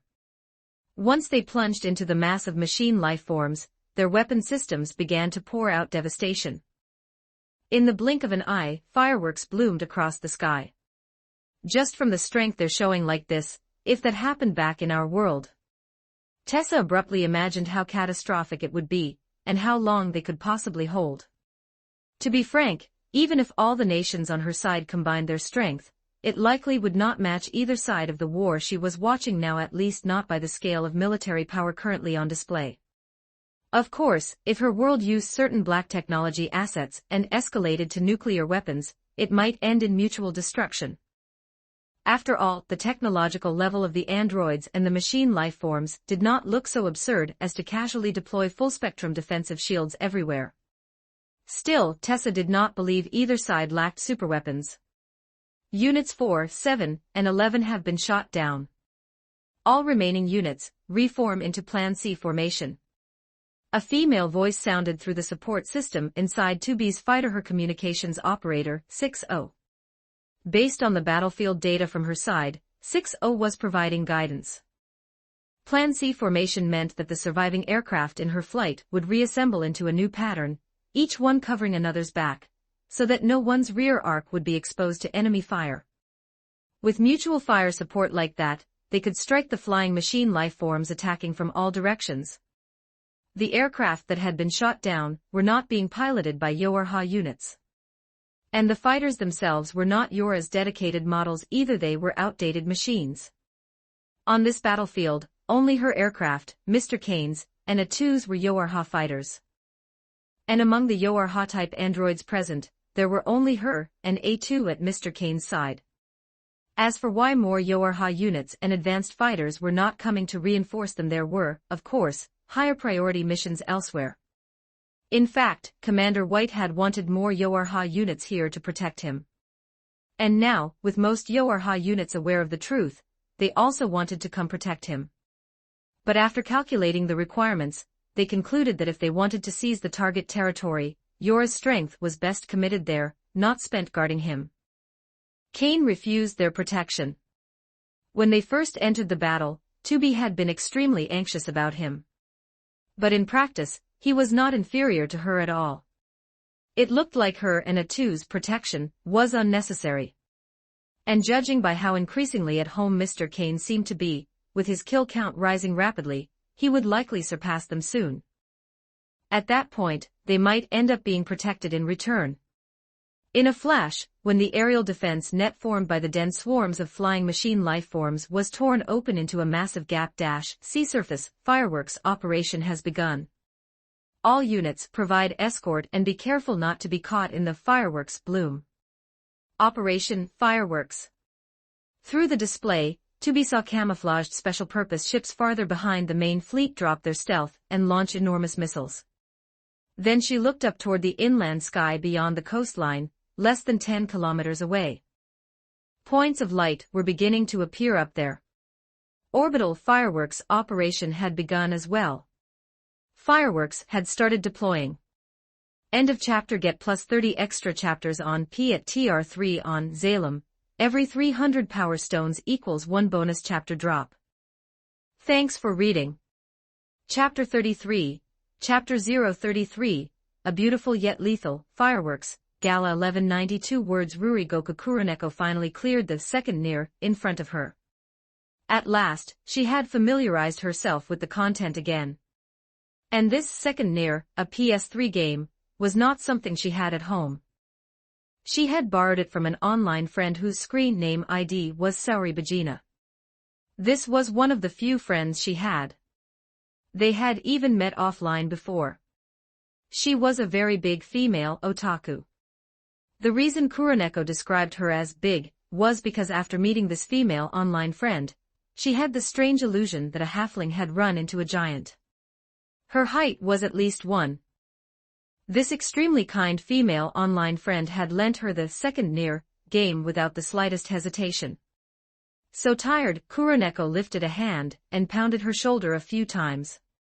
Come to think of it, if Saori knew that Kuroneko had this kind of special chat group installed in her head, she would be insanely jealous, and she would absolutely want to know whether it connected to any worlds she liked. Especially mecha worlds. Saori loved those. Part of her screen name, Bajina, was taken from the Gundam character Quattro Bajina in Mobile Suit Zeta Gundam. If she also knew that a 2's world was the future of Nier, Replicant NIER Replicant, Saori would probably get so excited she would faint. If she could, Kuroneko wanted to share it with Saori, but unfortunately this chat group was something only she could see. If she actually said it out loud, it would probably just make people think her Chinibyo had gotten so severe it was beyond saving. In that case, she might as well log in and take a look, see if anyone was online right now. Someone was online, and more importantly, this was live stream. A 2 was streaming again. What was she streaming this time? Fighting the machine lifeforms again. Kuroneko really wanted to watch, so she tapped in and entered the live stream. The video that popped up was this. Kuroneko could not find the words. What a magnificent scene. Transformable fighters were in combat with countless flying machine lifeforms, trading fire with them in a full-scale engagement. A wild outpouring of ammunition. Almost nothing was wasted. Nearly every shot hit a flying machine lifeform, turning each one into a blooming firework. To be honest, it felt a bit like playing a 3D mecha shooter game. One sweep, and an entire dense pack of monsters exploded. Suddenly, a transformable fighter that was not the same model as Miza-2's blew apart nearby. Kuroneko even saw the android inside ripped into pieces. Because so much of the internal structure seemed to imitate human organs, it scared her badly. On top of that, the shrill alarms and the stern communications reporting battlefield conditions instantly made her mood sink, even though a moment ago, she had been watching it like a high-adrenaline sci-fi blockbuster. Only now did she realize this was not fictional filmmaking. This was a real battlefield. Right in front of her eyes, a war beyond anything she could have imagined was unfolding. So Kuroneko started worrying about A2. No, not just A2. There was also 2B, whom she had seen in earlier streams, and Mr. Golden Toilet. He was actually participating too. Those 3 were on the same team. They were weaving through the enemy's dense lasers and energy rounds in a hair-raising dance. If they got grazed even once, it could be total destruction, machine and pilot alike. Only after the dense swarms of flying machine lifeforms had been wiped out by more than half, and a massive breach had been torn open, did Kuroneko finally let herself breathe a little. Operation Fireworks. What was that? The camera gave her the answer. They were enormous missiles. Using the surrounding objects for scale, Kuroneko estimated each one was over 30 meters long, and at least 3 meters wide. 10 of these supersized missiles rose into the sky, heading straight for the enemy airspace that had just been ripped open. As the missiles drew closer, the enemy went berserk, throwing themselves forward to intercept. But the android air forces also intercepted with equal madness. Some even used their own bodies as living shields, blocking attacks so the missiles would not be shot down. Not only that, there were large numbers of android air units that had already reached the coastline in advance, smashing the enemy's coastal defenses at any cost. A-2B and Mr. Golden Toilet were also destroying the enemy's anti-air emplacements. She had to admit, the visuals were even more terrifying now. Under that dense curtain of defensive fire, the 3 aircraft took hits here and there, but thankfully they were glancing blows, not strikes to critical areas. In the end, they pulled back, rapidly retreating from the coastal fortress that had been built to look practically unbreakable. And the supersized missiles of Operation Fireworks reached the airspace overhead less than 5 seconds after the withdrawal. In the next instant, Kuroneko felt her eyes know, her brain go blank from the flash. But the white light faded quickly. The scene that returned to her vision made her gape, her mouth falling open in shock. She let out a half-choked cry. Now Kuroneko understood why it was called Operation Fireworks. Those missiles really did bloom like gigantic fireworks, bursting into countless points of light that radiated outward in every direction. Each point dragged a luminous trail behind it, like a laser. It could be described as a laser firework erupting from a central core and spraying outward. Beautiful and deadly. It was basically a fusion of a white phosphorus bomb and a cluster munition. That fortress that had looked unbreakable turned into a honeycomb in an instant. Wait, this destruction, it looked like the effect from Mr. Golden Toilet's grenade earlier. But before Kuroneko could think further, the perspective centered on A2 tilted upward, shifting to the sky. A2 was watching the sky. In the upper atmosphere, massive numbers of light points were falling. The leading lights looked like warheads. Some of the lights behind them were fighters. And some looked like sci-fi landing pods, dropping in as well. Over the ground where the drop was about to land, a vast, black, oppressive cloud surged upward. As the display inside A2's fighter zoomed in, Kuroneko saw what it was. A dense swarm of flying machine life forms. The number made her scalp prickle. Her trypophobia was about to kick in. This was at least 20 times, no, 30 times the number of coastal interceptors. The sheer excess made goosebumps rise on her skin. So many rising at once, blotting out the sky, did not even feel like an exaggeration. It made Kuroneko wonder whether the android drop could really reach the ground safely. The answer was yes. Because the leading warheads accelerated further and plunged straight into the dense, black cloud. And so the incomparably shocking fireworks gala began. End of chapter. Get plus 30 extra chapters on Key at TR3 on Zalem. Every 300 power stones equals 1 bonus chapter drop. Thanks for reading. Chapter 34, Chapter 034, The Earth Boiled by Fireworks. 1194 words. A vast layer of black, oppressive cloud covered the sky. In an environment like this, setting off fireworks would only make them shine even more brilliantly.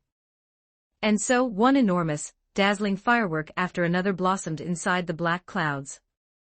Countless glittering points of light, each dragging a luminous tail, burst outward in every direction. Where those points seemed to touch the black haze, they erupted again, blooming into clusters of sparkling flame. The spectacle was magnificent. But it was not over. Because the burst was omnidirectional, countless points also fell toward the ground. An even more radiant scene was born. Beams of light poured down from the heavens in torrents, as beautiful as a rain of light. Yet that beauty was lethally real. It was like industrial pollution taken too far. When rain finally fell, it became acid rain.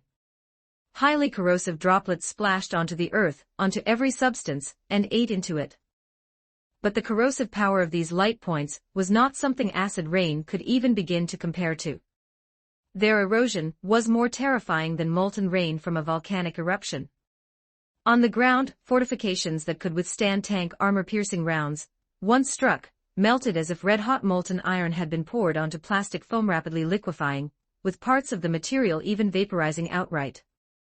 A colossal machine life form, 30 meters tall, like a mountain of metal, under this shower of glittering light points, looked like a candle being doused with boiling water. Or rather, like a clay doll left in the rain, quickly dissolving into sludge. Even a gigantic mechanical factory the size of a town, beneath this light rain, had its protective shell turned into something like an anthill, pocked everywhere, riddled with dense craters. And where an even more violently blooming firework wave passed over it, it transformed into a massive block of cheese. As for trees and other flammable things, the moment they were hit, they flash ignited. In the blink of an eye, the ground below looked like a place with only one fitting description: lava hell, steaming everywhere. It could also be said that the earth itself had been boiled. And now, the sky that had looked heavily overcast was clearing rapidly. The black clouds seemed to have been vaporized. What kind of incendiary bomb is that? Stunned by what she was seeing, Tessa murmured to herself. Earlier, when she watched the duel against the gigantic machine life form, and compared the environmental destruction, she had already estimated how terrifying the firepower of the Warhammer aircraft was. And even that level of power could not effectively break the metal shell of the giant machine life form. If something like that existed in her world, she could not even imagine what price they would have to pay to destroy it. Yet now, under this rain of light, it was dissolving rapidly. How much heat would that require? She did not believe this could be caused by conventional chemical munitions. Could this rain of light be plasma? If so, then that earlier grenade had been a plasma grenade. And if this kind of strike were used against actual human targets, Tessa's scalp went numb. It would be even more spine-chilling than white phosphorus and cluster munitions used in carpet bombing. Just imagining what it would do to a human body made nausea surge up her throat. She immediately cut off the thought. The front was hell. Better not open that door and punish herself by trying to peek inside. Another user currently online was an IDDR. Yuko Kazuki herself was also watching this war with a grave expression, watching this special weapon under the codename Fireworks. This kind of ammunition would be exceptionally effective against the extraterrestrial life forms in her world, the Beta, whose bodies and vitality were absurdly tenacious. Especially the Destroyer class and the Fort class Beta. Those two types were the most likely to rip open humanity's defensive lines. The Destroyer class were the large strains that served as the vanguard of Beta swarms. They could charge forward at 170 kilometers per hour, smashing everything in their path. And the frontal armor carapace of this type was extremely tough, able to endure large-caliber artillery strikes, while also possessing a certain degree of regenerative capability. The hardness of its carapace was Mohs hardness 15. And diamond was only Mohs hardness 10. For the carapace to exceed it by so many grades, the sheer durability was self-evident. This was not something ordinary munitions could easily punch through. If the battlefield footage she was seeing right now could be replicated in her world, if that world's fireworks munitions could be mass-produced, and the underlying physics of both universes were close enough, then it would surely melt the monster's shells with ease. Lord Kane really did bring over that kind of tech. 6-0 Keep running your mouth.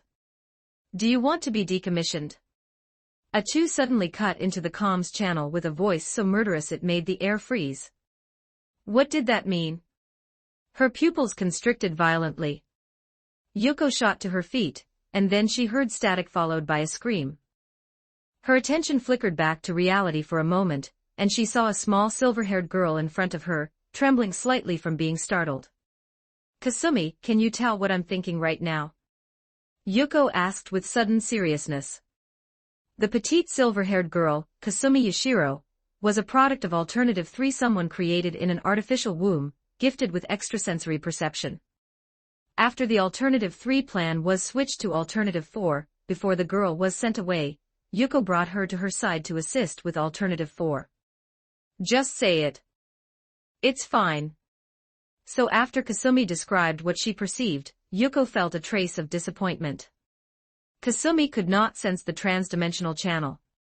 However, in that moment of Yuko's agitation, the child had still picked up fragments from Yuko's mind, and she seemed confused, as if wondering whether Yuko had become mentally disordered from exhaustion.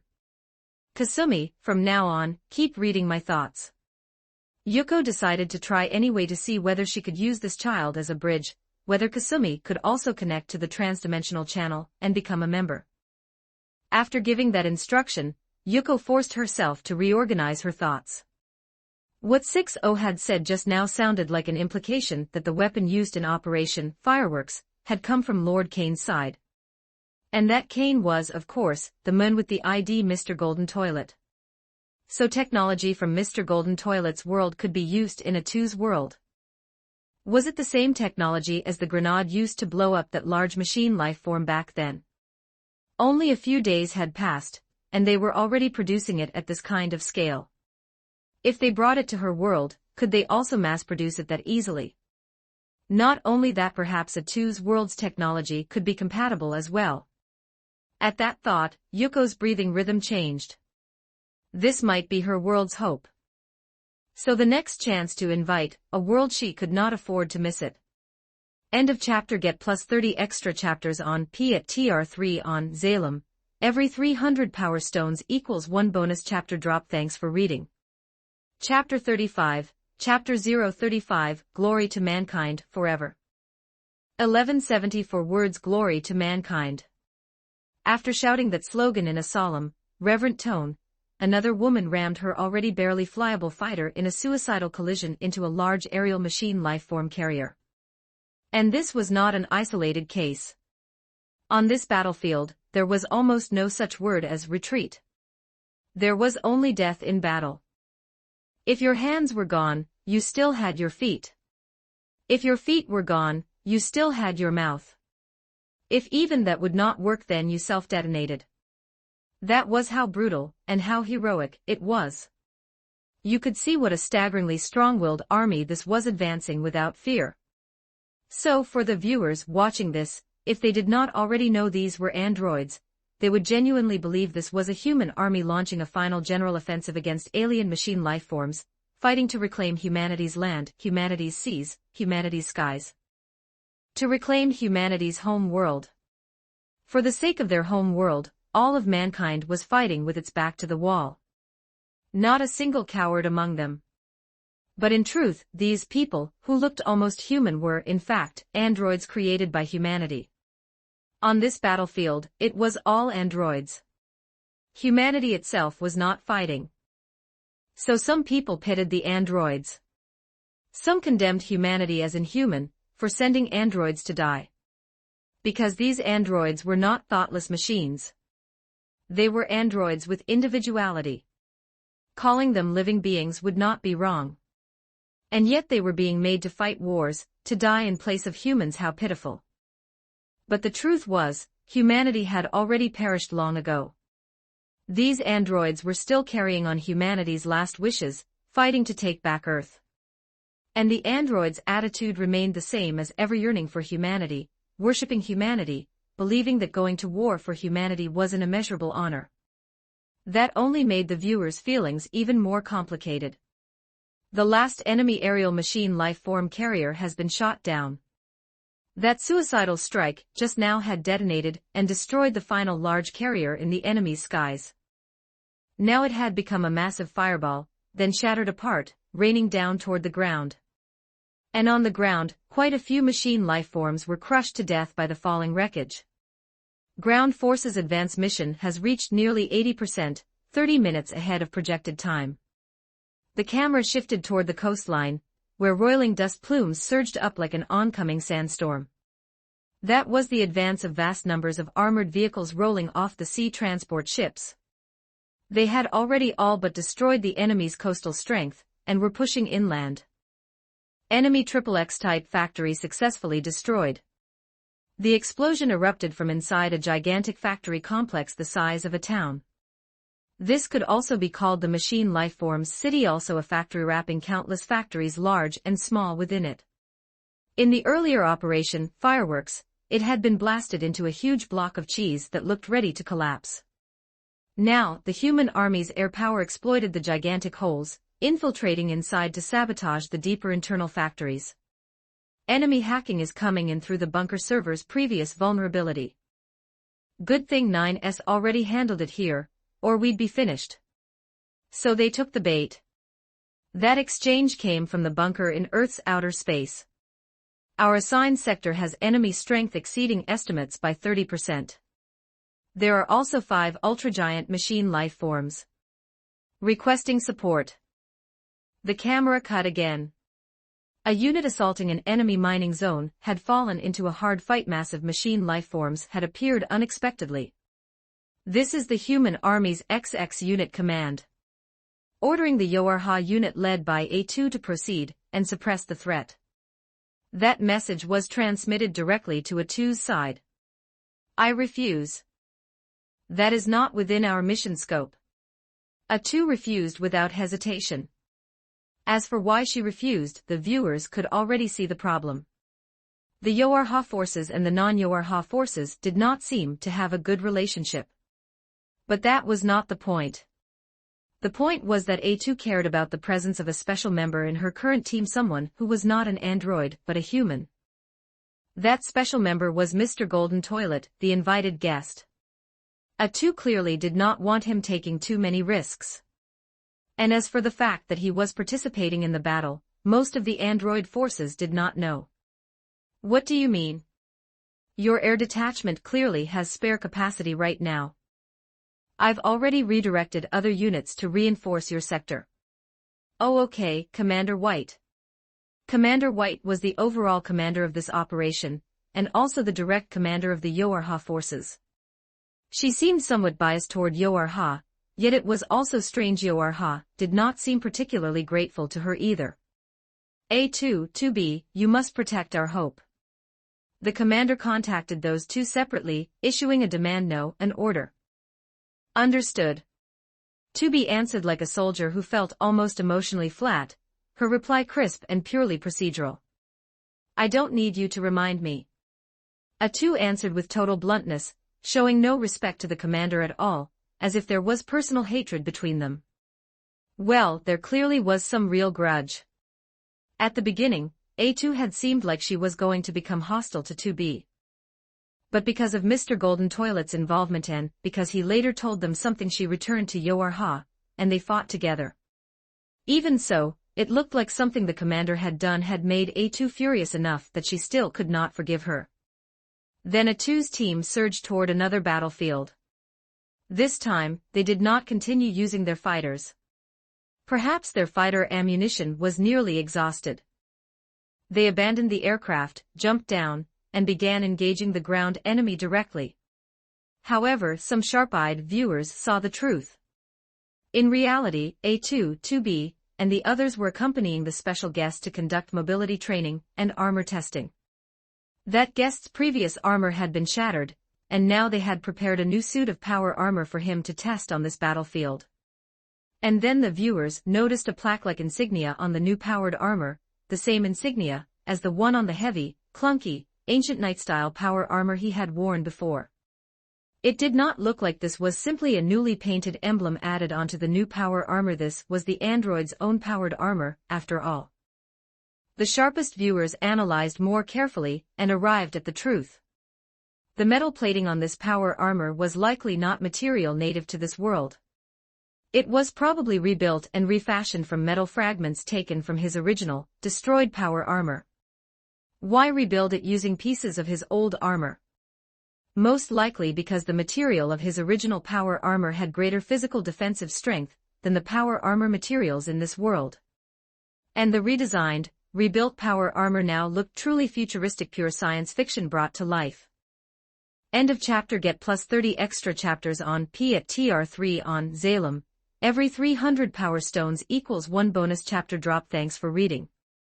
Chapter 36, Chapter 036, Curtain Call, Returning to Hell Imminent. 1275 words. A silvery white, flat blade sliced cleanly through the mechanical life form in front of him, its body vaguely scorpion-like, splitting it neatly into two. In the next instant, the blade spun in a tight arc, slashing diagonally backward. Two more scorpion-shaped machines cracked open like broken metal shells. Sensing something, he sprang hard, his body snapping up into the air in a single burst, vaulting nearly 10 meters while the ground where he'd been standing erupted as a mechanical life form resembling a death worm burst up through the earth. Those densely packed teeth-like mismatched daggers interlocked into a vicious maw lunge to swallow him whole, as though feeding meat into an industrial grinder to be minced into pulp. Bang, bang, bang. His other hand had already drawn his gun. Orange light flashed several times in rapid succession, like the strobe of a camera, and within the gaping mouth wide enough to swallow a truck cab, those hundreds of metal fangs spinning at high speed flared with several violent bursts of light. For a brief moment, it looked like a plasma orb had formed, instantly melting away a large portion of the metal fangs. His pupils tightened. He immediately switched to a different warhead. With a single orange flash at the muzzle, a bolt round punched deep into the machine lifeform's throat, throwing off a shower of sparks. Boom. As if detonated from within, shards of metal blasted outward in all directions. In front of him, he heard a storm of impacts, countless fragments slamming into the defensive shield that had unfolded across his forearm. The shield was like a folding umbrella. It snapped open in an instant from his arm, locking into place. Once the impacts stopped, he retracted it immediately, and his airborne body continued to drop back down. He could see the deathworm-type machine life form below, blown apart into scrap. At the center of its body was a large drill bit, and the drill's surface was pocked with holes punched through by diamond core fragments from the bolt round's detonation. Looking closely at the wobbling drill, it was obvious that if he hadn't attacked just now, that high-speed rotation might have launched it like a bullet. A sudden explosion went off less than 5 meters behind his side. A mechanical life form that had been about to lunge in for the kill was reduced to a lump of wreckage and crashed to the ground. The one who destroyed it wasn't Kane. It was a strike from 2B, coming in from the flank. At this point, with this world's android power armor technology used to refit and redesign his original power armor, Kane had more or less finished testing the new suit. And it wasn't because his original flight unit had been shot down, forcing him to fight in power armor. It was simply that the battlefield was clearly nearing its end, so he stopped piloting the flight unit and switched over to power armor combat instead. As for the power armor he wore now compared to the original suit, the difference was this redesigned set looked more sci-fi, fit his body far better, and its agility was at least 3 times what it used to be. Of course, that came at a cost. Its physical protection was less than half of the original. It was like comparing 2 types of bulletproof vests. One is a more complete metal plate, wearing it severely restricts movement, but the protection is excellent.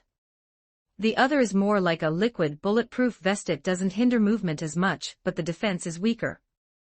Impacts don't spread as effectively across the whole vest, so overall protection is inferior to a solid plate. That was the difference between the rebuilt power armor and the original.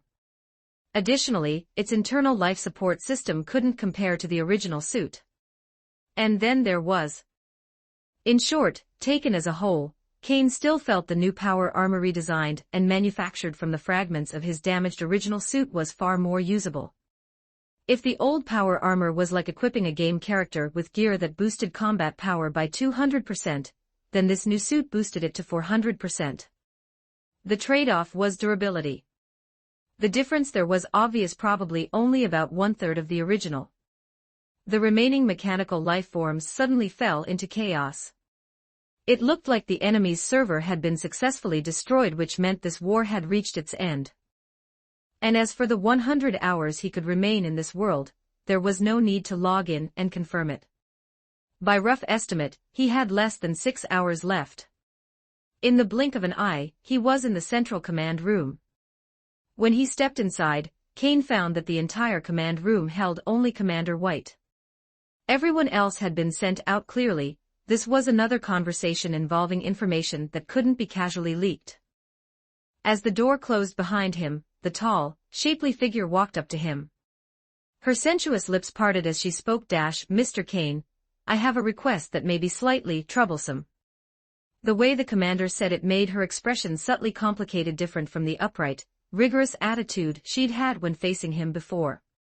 Now she wore a teasing, alluring look, as if she had a mischievous streak.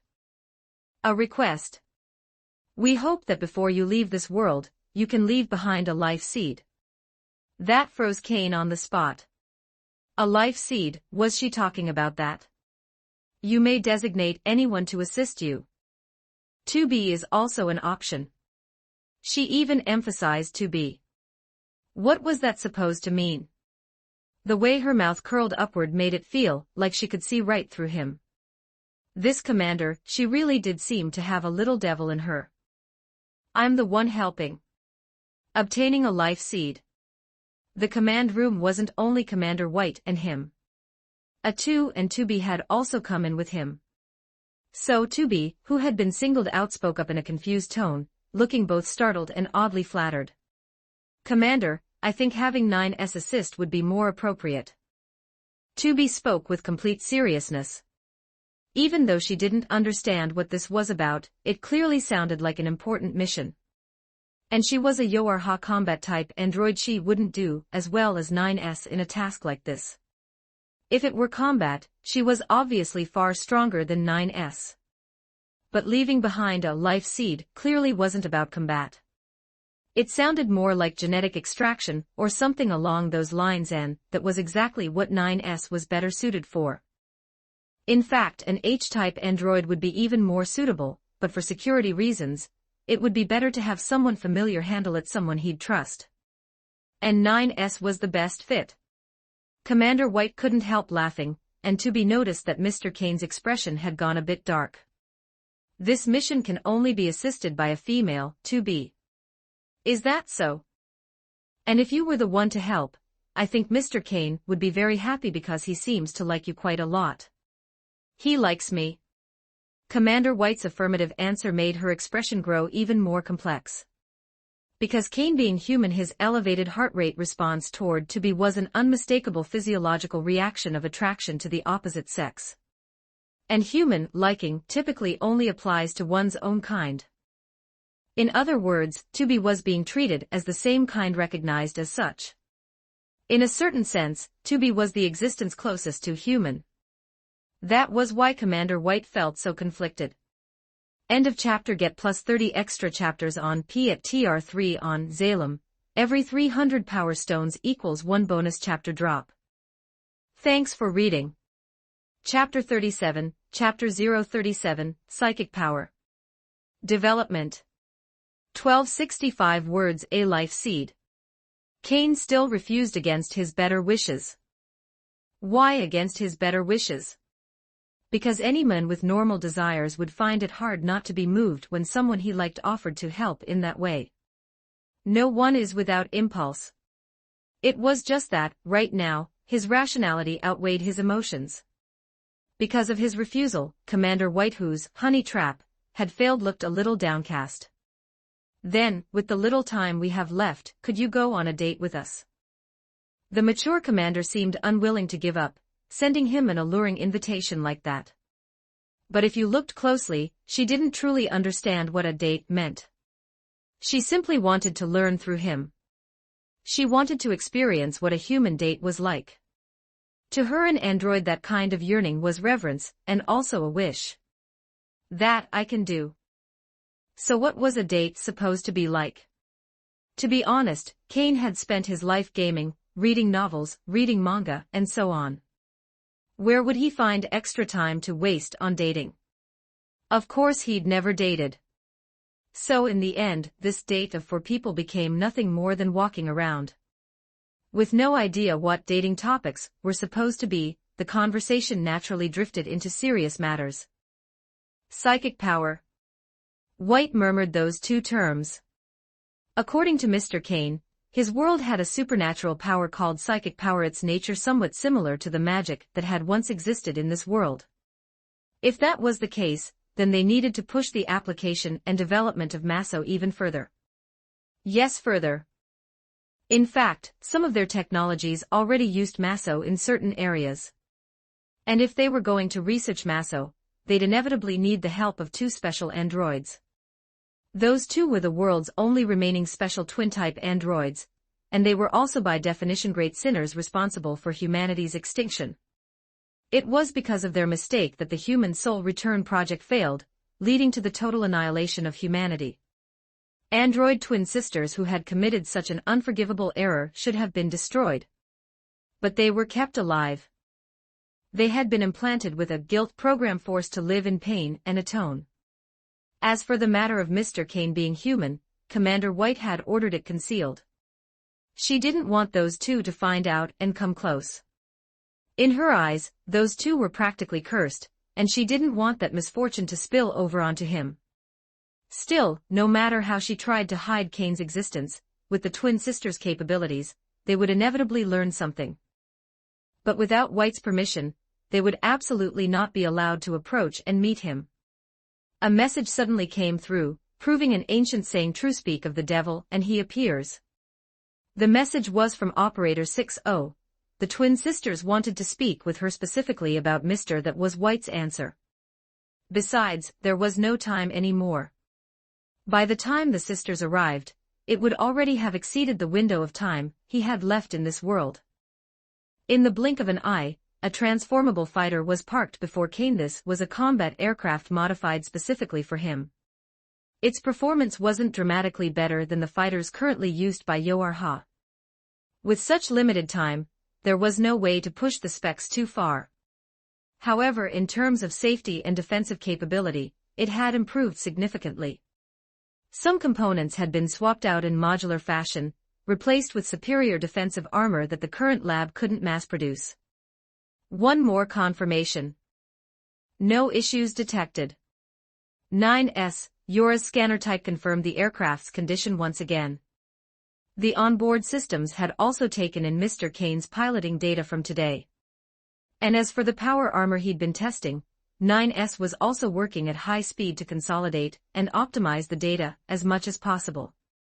In fact, there were two power armor sets. Because the power armor Mr. Kane had brought with him was fairly large, they had disassembled and reassembled the external plating to create a new suit. And the new suit didn't need to use the original armor fragments for full coverage, otherwise it would just become a rigid, clunky suit with terrible agility. Strictly speaking, Mr. Kane's original power armor wasn't truly inflexible. It simply didn't suit his body type. Most of its technology couldn't be deciphered and integrated into the new suit anyway. They were essentially just recombining its materials to manufacture a new outer shell. The internal system's hardware and software were almost entirely from this world. And to avoid the suit failing once he returned to his own world, the new power armor did not use any massa-related technology. It was comparatively pure technology. Please be careful. Hearing that voice carrying just a hint of genuine concern, Kane paused slightly, then nodded to A2, who spoke little and preferred silence. Then, as he finished putting on the power armor, 2B helped him lock in the final external module. The suit had looked sleek and form-fitting before. But now, with large amounts of equipment mounted onto it, it became heavy like a light cavalry knight turning into a fully armored heavy knight. More than half of what was mounted was ammunition, along with various auxiliary weapons and equipment. Finally, as the helmet visor lowered, he stepped toward the fighter and entered the cockpit. He had no idea whether the aircraft would be transported back with him when time was up. Right there was also his personal storage space in the chat group. Only 1 cubic meter, but it was now packed full. All systems confirmed normal. He looked down at the people below. Neither side said much. It was about time. The countdown was starting. White, who also knew exactly how much time remained, suddenly raised a salute. Not only her.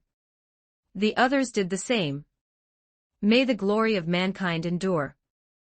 The moment those solemn words fell, the figure before them vanished like a mirage. Can't we bring it with him? White frowned, her voice edged with unease. The fighter remained where it was, but the pilot in the cockpit was gone.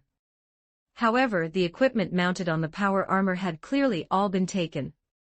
Her gaze turned to 9S. Sorry, Commander. It was that anomalous. He vanished into thin air. The spatial readings didn't change at all. 9S spoke with faint frustration. His instruments had detected no abnormal fluctuations whatsoever. At the same time, he was excited because it only proved how utterly unbelievable cross-world spatial transfer truly was. Then, one after another, they turned to look at A2. Although no one had been told exactly how she made contact, and they still didn't understand what special abilities she possessed, they were certain A2 could reach Mr. Kane on the other side. She even seemed capable of seeing what Mr. Kane was doing over there. So they urgently wanted to know what things looked like after his return. Because when he was first transported here, he had been in the middle of an extremely dangerous war in his original world. Based on what little information had been shared, Mr. Kane would return to almost the exact original point in time. Which meant that, the moment he returned, he would have to throw himself straight back into the war. Under everyone's gaze, A2 logged into the superdimensional channel. She watched for the user coming online. He was online and he sent a live stream invite. End of chapter. Get plus 30 extra chapters on P at TR3 on Zalem. Every 300 power stones equals 1 bonus chapter drop. Thanks for reading. Chapter 38, Chapter 038, Live streaming the Warhammer world, opening shock. 1289 words. A brief daze, like someone spacing out. The next instant, his vision abruptly went dark, and Kane suddenly rolled hard to the side. That pitch-black, curtain-like view was lit up by the firelight born from the explosion. Especially the spot where he'd been a moment ago, the ground looked as if it had been plastered over with mud glowing orange-red. In truth, that was the cooked and melted effect of a melt-a-bomb detonating and boiling everything around it. Kane didn't spend even one extra second paying attention to it. He had already drawn a black blade and slashed diagonally backward in a brutal cross-cut. He clearly felt metal tearing. He clearly heard flesh being cut open. Then he immediately leapt, and his field of view widened. Out of the corner of his eye, he saw that the body at the point of his strike had been cleanly severed at the waist. It was another nauseating corpse that no longer looked human, already reduced to a vessel for a demon. Looking around, flashes and explosions erupted from time to time, and chunks of blood flew everywhere. He remembered that before he'd been pulled across, there had still been close to 100 soldiers alive. Now fewer than 20 remained. And those survivors were all veterans, but faced with what seemed like an endless tide of demons, they could only struggle a little longer than most. As for these demons, Kane also knew which chaos god most of them belonged to. That pure, overflowing lust to kill, that intense thirst for blood, the way they reveled in slaughter like lunatics, there was no doubt at all. They were demons of Khorne. Suddenly, a shrill, grating sound of metal scraping against metal rang out, followed immediately by a metallic storm that swept past him. A veteran behind him had activated a weapon that could pass for a 21st century warship's close-in weapon system. A 12-barrel cluster of metal tubes around 20mm caliber was spinning like mad, and rapidly began to glow orange. He didn't know if it was the bullets heating the barrels red hot, or if the rotation itself was so extreme that friction with the air was producing searing heat. But the weapon capable of firing more than 30,000 rounds per minute howled past his side, creating a pressure differential. If a modern human stood this close, they would absolutely be dragged in and shredded into mince. So Kane instantly threw himself flat, both hands clamping hard onto the ground. The metal storm swept over his head. Through the helmet camera's capture of the scene ahead, he saw it clearly. Those bodies twisted into monster shapes by demonic possession were turned into clouds of blood mist in an instant. Noticing something, Kane rolled over immediately, braced himself, and snapped the muzzle of his bolter upward. Bang bang bang. Amid rapid, strobing flashes, one Melta warhead after another unleashed its power against the black ceiling nearly 20 meters above, striking creatures crawling along the metal roof. With poor eyesight, you might have mistaken them for mutated giant spiders. But once you saw clearly, they weren't spiders at all. They were spider-like horrors stitched together from human bodies. Ugly beyond words, terrifying beyond reason. After being hit, whatever limbs weren't instantly vaporized fell down in dripping remnants. Along with them fell countless wriggling grains of rice. A beautiful sight like this really needed to be shared with the group members properly. The live stream went live. Why live stream? Because it might genuinely unlock more functions in this superdimensional channel. During a 2's live stream war, an energy progress bar had appeared afterward. Unfortunately, even by the time the war ended, it still hadn't filled.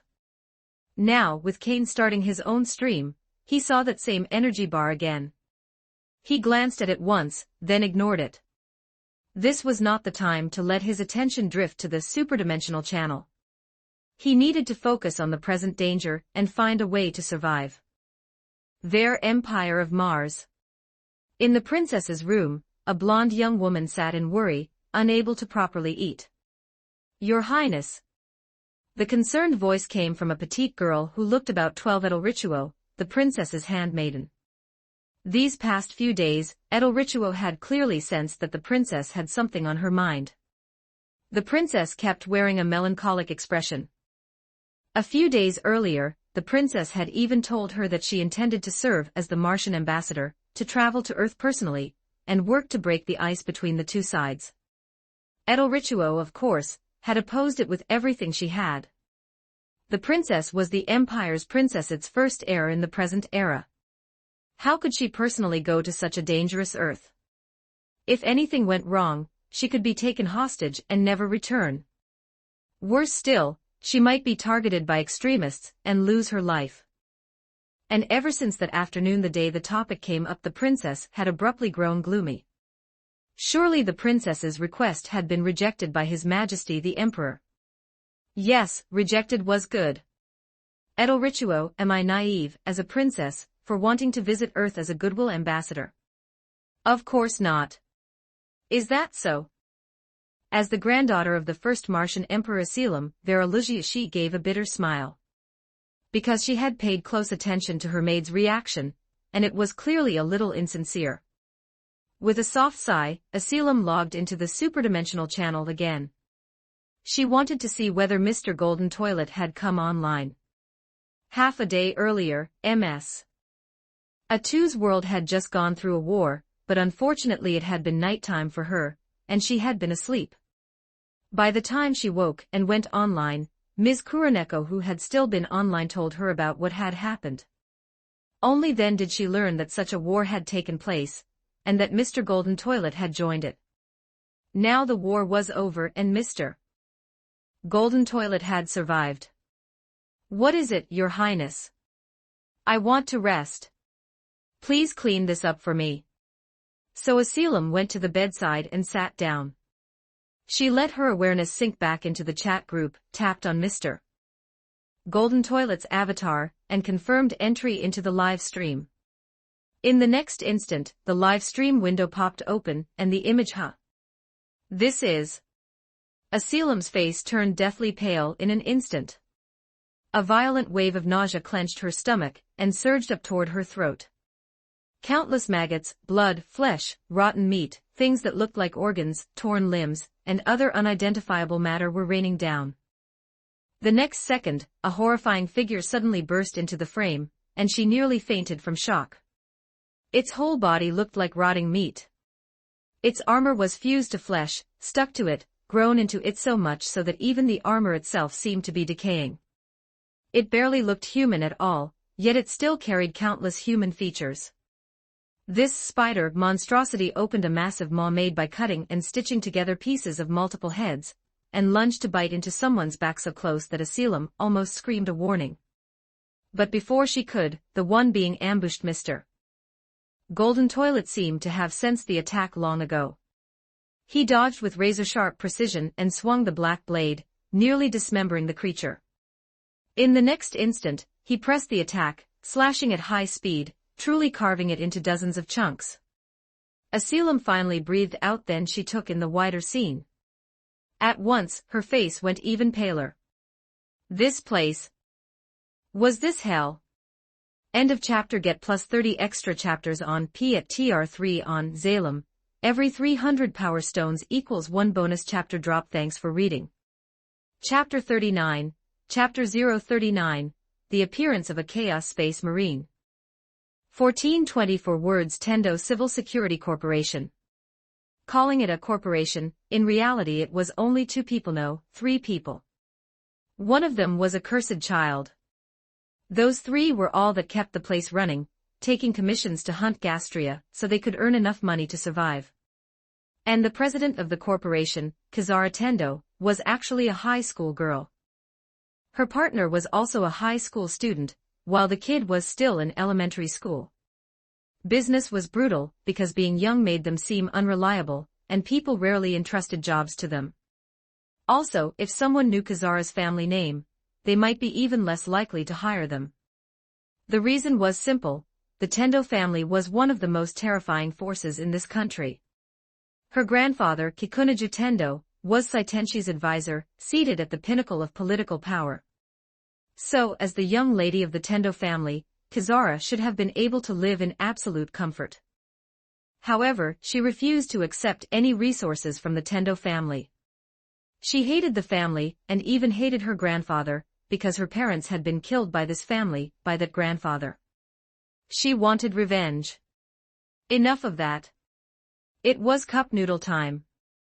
You couldn't oversteep it, or it wouldn't taste right. She peeled back the lid. The fragrant aroma made Kizara melt, and she twirled the noodles with her fork and brought them to her slightly pale, cherry-pink lips. She didn't swallow immediately. Instead, she lifted the cup to her lips and happily sipped the broth mixed with the noodles. She should log in and take a look. Maybe there was another live stream. Missing Mizatu's war stream earlier had honestly been a bit disappointing. She stopped chewing mid-bite because she really did see someone streaming, but it wasn't Miz, it was Mr. Golden Toilet.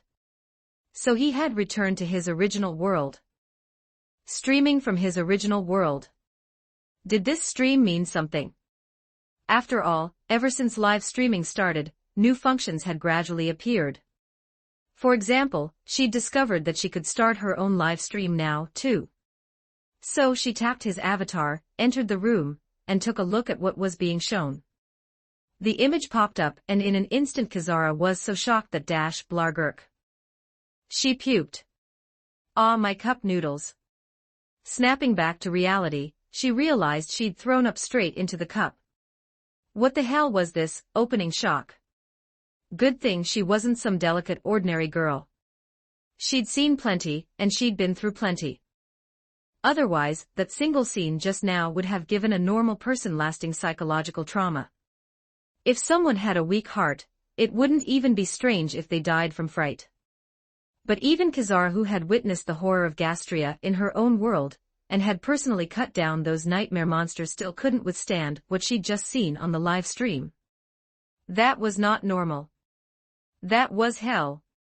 Taking a deep breath, Kizara detached from reality again. The real-world scene vanished from her vision as her consciousness re-entered the superdimensional channel and returned to the stream, staring at the hellscape that made her skin crawl all over again. Monsters with rotting flesh fused together with weapons and armored plating were attacking the fewer than 20 soldiers still alive. Looking carefully, some of those monsters resembled demons, at least from a distance. But up close, Kizara felt that even the demons in her imagination looked better than these things. Their flesh was rotten enough to make you sick. Some internal organs were twisted into unrecognizable shapes, and swarms of maggots wriggled everywhere. There were also insects that weren't maggots, but were even more horrifying. Smooth and slick like earthworms, yet covered in legs like centipedes. No, not legs, tiny tendrils. Their faces were warped beyond reason. In some cases, an entire eyeball had fallen out of its socket, still connected by sinew, and behind that eyeball it even looked like a thick, oversized worm was attached, squirming as it moved. And this dense army of monsters surged like a tide, swallowing the remaining defender's position. Are you insane? Kizara muttered, because one soldier operating a weapon like a close-in weapon system was spraying fire with no regard for whether anyone else lived or died. One of the soldiers was shredded on the spot, torn into a blood mist together with the other monsters by that metal storm. Golden Toilet was nearly caught by the sweep several times. Watching him fend off the monster's frenzied attacks while also avoiding the crazed gunner behind him had Kizara's heart in her throat. Her pupils widened. Kizara saw one soldier suddenly convulse, and then just like infected people in her world who rapidly mutated into monsters, this soldier transformed into an ugly, terrifying thing as well. He was about to lose control and swing his weapon toward his own comrades, yet he seemed to retain a sliver of clarity. Damn monster, you won't shake my will. For mankind, for the Emperor. Like a fanatical zealot, the soldier roared those words and charged into the monsters ahead. The monsters responded warmly, welcoming him with endless bullets and beams. In the blink of an eye, his body was riddled through, torn apart, and half his head was gone. But even though his body looked dead, his will remained alive, forcing that ruined flesh to lunge forward one last time.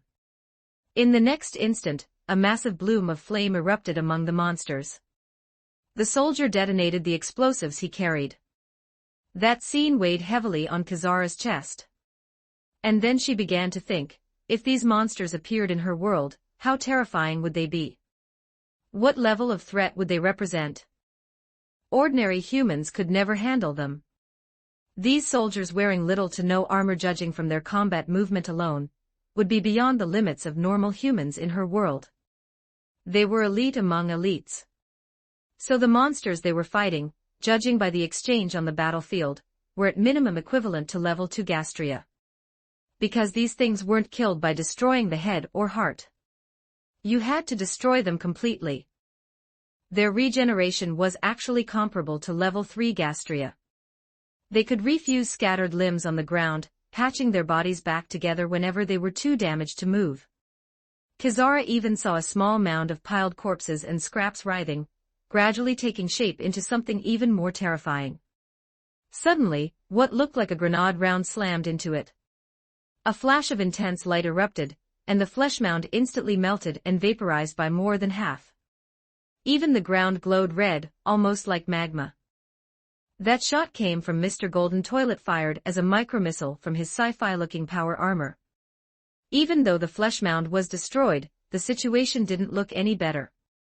The remaining soldiers were dying one after another. Behind them was a metal cliff face. They were surrounded. There was no escape. At this rate, sooner or later he would be drowned under the monsters. The monsters suddenly stopped advancing. Then, as they parted to open a path, a figure stepped forward about 2.5 meters tall. He seemed annoyed that some of the monsters were moving too slowly. Without a word, he swung the great sword in his hand like a hammer, smashing several of them into pulped wreckage. And then his appearance became clear. A man fully encased in heavy armor, a walking ironclad giant. It didn't look like armor you wore, so much as armor that had been forcibly nailed onto the body like a horseshoe driven into a hoof, violently fused together with flesh, so that blood and meat oozed from the seams, as if even the armor itself were rotting. The moment this figure appeared, every soldier's face changed. Facing endless monsters, they had been almost fearless. But when this figure emerged, they were afraid. Some of them couldn't help muttering "A fallen Astartes." That insignia, the Imperium's former 8th Legion, the Night Lords. Traitors of the Imperium. As those words clenched through gritted teeth fell, the soldiers' fear vanished, replaced by eyes burning with fury, fixed on the abnormal existence before them. So this Astartes was likely a boss-level enemy. And that made Kizara feel genuinely worried for Mr. Golden Toilet. Don't let him become a chat group member for only a few days, and then go permanently offline. End of chapter. Get plus 30 extra chapters on P at TR3 on Zalem. Every 300 power stones equals 1 bonus chapter drop. Thanks for reading. Chapter 40, Chapter 040, A Boss Character. Trading blows with an Astartes. 1205 words. That was the sound of fallen angel Kuroneko swallowing hard. Having been lucky enough to catch a 2's War live stream before, this time she'd also managed to camp Mr. Golden Toilet's stream. The moment she opened his live stream, it hit like a thunderbolt. She nearly lost control on the spot. Right now, no matter how you looked at it, this was exactly the kind of scene that would spiral into something even worse in one of those soul-crushing, depression-inducing anime. They were already in a precarious position, trapped against a horde of monsters and demons that were absurdly hard to kill, and seemed able to come back even after being butchered. And now, a boss had shown up out of nowhere, making the situation even more dire. The soldiers were calling him an Astartes, a space marine. Golden Toilet's world had already entered the interstellar era. And Astartes probably wasn't a name, but rather a classification, some kind of augmented human, a mutant, something used to distinguish them from ordinary humans. Then there was the other line, the Imperium's former 8th Legion, the Night Lords. Was that not the most blatantly boss-tier label imaginable? He must have done something to earn the title, Night Lord, right?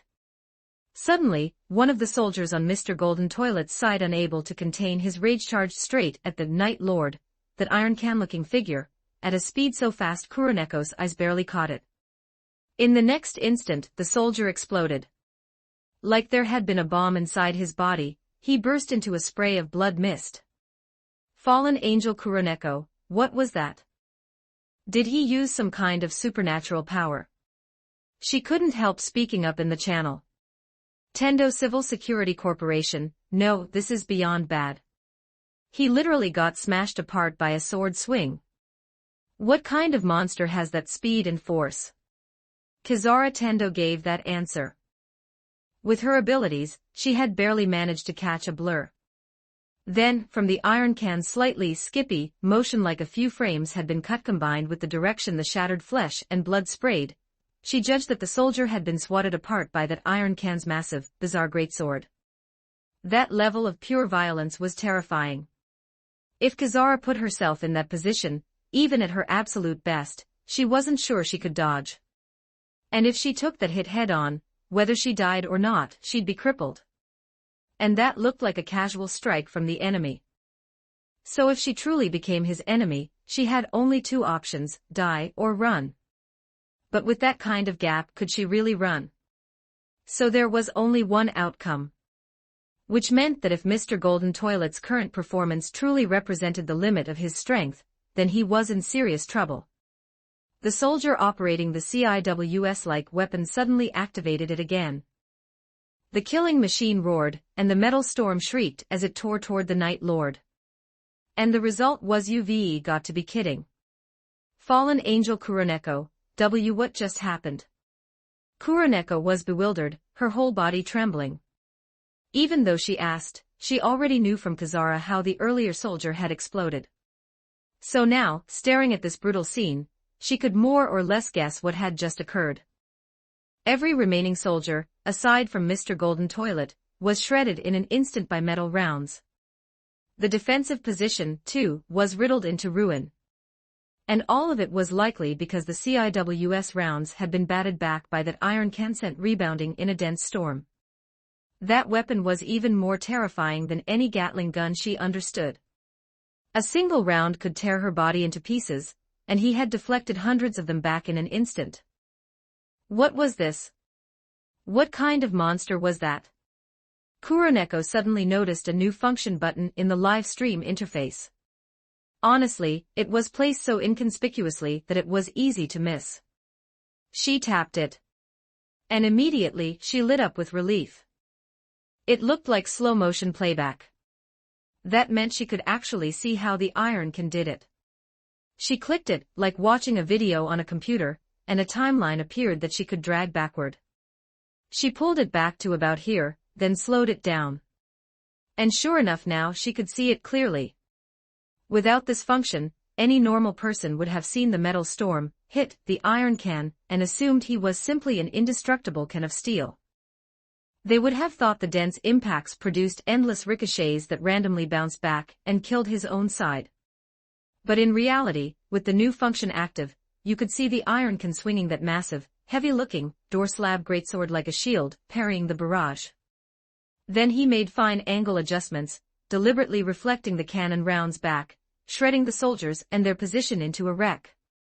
Of course, even for him, the impact of that barrage still forced him back a step or two, and the ground beneath his feet had been chewed into radial craters. After confirming it, Kuroneko immediately dragged the timeline back to the very end, back to the latest moment in that world. What was this? Infighting. Martian, is this infighting? Tendo Civil Security Corporation, not really. It's just that these things are lunatics. Kazara explained to the Martian. It was obvious, the monsters and demons were a pack of thrill killers who lived for slaughter. Like addicts in withdrawal, their craving for violence was flaring out of control. So they were crazily fighting over the last living prey, desperate to enjoy the pleasure of tearing someone apart. And there was only one target. These addicted monsters simply wouldn't allow anyone else to steal their quarry. As they surged forward, they also slaughtered and blocked their own companions. That made Kazara feel even more chilled. The monsters in her world Gastria weren't insane to this extent. If they were, her grandfather would absolutely do something inhumanly ruthless. He would throw people into Gastria territory as bait, forcing them to fight each other for food using that extreme method to wipe them out without hesitation.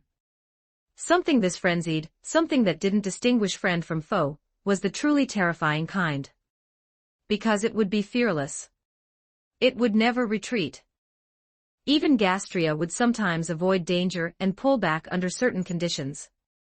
So, watching this brutally savage scene, Kazara could only offer empty prayers for the still-living Mr. Golden Toilet. A cross-world online friend, and one of the opposite sex at that. Just when she'd finally gained one, it looked like he might vanish for real, gone, never able to log in again. The iron can move too. He clearly wasn't going to allow the monsters to snatch away the prey he had his eyes on. So he began slaughtering the demons with outright brutality. The scene looked like a grown man beating up kindergarten children. Total domination. In the end, he cut his way to Mr. Golden Toilet. The greatsword came down. Their clash officially began.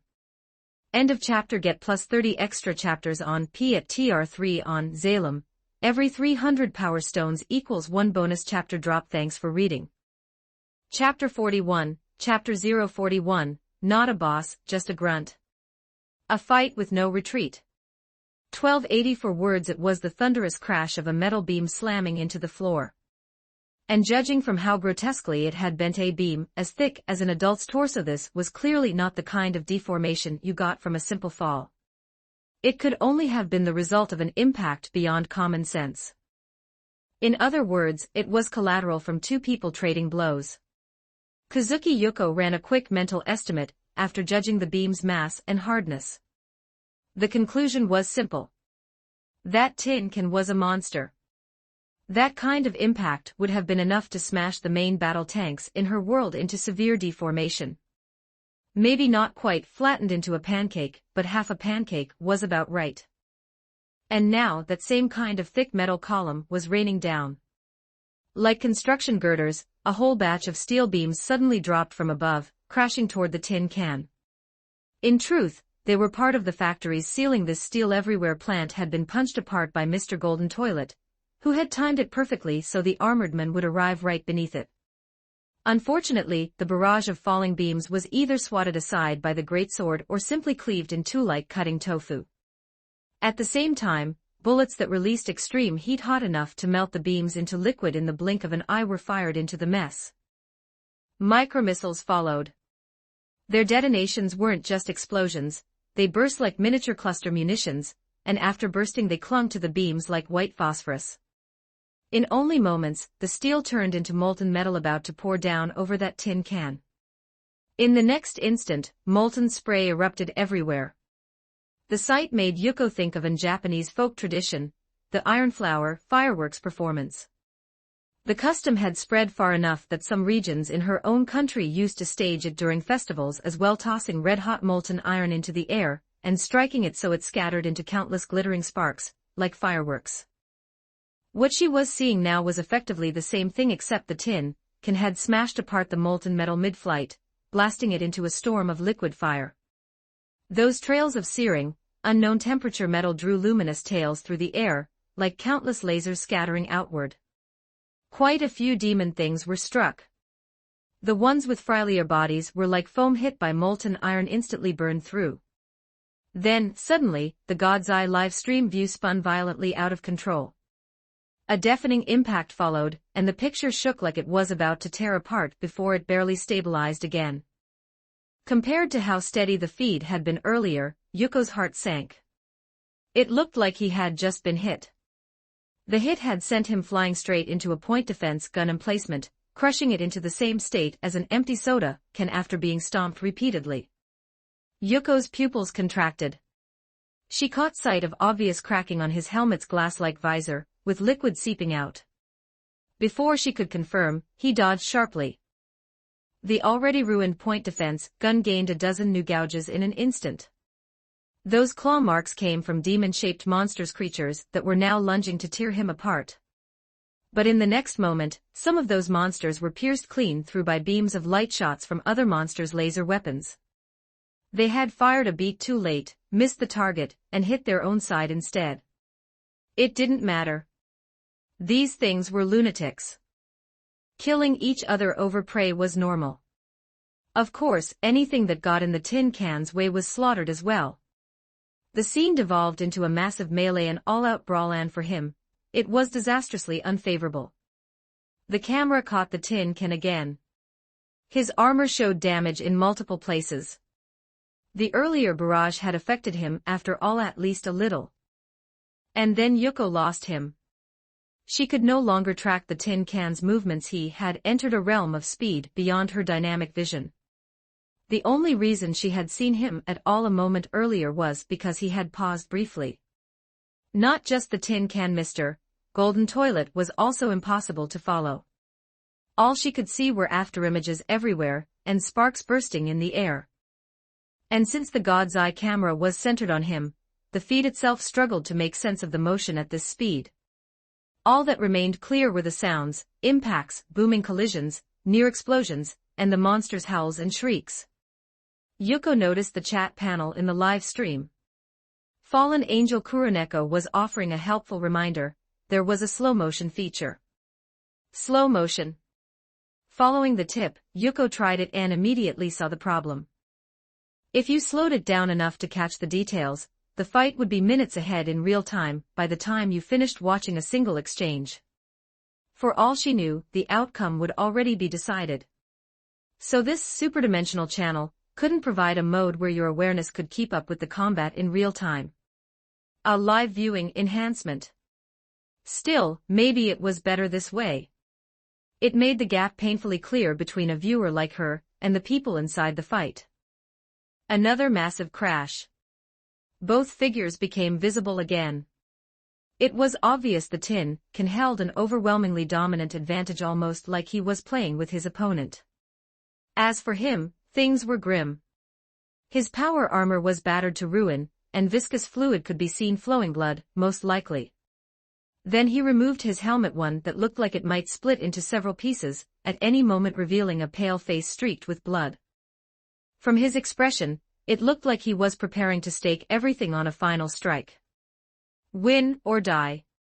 And the tin can, seemingly a little surprised, also removed his helmet, revealing his face for the first time. It was a horrifying face too, though still far better than those monsters. Rot had taken parts of him, and his features looked like severe burn scarring, like a man ruined by fire. This small giant, nearly 2.5 meters tall, lost the playful enjoyment in his eyes. His expression turned serious. It didn't look like he believed the coming, final blow could truly threaten him. Rather, it felt like respect, bringing out real strength to honor an opponent's resolve. A warrior of the 175th Company, once of the 8th Legion, the Night Lords, under Lord Conrad Kurz, the armored man declared, naming himself. The audience froze. Even Yuko hadn't expected that identity. She had assumed he was at least some kind of minor boss-tier figure. And instead he was just a regular soldier in a legion. A soldier could be this absurd. Still, if they called him a space marine, then of course he was not something a world still fighting on a single planet could compare against. Lance Plane, the moon replied. Just an insignificant nobody serving the Imperium. Insignificant. Bors sounded amused. Interesting. If you survive my next strike, I'll deal with everything here. You may leave. That would be an honor. Their exchange stunned even the demon things. Then, with the furious roar of the first creature as a signal, both figures vanished. More precisely, they once again entered a speed beyond Yuko's ability to perceive. Almost at the exact moment they disappeared, a violent flash erupted at the point where they met. When the light faded, the outcome was decided. In that instant, Yuko felt her heart climb into her throat. Not because she cared about him personally. She was a realist. She wanted his technology. So she hoped he would live. End of chapter. Get plus 30 extra chapters on Key at TR3 on Zalem. Every 300 power stones equals 1 bonus chapter drop. Thanks for reading. Chapter 42, Chapter 042, a Pyrrhic win, yet above is still hell. 1230 words. A crushing sense of suffocation made Kane's breathing come out harsh and ragged. He tried to force his lungs, flattened like a leaking balloon, pressed together like two limp rubber bladders, back into expansion. Blood was falling from a point about an inch above his right elbow. The droplets were nearly forming a continuous line. On the ground below was a large pool of blood, far too much for a mere drip rate like this. The reason was simple. A few seconds ago, it hadn't been dripping at all. It had been spraying. Now, thanks to the panacea he'd taken, the clean cross-section where most of his arm had been severed was scabbing over at a visible pace. No more like fresh flesh was sprouting. He looked forward. The smoke like meat scorched by extreme heat was dispersing, and the Astartes battle brother came into view. The power armor on the man's torso had partially collapsed and slumped, as if plastic had been melted by a welding torch. Beneath it, exposed flesh had been dissolved into a ruinous mess. Nearly a third of his upper body was simply gone, including an entire arm. Part of his face had melted as well, as if a third of his head had been liquefied. There was only one reason for damage on that level. The melt-a-charge. That was the price of trading injury for injury, like sacrificing a wheel to keep the car alive. If he had tried to face that monster in a clean, head-on duel, he would have lost. So he pulled the ditch-a-wheel-to-survive trick. His arm had not been cut off by the enemy. He had deliberately triggered a perfectly timed separation cut in his own power armor, splitting it open on command. That feature existed because he demanded it. So the severed arm had been flung onto the enemy, and the gauntlet built with something akin to tank reactive armor had, in fact, been loaded with a melt-a-charge. It detonated at point-blank range. Of course, to pull that off, he had to do more than just throw away an arm. He had to bait the enemy's attention with other actions. So, during the clash with the great sword, he exploited a blind spot in the enemy's field of view, making him believe the downward slash had cleanly broken Kane's blade and taken an arm with it. His calculation had worked. But his injuries were not limited to losing an arm. The sword's tip had still grazed his chest, carving open a horrifying wound. It was the same kind of slash as that scene in One Piece, Zoro being cut by Mihawk. So now, a powerful weakness was invading his body, and even his consciousness was starting to blur. Yet the pain was intense enough to keep hammering his nerves, forcing his mind into a sharper, colder clarity. Kane exhaled silently. The damage he dealt to this Chaos Space Marine did not look lethal. As for the promise, survive that strike, and he would be spared. Don't be that naive. Kane stayed on full alert. If it came to it, mutual destruction should still be possible. Go, the Chaos Space Marine said. I'll deal with this trash. He was actually letting him go. But since the moment those words fell, the traitor really did turn away to butcher the surrounding demons. Kane wasn't about to stand there like an idiot. He sprinted toward a massive machine fitted with an enormous drill head, an imperial tunneling beast, the White Ant, an assault drill. He intended to drive it back toward the elevator that led upward and drill through the metal door. No blast through.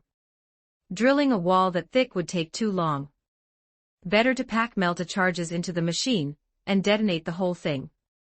Letting you go doesn't mean I'm merciful, the fallen Astartes said, baring his teeth, as he stared at the figure vanishing into the distance. Above is even more despair. He almost sounded amused. The Mun might regret not dying by the Chaos Marine's hand. Or perhaps the Mun really would do something unexpected. After all, in all these years, this was the first time he'd encountered a blank this peculiar. And the Mun had described himself as serving the Imperium, in a tone that felt like mockery, clearly not the words of someone loyal to that hypocritical emperor. The explosion was so violent it seemed to make the surrounding space scream, as if even this metal-built structure was no longer safe. Staring at the breach he'd blasted open, Kane didn't hesitate for a second. He dove straight in. What filled his vision was a colossal elevator shaft. Then, assisted by his new power armor, he climbed upward with the sharp, efficient agility of a monkey, scrambling toward an upper darkness that felt endless. This new suit was the second set stored in his personal space. The first had been smashed beyond use. Now it was obvious, the power armor he'd brought from Atu's world could not fully perform here. Maybe it was the planet itself, some kind of environmental incompatibility. Or some other factor. Either way, it looked like it could only deliver about 60 to 70% of its intended performance. He dodged again as liquid continued to drip from above. A thick, fishy reek of blood flooded the air, mixed with the stench of rot, like something left to decay for far too long. The situation above was almost certainly disastrous. And suddenly, Kane understood the meaning behind that lingering, loaded look the Chaos Astartes had given him after sparring him. Kane might have leapt from one hell into another. A worse one. But no matter what waited, he had to go up. How high had he climbed? According to his suit's readouts, from the starting point to now, he had already ascended over 700 meters. Along the way, he had spotted side passages, but they all led into areas belonging to the Hive City's lower reaches. Put simply, they were still within the sewers of a single city. Just as Kane used a massive cable for leverage and swung his body toward another higher route while he was still airborne, he sensed something. Instantly, without hesitation, he raised his guard. Something pounced onto him and slammed him against the metal wall, pinning him there. Kane's two short blades were braced up. No, they had already stabbed into two claws, stopping those claws from reaching him. The thing had 3 arms. The remaining arm and the claws on its 2 legs dug into the wall behind like spikes, anchoring its body in place. Kane's eyes widened. He snapped his head aside and the monster's tongue speared past, missing his face by a hair, and punched into the metal wall behind him. In the next instant, a gunport unfolded from his shoulder plating. An orange flash. A Melta warhead vaporized the creature's head. Then Kane kicked hard, blasting the corpse away, sending it tumbling down into the elevator shaft's abyss, toward a bottom that didn't seem to exist. This was trouble. Because Kane knew exactly what that thing was. It wasn't a demon. It had the hallmarks of a crawling predator. It was a genestealer. End of chapter. Get plus 30 extra chapters on P at TR3 on Zalem. Every 300 power stones equals 1 bonus chapter drop. Thanks for reading. Chapter 43, Chapter 043, Tyranids, the Genestealers. 1185 words. The Tyranids, one of the Imperium's enemies. No one knows which galaxy they came from. All anyone knows is that they are cosmic locusts. They devour world after world rich with life, until entire star systems become dead zones. And just because the word bug is used in their name does not mean they are stupid. That is a dangerously wrong assumption. On the contrary, this species is cunning and highly intelligent. They can tear enemies apart with their claws, and they can also use bioweapons for ranged fire. Their invasions often begin with a vanguard, countless warrior organisms, and void-darkening bioships, a tide that drowns and consumes everything. They do one thing, endlessly. They consume all organic matter, reproduce again, reproduce without stop, and continuously refine themselves to counter whatever resistance they encounter. And among the Tyranids, Genestealers are a special breed. They are the kind of enemy whose cunning makes your skin crawl. Their mission is infiltration, slipping into human society, and quietly growing their own numbers. Their method of reproduction is to implant their genetic material into other living beings, using the host body as a vehicle for propagation. After infection, victims are wholly dominated by the newborn genostealer's telepathic signal, reduced to puppets traitors to their own kind. Those genostealer traits are then inherited through the victim's descendants, creating hybrid offspring that remain completely under the founding genostealer's control. These malformed descendants, after 5 generations, will also produce a new generation of purest rain offspring. P1, the patriarch, is treated as the initial infected source. After that come 5 generations, F1, F2, F3, F4, and finally the pureblood F5.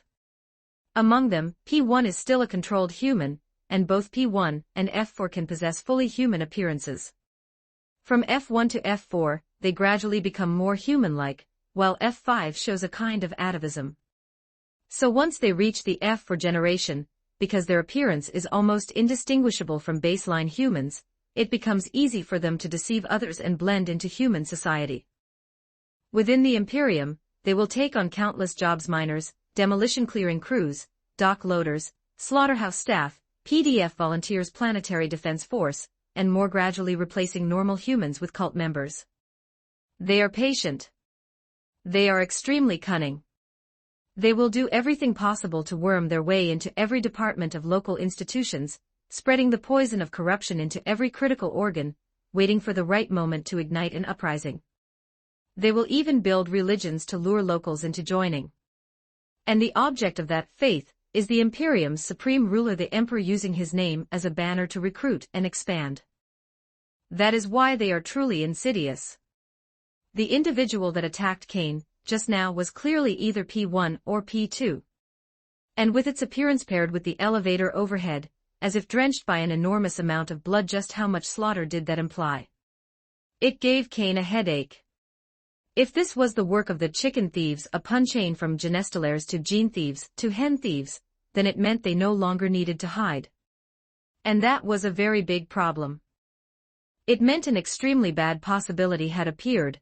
A hive fleet was already on its way to this planet, perhaps close to arrival. So the genostealers were no longer concealing themselves.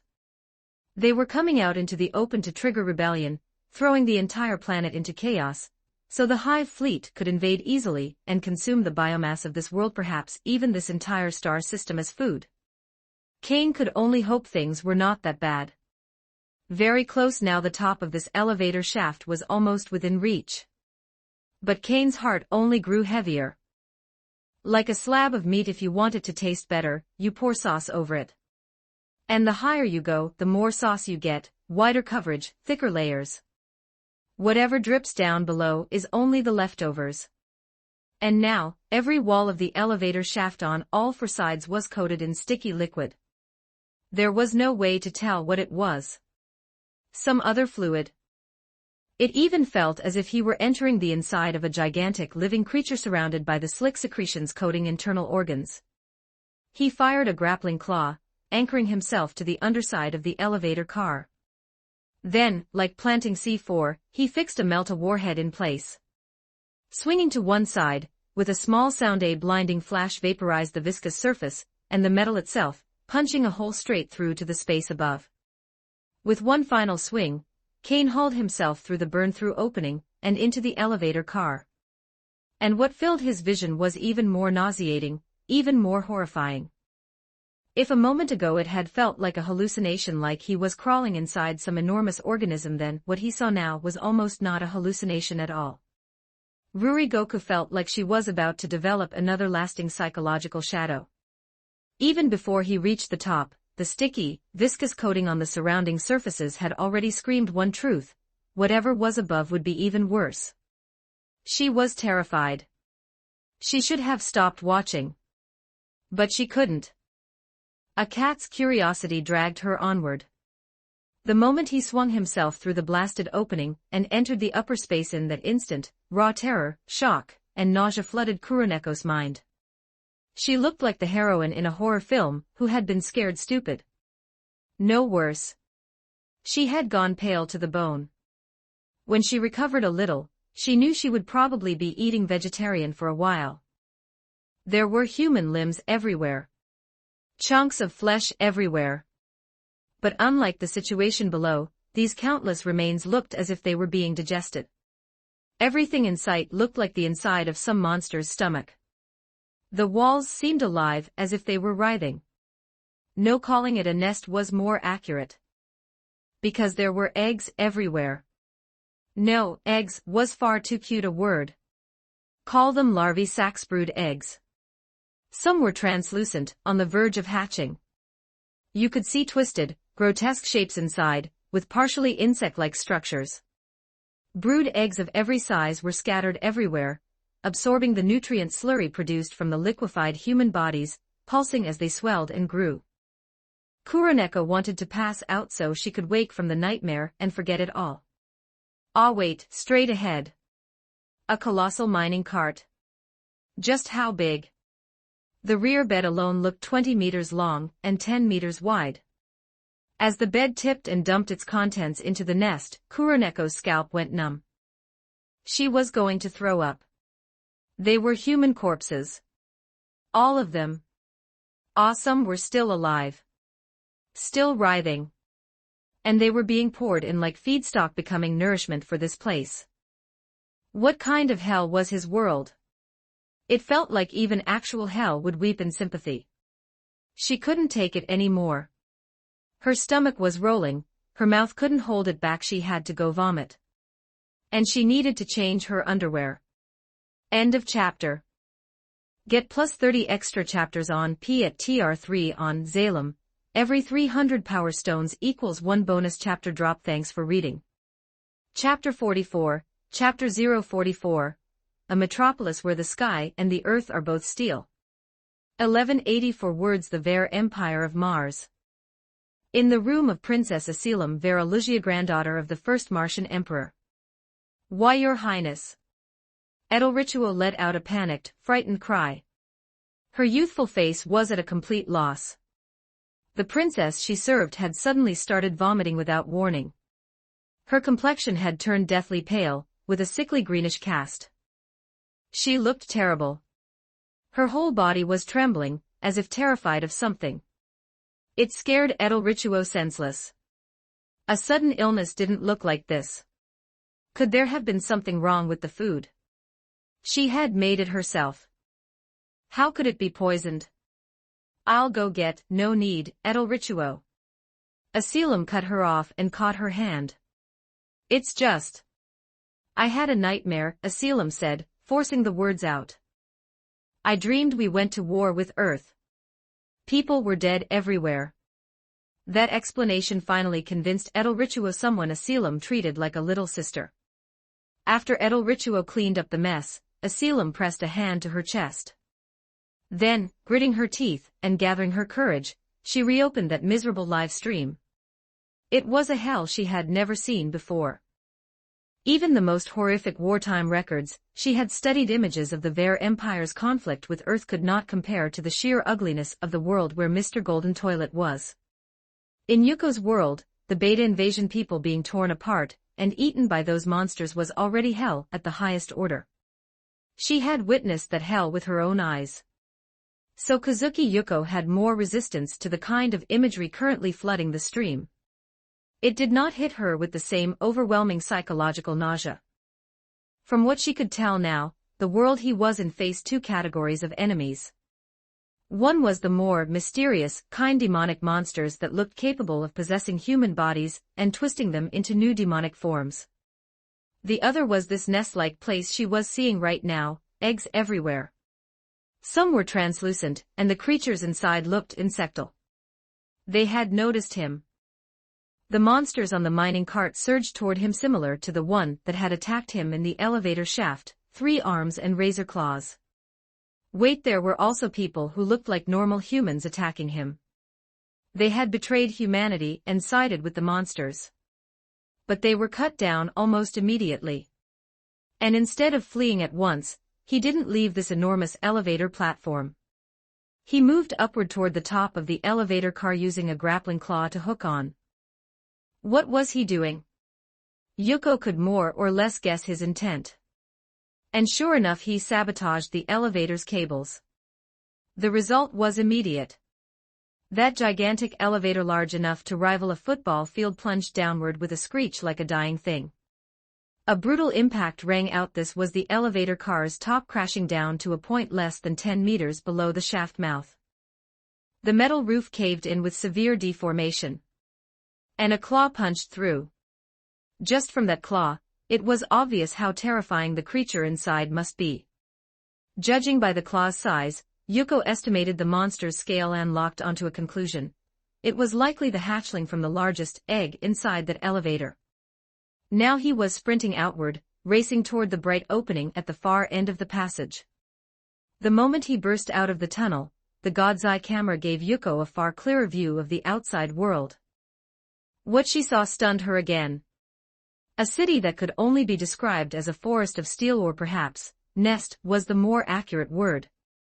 There was no orderly urban design. It was chaotic to the point of insanity, like an anthill dug by mad insects. And this steel nest was so vast it defied comprehension. Looking out across it, she could not see either the sky or the ground. It wasn't because buildings blocked her horizontal view. The level he was on was like the interior floor of a megabuilding that had never been walled in, only load-bearing pillars, so the sight lines stretched far into the distance. And yet the distance between ceiling and floor on average felt like 300 meters. Below was a steel forest city. Above was also a steel forest city built in the same disorderly, sprawling manner. Some structures extended downward, creating the illusion that the steel city in the sky was upside down. Yuko couldn't imagine how much metal it would take to build something like this. Even if her entire country pooled its steel, would it be enough? But beyond the shock of the scenery, there was something else. This steel metropolis was burning with war everywhere. Within this layered space, there were aircraft dogfighting in the air while flying monsters clashed with those aircraft. On the ground, humans fought humans, and monsters fought humans. The entire layer felt saturated with crossfire, so dense it left no blind spot. Even he had to keep moving to avoid stray shots. Another thunderous blast followed by the shriek of twisting metal. Parts of the upper structures were hit by fire and collapsed, and thousands upon thousands of people fell with the debris. They were either killed by the fall, or crushed by what came down with them. And when Yuko looked closely, she saw something even worse. The insect-like side was collecting the bodies. No more than bodies. It looked like anything organic was being piled together and hauled away to somewhere else. Which meant the elevator car, hatching pit, he had seen earlier was not the only one. Hell was everywhere here. Despair was everywhere. Even Yuko felt a chill creep through her. Suddenly, he leapt onto a platform and looked back. Yuko froze. At first, she had assumed this steel metropolis was underground. But from the angle behind him, she finally saw the surface.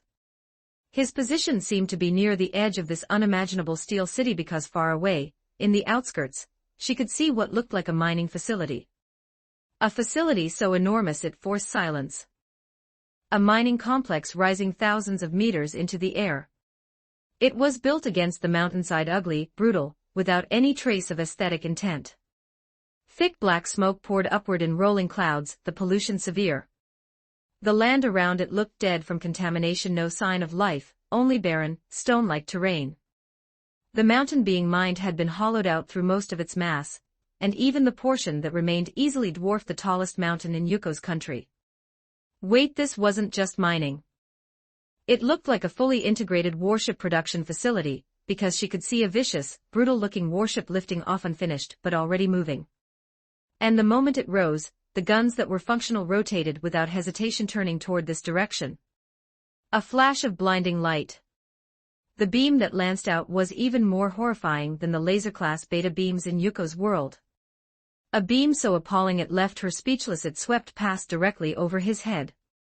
And the steel sky was torn apart. End of chapter. Get plus 30 extra chapters on P at TR3 on Zalem. Every 300 power stones equals 1 bonus chapter drop. Thanks for reading. Chapter 45, Chapter 045, Breaking Through the Steel Sky, Witnessing the True Sky Burning. 1,153 words. The steel sky was torn open by the Imperial warship's laser-its lance beam ripping through metal like paper. A portion of the structure was vaporized outright. The adjoining sections were then caught by the pull generated by the strike, like the suction you feel when a high-speed train blasts past, and anything too close gets dragged toward it. That tearing force, combined with the fact that a critical support piece had been erased, made the whole thing collapse like a finished block structure losing its keystone. The steel sky began to disintegrate. It began to fall. Kane drew a deep breath. There was no running from this. His situation was like an ant clinging to the corner of a building only for the entire high-rise to suddenly collapse. There was no time to escape the collapse radius. Running outward now would only make you die faster. At a time like this, you had to go against the flow like a carp leaping the dragon gate. Out of the corner of his eye, he caught another flare of violent light to the side. A shell had punched through that same warship, and the ship's hull started to fold as if it were about to snap stern and bow, pitching upward while the center buckled down. That hit had been just a fraction faster than the lance beam. If it had been a fraction slower, Kane would already be dead. No worse than dead. He would have been vaporized. Because the only reason the lance beam hadn't erased him was that it arrived a heartbeat late, shifting the firing angle slightly so the beam tore past over his head instead. If it had followed the original trajectory, he would have been directly on the line of fire, guaranteed to be reduced to nothing. The platform beneath him shook like a magnitude 10 quake, violent enough to fling a person off their feet. That was not an exaggeration. Kane moved instantly, jumping to a position he had already calculated. There, a massive metal plate had flipped up like the raised end of a seesaw, except it wasn't someone stepping on the other end. It was the other end being smashed by a falling section of structure. He landed on the lifted end and used the upward kick of the plate to launch himself even higher. In that moment, his grappling claw shot back and forth through the storm of metal debris, pulling him upward again and again. One tiny mistake, one misjudgment, or one weak point where the grappling claw latched onto something too brittle to hold, and he would be swallowed instantly by this rain of steel. His only way out was up. Up until he cleared the floors affected by the lance beam's collapse. But the crumbling architecture wasn't his only threat. There were also the falling people and the tyrannid creatures. Some people, driven by raw survival instinct, had already lost their minds like drowning swimmers. They lunged at him, trying to cling to anything that might save them. And the bugs, once they spotted him, didn't hesitate. They slashed with claws or fired their weapons straight at him. This was no less lethal than being cornered on a cliff in the underhive, trapped between demonic monsters and a chaos space marine. Explosions, too. Shrapnel shrieked through the air. Kane heard a piercing scrape of metal on metal across his power armor. He was lucky. It had only grazed him. All around, countless falling humans and bugs were caught by the blast, shredded by fragments into vast clouds of blood mist. At a dojo, a girl with deep purple hair sat quietly, eyes closed as if meditating. Look closer, and you'd see the hand resting on her thigh once relaxed, slowly tightening, fingers digging into her leg. Busujima Siko hadn't witnessed the fight against demons. She hadn't witnessed the descent into the Tyrannid's hatchery nest either. When she logged in, the live stream had shown her the exact moment an Imperial warship's beam tore open the steel sky above the Steel Nest city. What followed was so brutal that her mood grew heavier by the second. She was human. A human with emotions. Seeing humans from another parallel world suffer like this, the normal response was sympathy. So the carnage made Siko's heart climb into her throat. She was tense for the one on the stream, tense for his survival. Tense that falling debris might smash him. Tense that blast fragments might rip him apart. Tense that those insect-like monsters might ambush him. And beyond that, all those lives falling. Those were humans. That kind of despair made Siko feel like she couldn't breathe. From what the camera showed, she couldn't count them precisely, but it was clearly at least tens of thousands. From this height, with this scale of collapse, it felt impossible for anyone to survive. Some of the people who swept past near him, if you looked at their faces, their bodies, how should she put it? They looked like they were sick with everything at once. Emaciated to the point of horror. Some were malformed, too, like the kind of deformities you might see after the widespread use of biological weapons, where later generations were born twisted by contamination. As far as the eye could see, most of them looked worse than the homeless Seiko had ever seen. It seemed that the people falling here were almost all from the very bottom rung slum poor. Suddenly, as if sensing something, Kane forcibly altered his trajectory mid-flight. In the next instant, a thick square steel slab 4 meters across split neatly into two. The cut was straight. The cross-section was smooth. It had been cleaved by a force beyond imagination. The camera caught what did it, and Kane saw it too. A mantis-like monster, its most distinctive feature being those scything forelimbs like a praying mantis's arms, scaled up into weapons. In the next moment, it vanished. It had blended into the chaos of falling wreckage again. Soon Kane was nearly cut a second time, and Seiko's nerves tightened until they hurt. That creature was viciously patient, strike once, vanish if it failed, then reappear the moment it found a better angle for assassination. But as Kane kept climbing and the open space widened once the falling debris was no longer quite so dense, the creature stopped hiding. It began to leap at a terrifying speed. It was going for a direct kill. Just as it prepared its final pound, something fell from above, dropping between them and blocking the attack.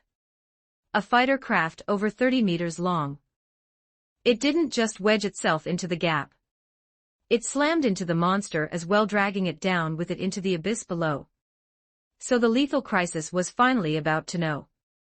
The camera swung upward. And at last the true sky came into view. The sky was burning, set alight by war. End of chapter. Get plus 30 extra chapters on P at TR3 on Zalem. Every 300 power stones equals 1 bonus chapter drop. Thanks for reading. Chapter 46, Chapter 046, A Deadly Crisis Brought by the Orbital Fortress. 1,427 words. Countless fireballs, dragging blazing tails, looked as if they were about to crash into the planet. In truth, they were massive numbers of aircraft punching through the atmosphere. The Imperium's Thunderhawk gunships, multi-role craft that combined orbital insertion, gunship duties, and medium bomber capability, had their barrels flashing a constant orange as they raked everything that dared attack them, including identical craft of the same type. Once they drew close enough to the surface, they began dropping brutally destructive munitions. The payload slammed into whatever they deemed a target that needed to be erased, and the shockwaves and firestorms swallowed everything nearby. Then, without warning, a razor-sharp metallic screech, and a sound like shattering glass rang out. A cockpit window burst apart, and a wide sheet of blood splashed across the fractured viewport. The metal decking near the pilot's station was torn open as well. From the ragged hole, it was obvious the shell had punched up from below, piercing through the craft's belly, smashing the control systems, and then continuing on to wreck the cockpit window. This firepower wasn't coming from other aircraft. It was coming from ground-based anti-air defenses. With the pilot dead and the co-pilot dead as well, the Imperial craft lost all control, spiraling and tumbling as it plunged toward the ground. But before it could kiss the earth, the people still alive inside weren't simply thrown out. They jumped. And their war gear made it clear they were no ordinary soldiers. They were Astartes. Higher in the sky, even more troops drifted down under open chutes. These were the planet's PDF, Planetary Defense Force. They weren't being ferried from some surface fortress by heavy transports for an airborne drop. Most of them were being delivered straight from orbit by transporters in the planet's upper atmosphere. And for most of them, they never even got close to the ground before their transports were hit, forcing them to jump early. Some didn't even get the chance to open a chute. Their transports were blown apart outright, and their bodies studded with who knew how many shards of metal fell with them, doomed to impact. If you looked carefully, the dense barrage blasting down from outside the atmosphere seemed almost indiscriminate because it was also striking the descending troops. But if you looked even closer, the trajectories of the shots hitting the drop formations clearly originated from several specific directions. It looked as though those fire positions had been seized by the enemy. Then, dozens of terrifying, colossal beams of light stabbed down through the atmosphere, hammering multiple areas on the surface. One in particular struck the outskirts closest to Kane, the suburb where the factory had been, the very place the warship had been stationed before. Blue detonation light swallowed the entire complex in an instant. In the same moment it bloomed, it was already excavating the earth, vaporizing it. The shockwave followed, further scourging the ground as it surged outward, carrying a powdery haze of sand and dust that spread in every direction. Kane was about to be hit by a sky-blotting sandstorm. And yet, none of that was the most lethal part. Before the shock-driven dust wall could reach him, Kane saw the worst possible development. It came from the sky, specifically, from a defensive fortress in planetary orbit. He wasn't worried about its bombardment. He was worried about the fortress itself. It was breaking orbit. If witnessing the war between Miza-2's androids and the machine lifeforms had been shocking, then what she was seeing now shattered Kuroneko even more. A 2's war could be described as a fierce clash between nations across a vast front. Then the war in this Mr. Golden Toilet, dimensional netizen's world looked like a war for the entire planet. A world-sweeping war. A war to defend the world. An apocalyptic war to repel an off-world invasion. Demons were one thing. But those insect-like monsters, no matter how she looked at them, resembled the kind of alien bug swarm invasion Kuroneko had seen in those alien-style films. Fallen angel Kuroneko. Why does it feel like this war in his world is, how do I put it?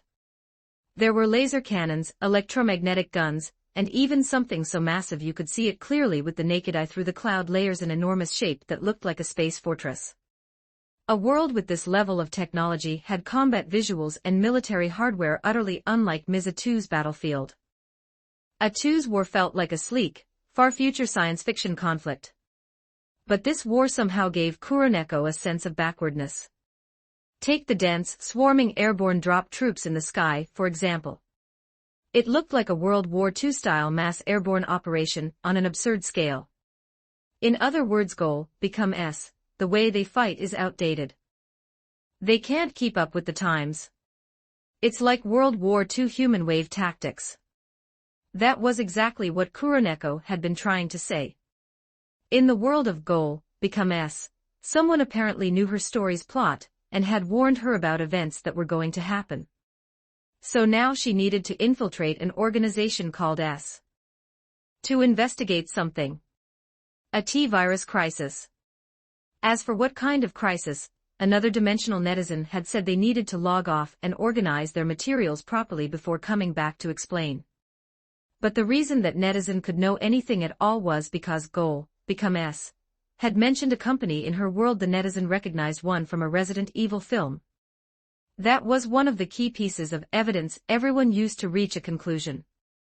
Information about one person's world might exist in another netizen's world in some kind of work format, film, game, novel, and so on. But the netizen who said they would log off to never came back online afterward. It left people wondering whether something had happened to them in their real world. And the netizen who knew the situation in Goal, Become S world happened to be the one Kuroneko was closest to. Because she was a fan artist. She had even shared her real name. More accurately, her handle had been registered with her real name from the start, Shimozaki Setsuna. So the fact she still hadn't returned online for so long made Kuroneko genuinely worried. Right, this crisis in Goal, Become S world was also described as a zombie outbreak, similar to the one in Seiko Busujima's world.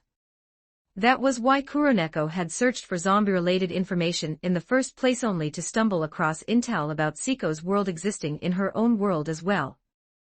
Goal, Become S, this is completely unacceptable. If they can drop this many soldiers from orbit along with armored vehicles, aircraft, and even a massive fortress, then their space tech is obviously far beyond my era. But the way they wage war is primitive. They don't treat soldiers like human beings. You could feel the anger in her words, and Kuroneko understood it. There were simply too many. It looked like hundreds of thousands, maybe over 1 million, being dropped like this. It was a casual disregard for human life. With tech developed to this level, they shouldn't be leaning on human wave tactics. War should be far more automated. And look, there were even anti-air guns firing up into the sky that still required people to operate them. How inefficient was that? Even the aircraft's cannons were being manually operated. It was practically World War II dogfighting procedures. Had this world's technological development gone down some warped path? Had it never developed artificial intelligence?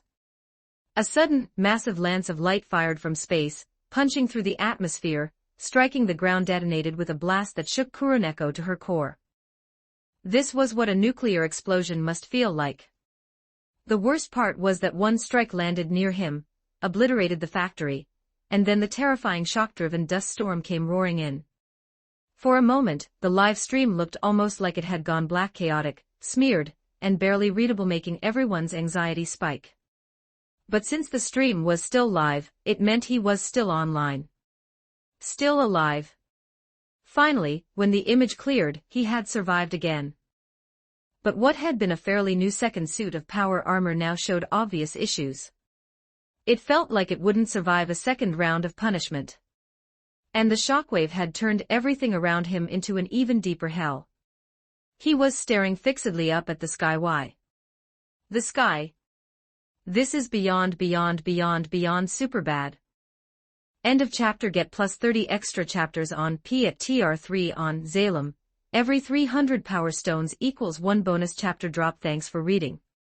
Chapter 47, Chapter 047, Tyranid Assassin, Lictor.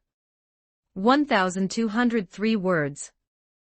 Even though the sky was blanketed in gunfire and set ablaze, to the point that even sunlight was being choked off, you could still clearly see by naked eye an immense mass hanging overhead. It was unmistakably a supermassive space station, or an orbital fortress. And there wasn't just one. Now, one of them had visibly changed from the state observed earlier. It looked partially inverted, and it seemed even larger. That larger feeling was not an illusion caused by it flipping so that a broader face was oriented toward the surface. It was larger because it was getting closer. Vaguely, you could see flashes across its surface, and it even looked like it had cracked in places, forcing the mind toward the worst conclusion. That colossal object was losing balance, slipping free of its orbit, and beginning to fall toward the surface. And judging from its position, it was directly above the person at the center of the current viewpoint. Meaning, it was going to hit here. No, there was no meaning, no maybe. It was falling. Fragments shearing off had already met the atmosphere, igniting into blinding orange-red streaks as they screamed downward. Those were not aircraft diving through the sky. Nor was it a weapons drop.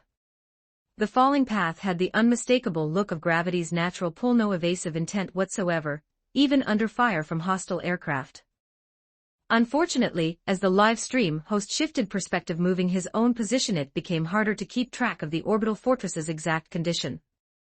But one thing was certain. He had to find a way to survive the impact shockwave of the coming heaven-and-earth collision. Ah, here it came again. That mantis-like monster from before, still clinging like a curse. Fallen angel Kuroneko, this thing is disgusting. Shameless beyond belief. Tendo Civil Security Corporation, agreed.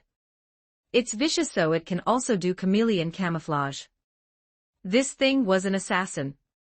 If it were merely an ambush predator, that would be one matter. But it wasn't satisfied with sneak attacks. It was using hostage coercion openly, shamelessly. It had seized a group of children and slaughtered them right in front of him, forcing guilt into his chest, trying to keep him from running. Worse still, when it struck him and he dodged, he returned fire and the thing threw a child into the line of fire as a living shield. In short, this bug used humans as meat shields, even as thrown weapons, forcing him to hesitate and restricting his options. And so Tendo Kazara fell silent. And he truly showed no mercy at all. There was reluctance in his heart, but in this situation, his actions were coldly rational, correct. In an environment more hellish than hell, those children dying cleanly to his gunfire was, in a grim way, release. Otherwise, they would be seized by monsters, tortured, parasitized, and reduced to nourishment. Compared to that, a swift death was mercy. But if this continued, if he kept being entangled by this thing, his own situation would become lethal. He had already been badly wounded underground fighting that pack of demons, and a traitor Astartes, one arm severed, his chest opened by a horrifying cut. Now, it was obvious his mobility had fallen sharply compared to the moment he climbed out of that monster's elevator nest. The mantis-featured creature was a tyrannid bioform specialized in stealth and infiltration. Its name was the Lictor. Lictors could move at high speed in utter silence. Their chameleonic carapace concealed them, preventing prey from detecting their presence. They were intelligent, and possessed highly sensitive sensory organs able to observe from the shadows, eavesdrop, and taste their prey. Under normal circumstances, with the battlefield in its current state, this thing should have been striking at human strongpoints. Instead, it was fixated on him. Clearly, it had marked him, judging that his DNA fragments were worth harvesting. A nuisance. So it began secreting pheromones, calling nearby tyrannid organisms to join the hunt. It was obvious. Tyrannids that had been locked in chaotic melee abruptly changed direction and sprinted straight toward him. If this continued, if more and more joined in, escape would become impossible. It seemed that after its vile, make him pity the children, ploy failed, it simply threw away the last two hostages and vanished into camouflage. As for the ones Cain shot, he was not truly unmoved. He was not made of stone. But what could he do? In this moment, he could only keep forcing emotion down and dragging reason to the surface. That was from his current position, near what looked like the edge of a cliff, Cain spotted a special aircraft. It was elegant, almost ostentatious. A noble's craft. Seeing its flight path, he retreated without hesitation, then sprinted at full speed. Reaching the edge, he launched himself in a hard leap. I knew you'd seize this chance too. The pest that refused to let go had followed right behind, pouncing after him, closing even faster. If this continued, he would be caught before he could land on the aircraft. Cain curled his lips. His power armor, everything except the arm and leg assemblies, detached all at once. Like an Iron Man suit splitting into multiple independent blocks of flying metal, though it couldn't move with anything like that level of freedom. Still, this was enough. Those detached armor segments slammed toward the Lictor with deliberate precision. And the Melta warheads mounted on them detonated at the instant of contact. The result was self-evident. But there was no time to observe what the creature became. Right now, he had to secure the aircraft. The moment he landed, Cain exhausted every last scrap of strength to cling to it. The shriek of metal grinding against metal seemed to drag from the nose all the way to the tail, before finally stopping. Only then did he manage to hook himself in place. It looked like a Thunderhawk gunship, modified into something sleeker, almost like a futuristic strike craft. But the weapon systems that spoiled the aesthetics had been stripped away. Cain didn't waste time thinking about it. He moved straight to the cockpit housing and fired a Melta round to cut himself an entry hatch, forcing his way inside. In the pilot's stunned gaze, Cain threw a single punch, sending the pilot flying, and knocking out the lavishly dressed noble beside him as well. He dropped into the pilot's seat, took the controls, and shoved the throttle to maximum without hesitation. It surprised him. With its remodeled outer shell, the craft looked more aerodynamically optimized, faster than a standard Thunderhawk, with sharper agility as well. Next came the real problem. The falling catastrophe in the sky. That more than 30-kilometer-wide mass had already pushed half its bulk into the atmosphere. By the look of it, it was going to hit the hive city he'd just been standing in. With the Thunderhawk's speed, escaping the direct impact zone would be easy. But that wasn't the point. The point was surviving the world-shattering shockwave and secondary devastation when the hive city was struck. It was like a shell not hitting your body directly but exploding beside you. That was even more lethal. End of chapter. Get plus 30 extra chapters on P at TR3 on Zalem. Every 300 power stones equals 1 bonus chapter drop. Thanks for reading. Chapter 48, Chapter 048, Heaven in 1613 words it had been a fortress in planetary orbit, built to defend the world.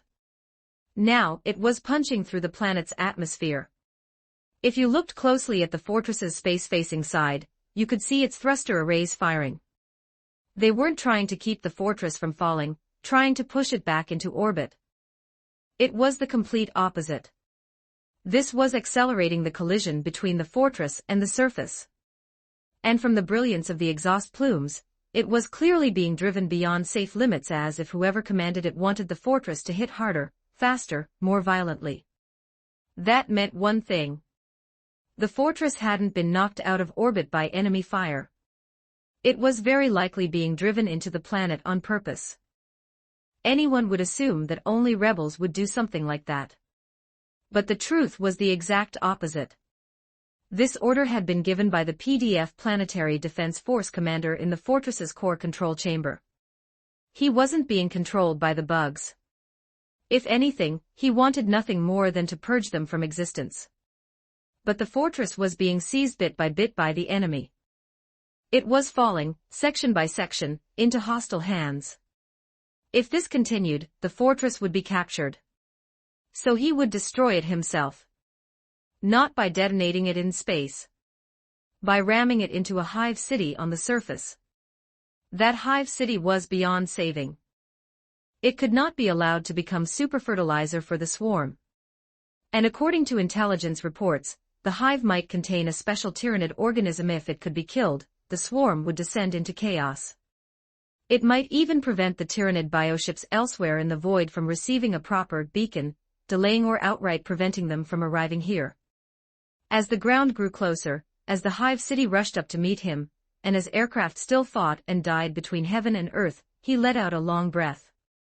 For the Emperor, for the Imperium, your sacrifice has meaning. As the words half praise, half judgment fell from his lips, every weapon system still under his control was driven past maximum output, firing without regard for friend or foe. The rebels were using the same weapons and the same aircraft. There was no reliable way to distinguish them. So everything became a target. And he knew, as one of the people responsible for the chaos that had brought the fortress to this state, one of the men now forced into becoming the butcher of countless lives, his guilt was unforgivable. His death would mean nothing. He had also thrown away his family's honor entirely. He was a shame upon the Imperium. But he did not regret it. Not even if he could redo his life and return to the days when he still carried lofty ambitions. Because he understood himself. If he went back, he would still be shaped by this era, drifting with the current, because, at his core, he was a hedonist. He would gradually become the kind of person he once despised.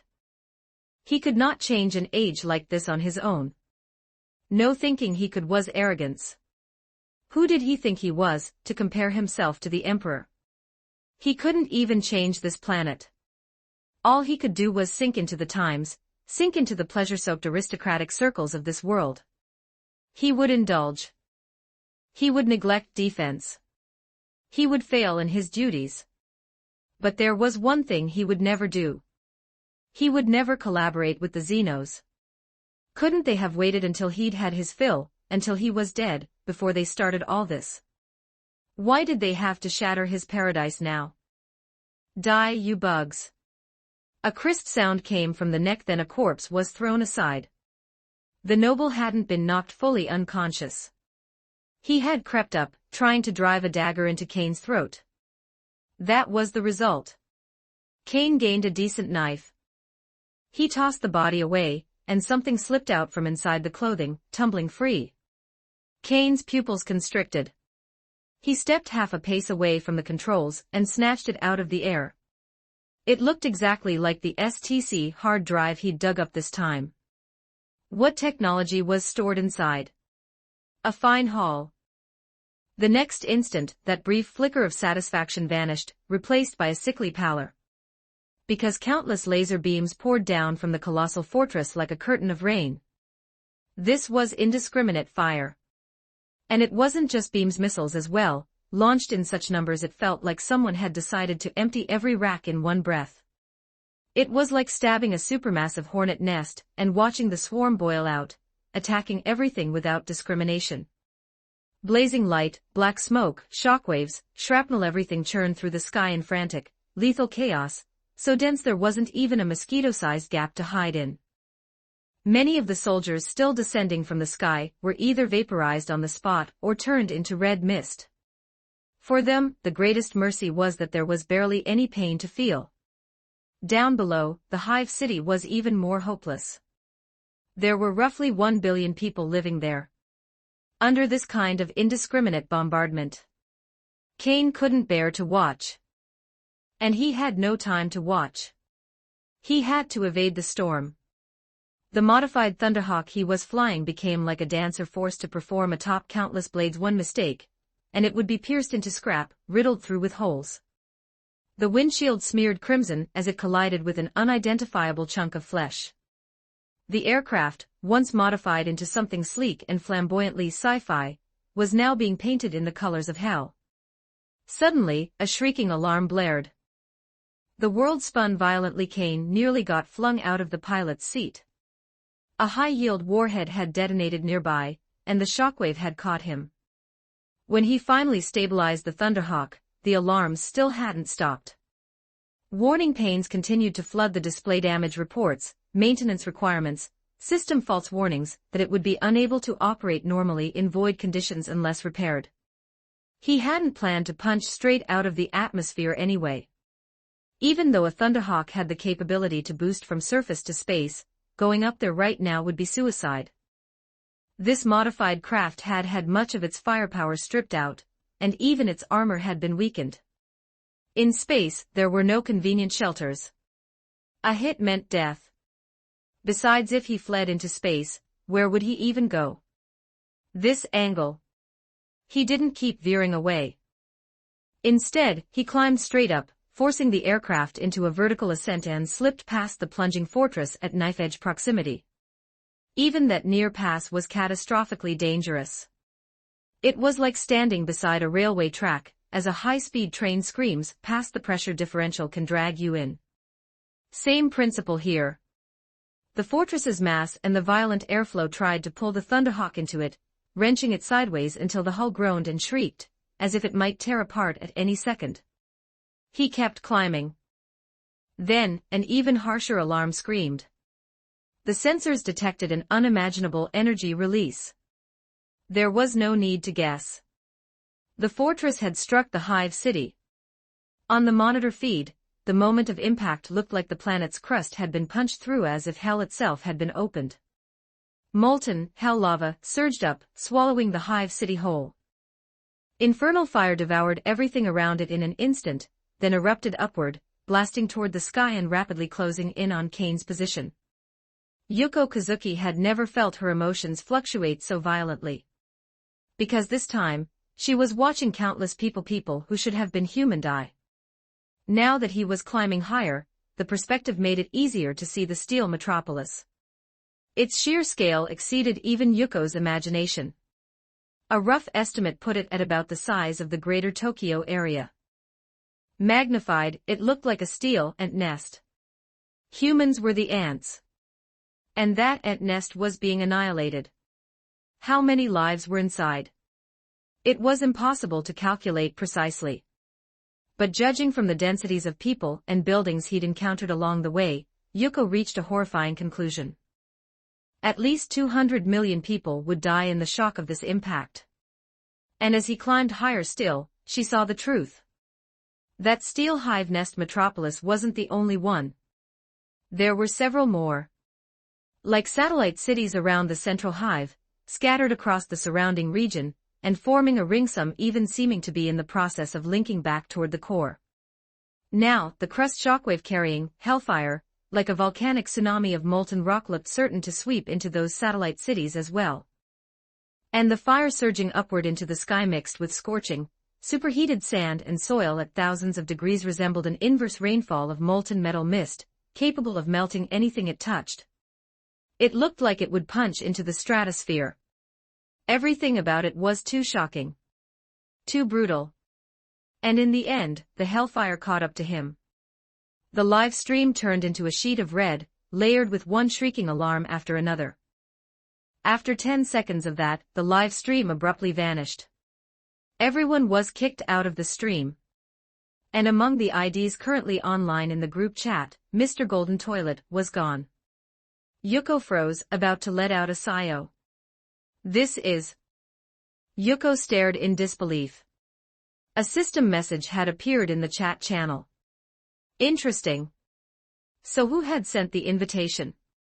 End of chapter. Get plus 30 extra chapters on P at TR3 on Zalem. Every 300 power stones equals 1 bonus chapter drop. Thanks for reading. Chapter 49, Chapter 049. Another cross 1162 words. A call from her father forced her to log off. As soon as the call ended, she immediately logged back on. Before she even entered the live stream, a system message popped up in the group chat window and left her stunned. Crossworld invitation cooldown has been forcibly ended early by Mr. Golden Toilet. The message appeared at the perfect timing.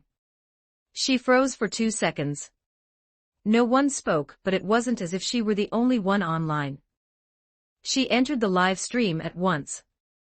The screen was nothing but crimson firelight, accompanied by shrill, piercing alarms.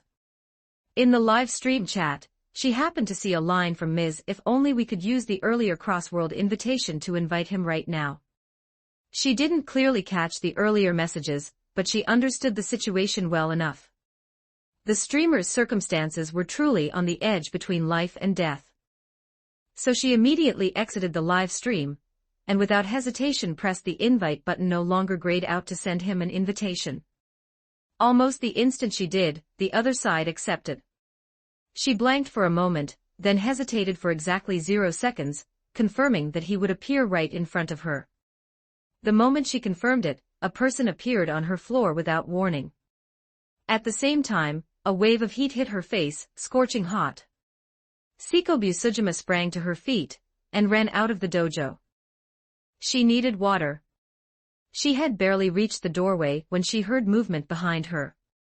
Over here. She pointed toward a pond outside. Behind her, the man in terrible condition didn't hesitate. He sprinted, vaulted, and dove straight into the pond. As he hit the water, several metal components dropped off him and clattered onto the ground, glowing like red-hot iron. Seiko fixed her gaze on the pond. Steam was rising in thick white plumes, and her nerves were stretched tight. 10 seconds passed, though it felt like 10 minutes, before there was finally movement. He stood up. But he looked like someone who had just crawled out of a massive fire. There was hardly a spot on him that looked intact. On closer inspection, it didn't seem like open flame had burned his skin so much as extreme heat had tried to cook him through, more like severe scalding than surface burns. Seiko ran again, rushing back inside. She needed to bring out the emergency medical kit. He had asked her to help. She also noticed something else: his body was healing on its own. If it continued like this, it might be like a snake shedding its skin, peeling away an outer layer. But in his current weakened state, he didn't have the strength to tear it all off himself. She could only help because if the dead layer wasn't removed, the healing would be impeded. Even so, peeling it away left him bleeding heavily. Seiko's face went pale. "Do you have anything to eat? Please wait a moment." Seiko went to fetch sweets meant for guests. In the blink of an eye, she was already cooking, and she was preparing enough food for 20 people. His appetite was simply too enormous. It looked like it still might not be enough, and she was about to dash. No need to make more. This is enough. His words stopped her from preparing any further. It didn't feel like he was being polite. It felt like he genuinely believed it was sufficient. By now, his appearance was no longer as horrifying as before. He had healed more than half the damage. Even so, if he walked outside like this, he would still terrify any normal person. His body was strange, like that, rapidly digesting food and converting it into energy that accelerated regeneration. Seiko Busujima. Kane's vision had mostly recovered. He studied the girl in front of him, who looked like she was dressed as a nurse. Based on her ID and the information Ms. Kuroneko had shared, this had to be her. As for why he had forced the cross-world invitation cooldown to end early. After being chased by Flame, what came next was pure fate. So he kept half an eye on the live stream, and discovered something unusual about the bar on the interface. To put it simply, it was like a streaming platform running incentives to attract users. Watch for long enough and you earn red packets, points, coins, something exchangeable for rewards. But he was the streamer, and the platform was new. To attract streamers, it ran streamer incentives, broadcast long enough, and you were rewarded. The moment he realized, he used it. One wasn't enough. He used 10 in a row before the cooldown finally ended. After the cooldown ended, he meant to have someone in the live stream pull him out. But right then, something slammed into his head, making him briefly dizzy. When he recovered, he saw an invitation and accepted without hesitation. That was how he arrived at Seiko's home. Yes, I'm Seiko Busujima, the only daughter of the Busujima family. I'm a third year at Fujimi Academy, and the captain of the Kendo Club. I don't know if that matches what you've heard. Seiko replied softly. Kuroneko had told her the man in front of her already knew her circumstances. That matches what I know. She said third year. So what timing was this? Kane remembered that the zombie outbreak should have happened right after the start of term. If she had already been in third year for some time, it would mean this world's timeline differed from the anime he knew. How long has it been since the start of your third year? Today is the first day. It's just the entrance ceremony. Classes officially begin tomorrow. Do you know anyone who's good with computers? As he asked, Kane glanced at the STC hard drive he'd brought with him. He'd protected it like his life depended on it, and it didn't look like it had been heat damaged. Seiko answered apologetically. No need to apologize. Kane could learn to operate a TU's fighter craft and power armor quickly, and he could do the same with Imperial hardware. It looked like he could master anything. But that was not the same as computer work decryption, scanning, data extraction. Next time he asked the Emperor's light orb for a reward, he would request something that would let him learn this kind of expertise. That so-called reward acquisition method was also absurdly predatory. It made him want to complain out loud. Still, in this world, who could most quickly get value out of an STC? He thought of someone. Tomorrow. Well, dawn's almost here.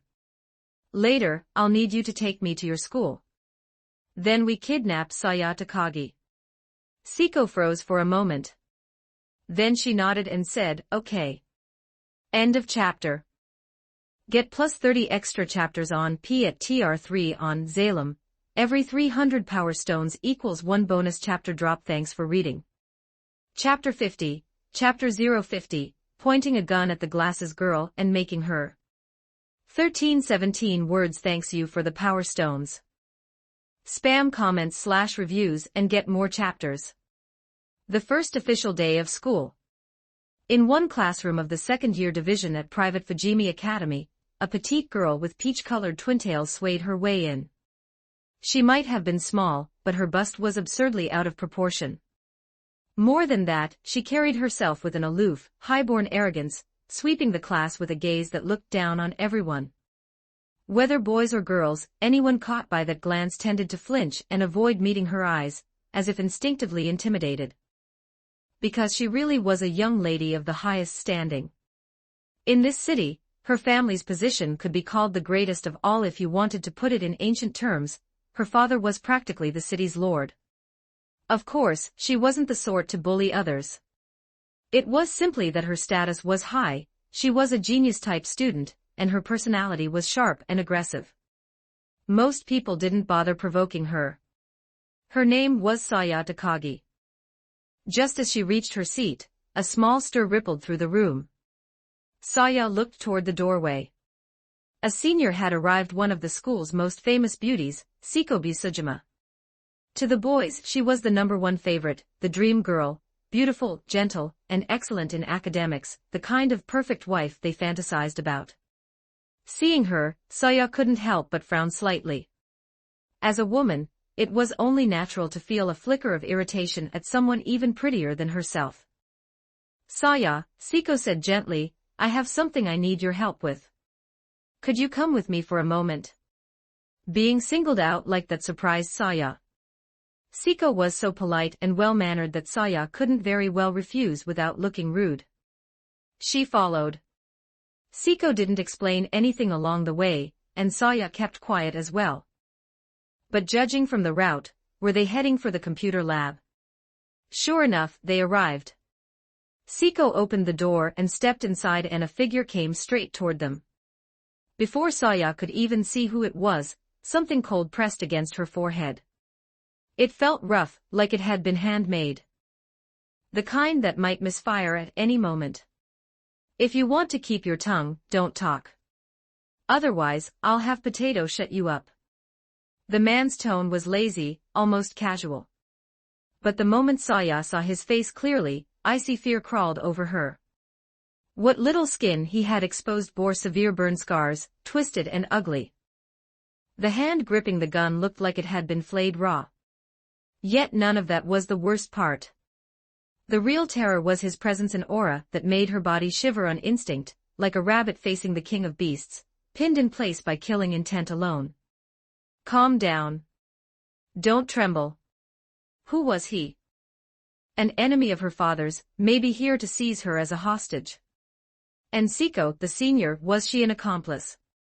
Saya didn't know Siko well, but she couldn't believe she was that kind of person. And the Busujima family had no grudge against the Takagi family. Then Siko had to be threatened too. Saya cut her eyes towards Siko and froze. Siko's expression didn't look coerced at all. When she noticed Saya looking, she even offered a small smile. What did that mean? The gunman shoved something into Saya's hands. It looked like a drive of some kind, but heavier than any ordinary hard drive. "Open the data drive. I want to see what's inside." Saya stared at him, genuinely stunned. So this was about making her crack a drive.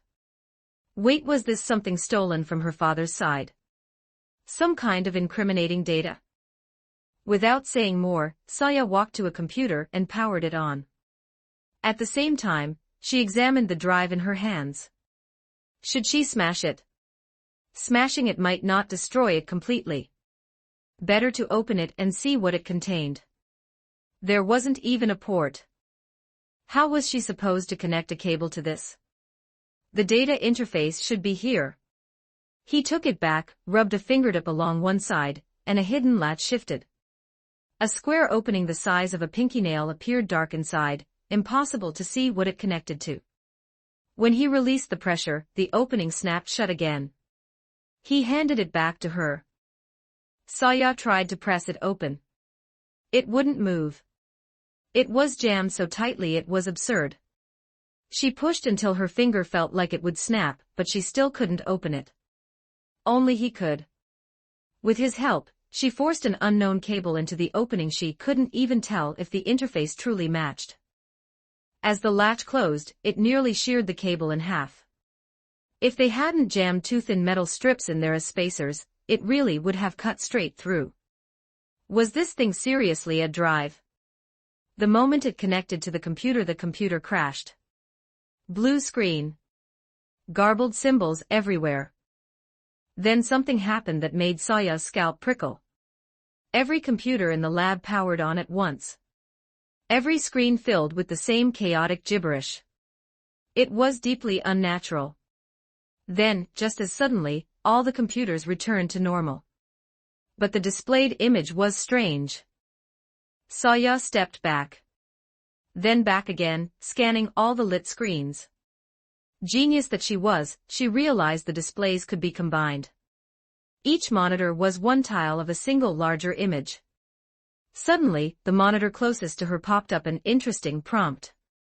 No more like a math problem. It wanted her to answer. Why was it the computer nearest to her that showed the question? This wasn't even the machine connected to the drive.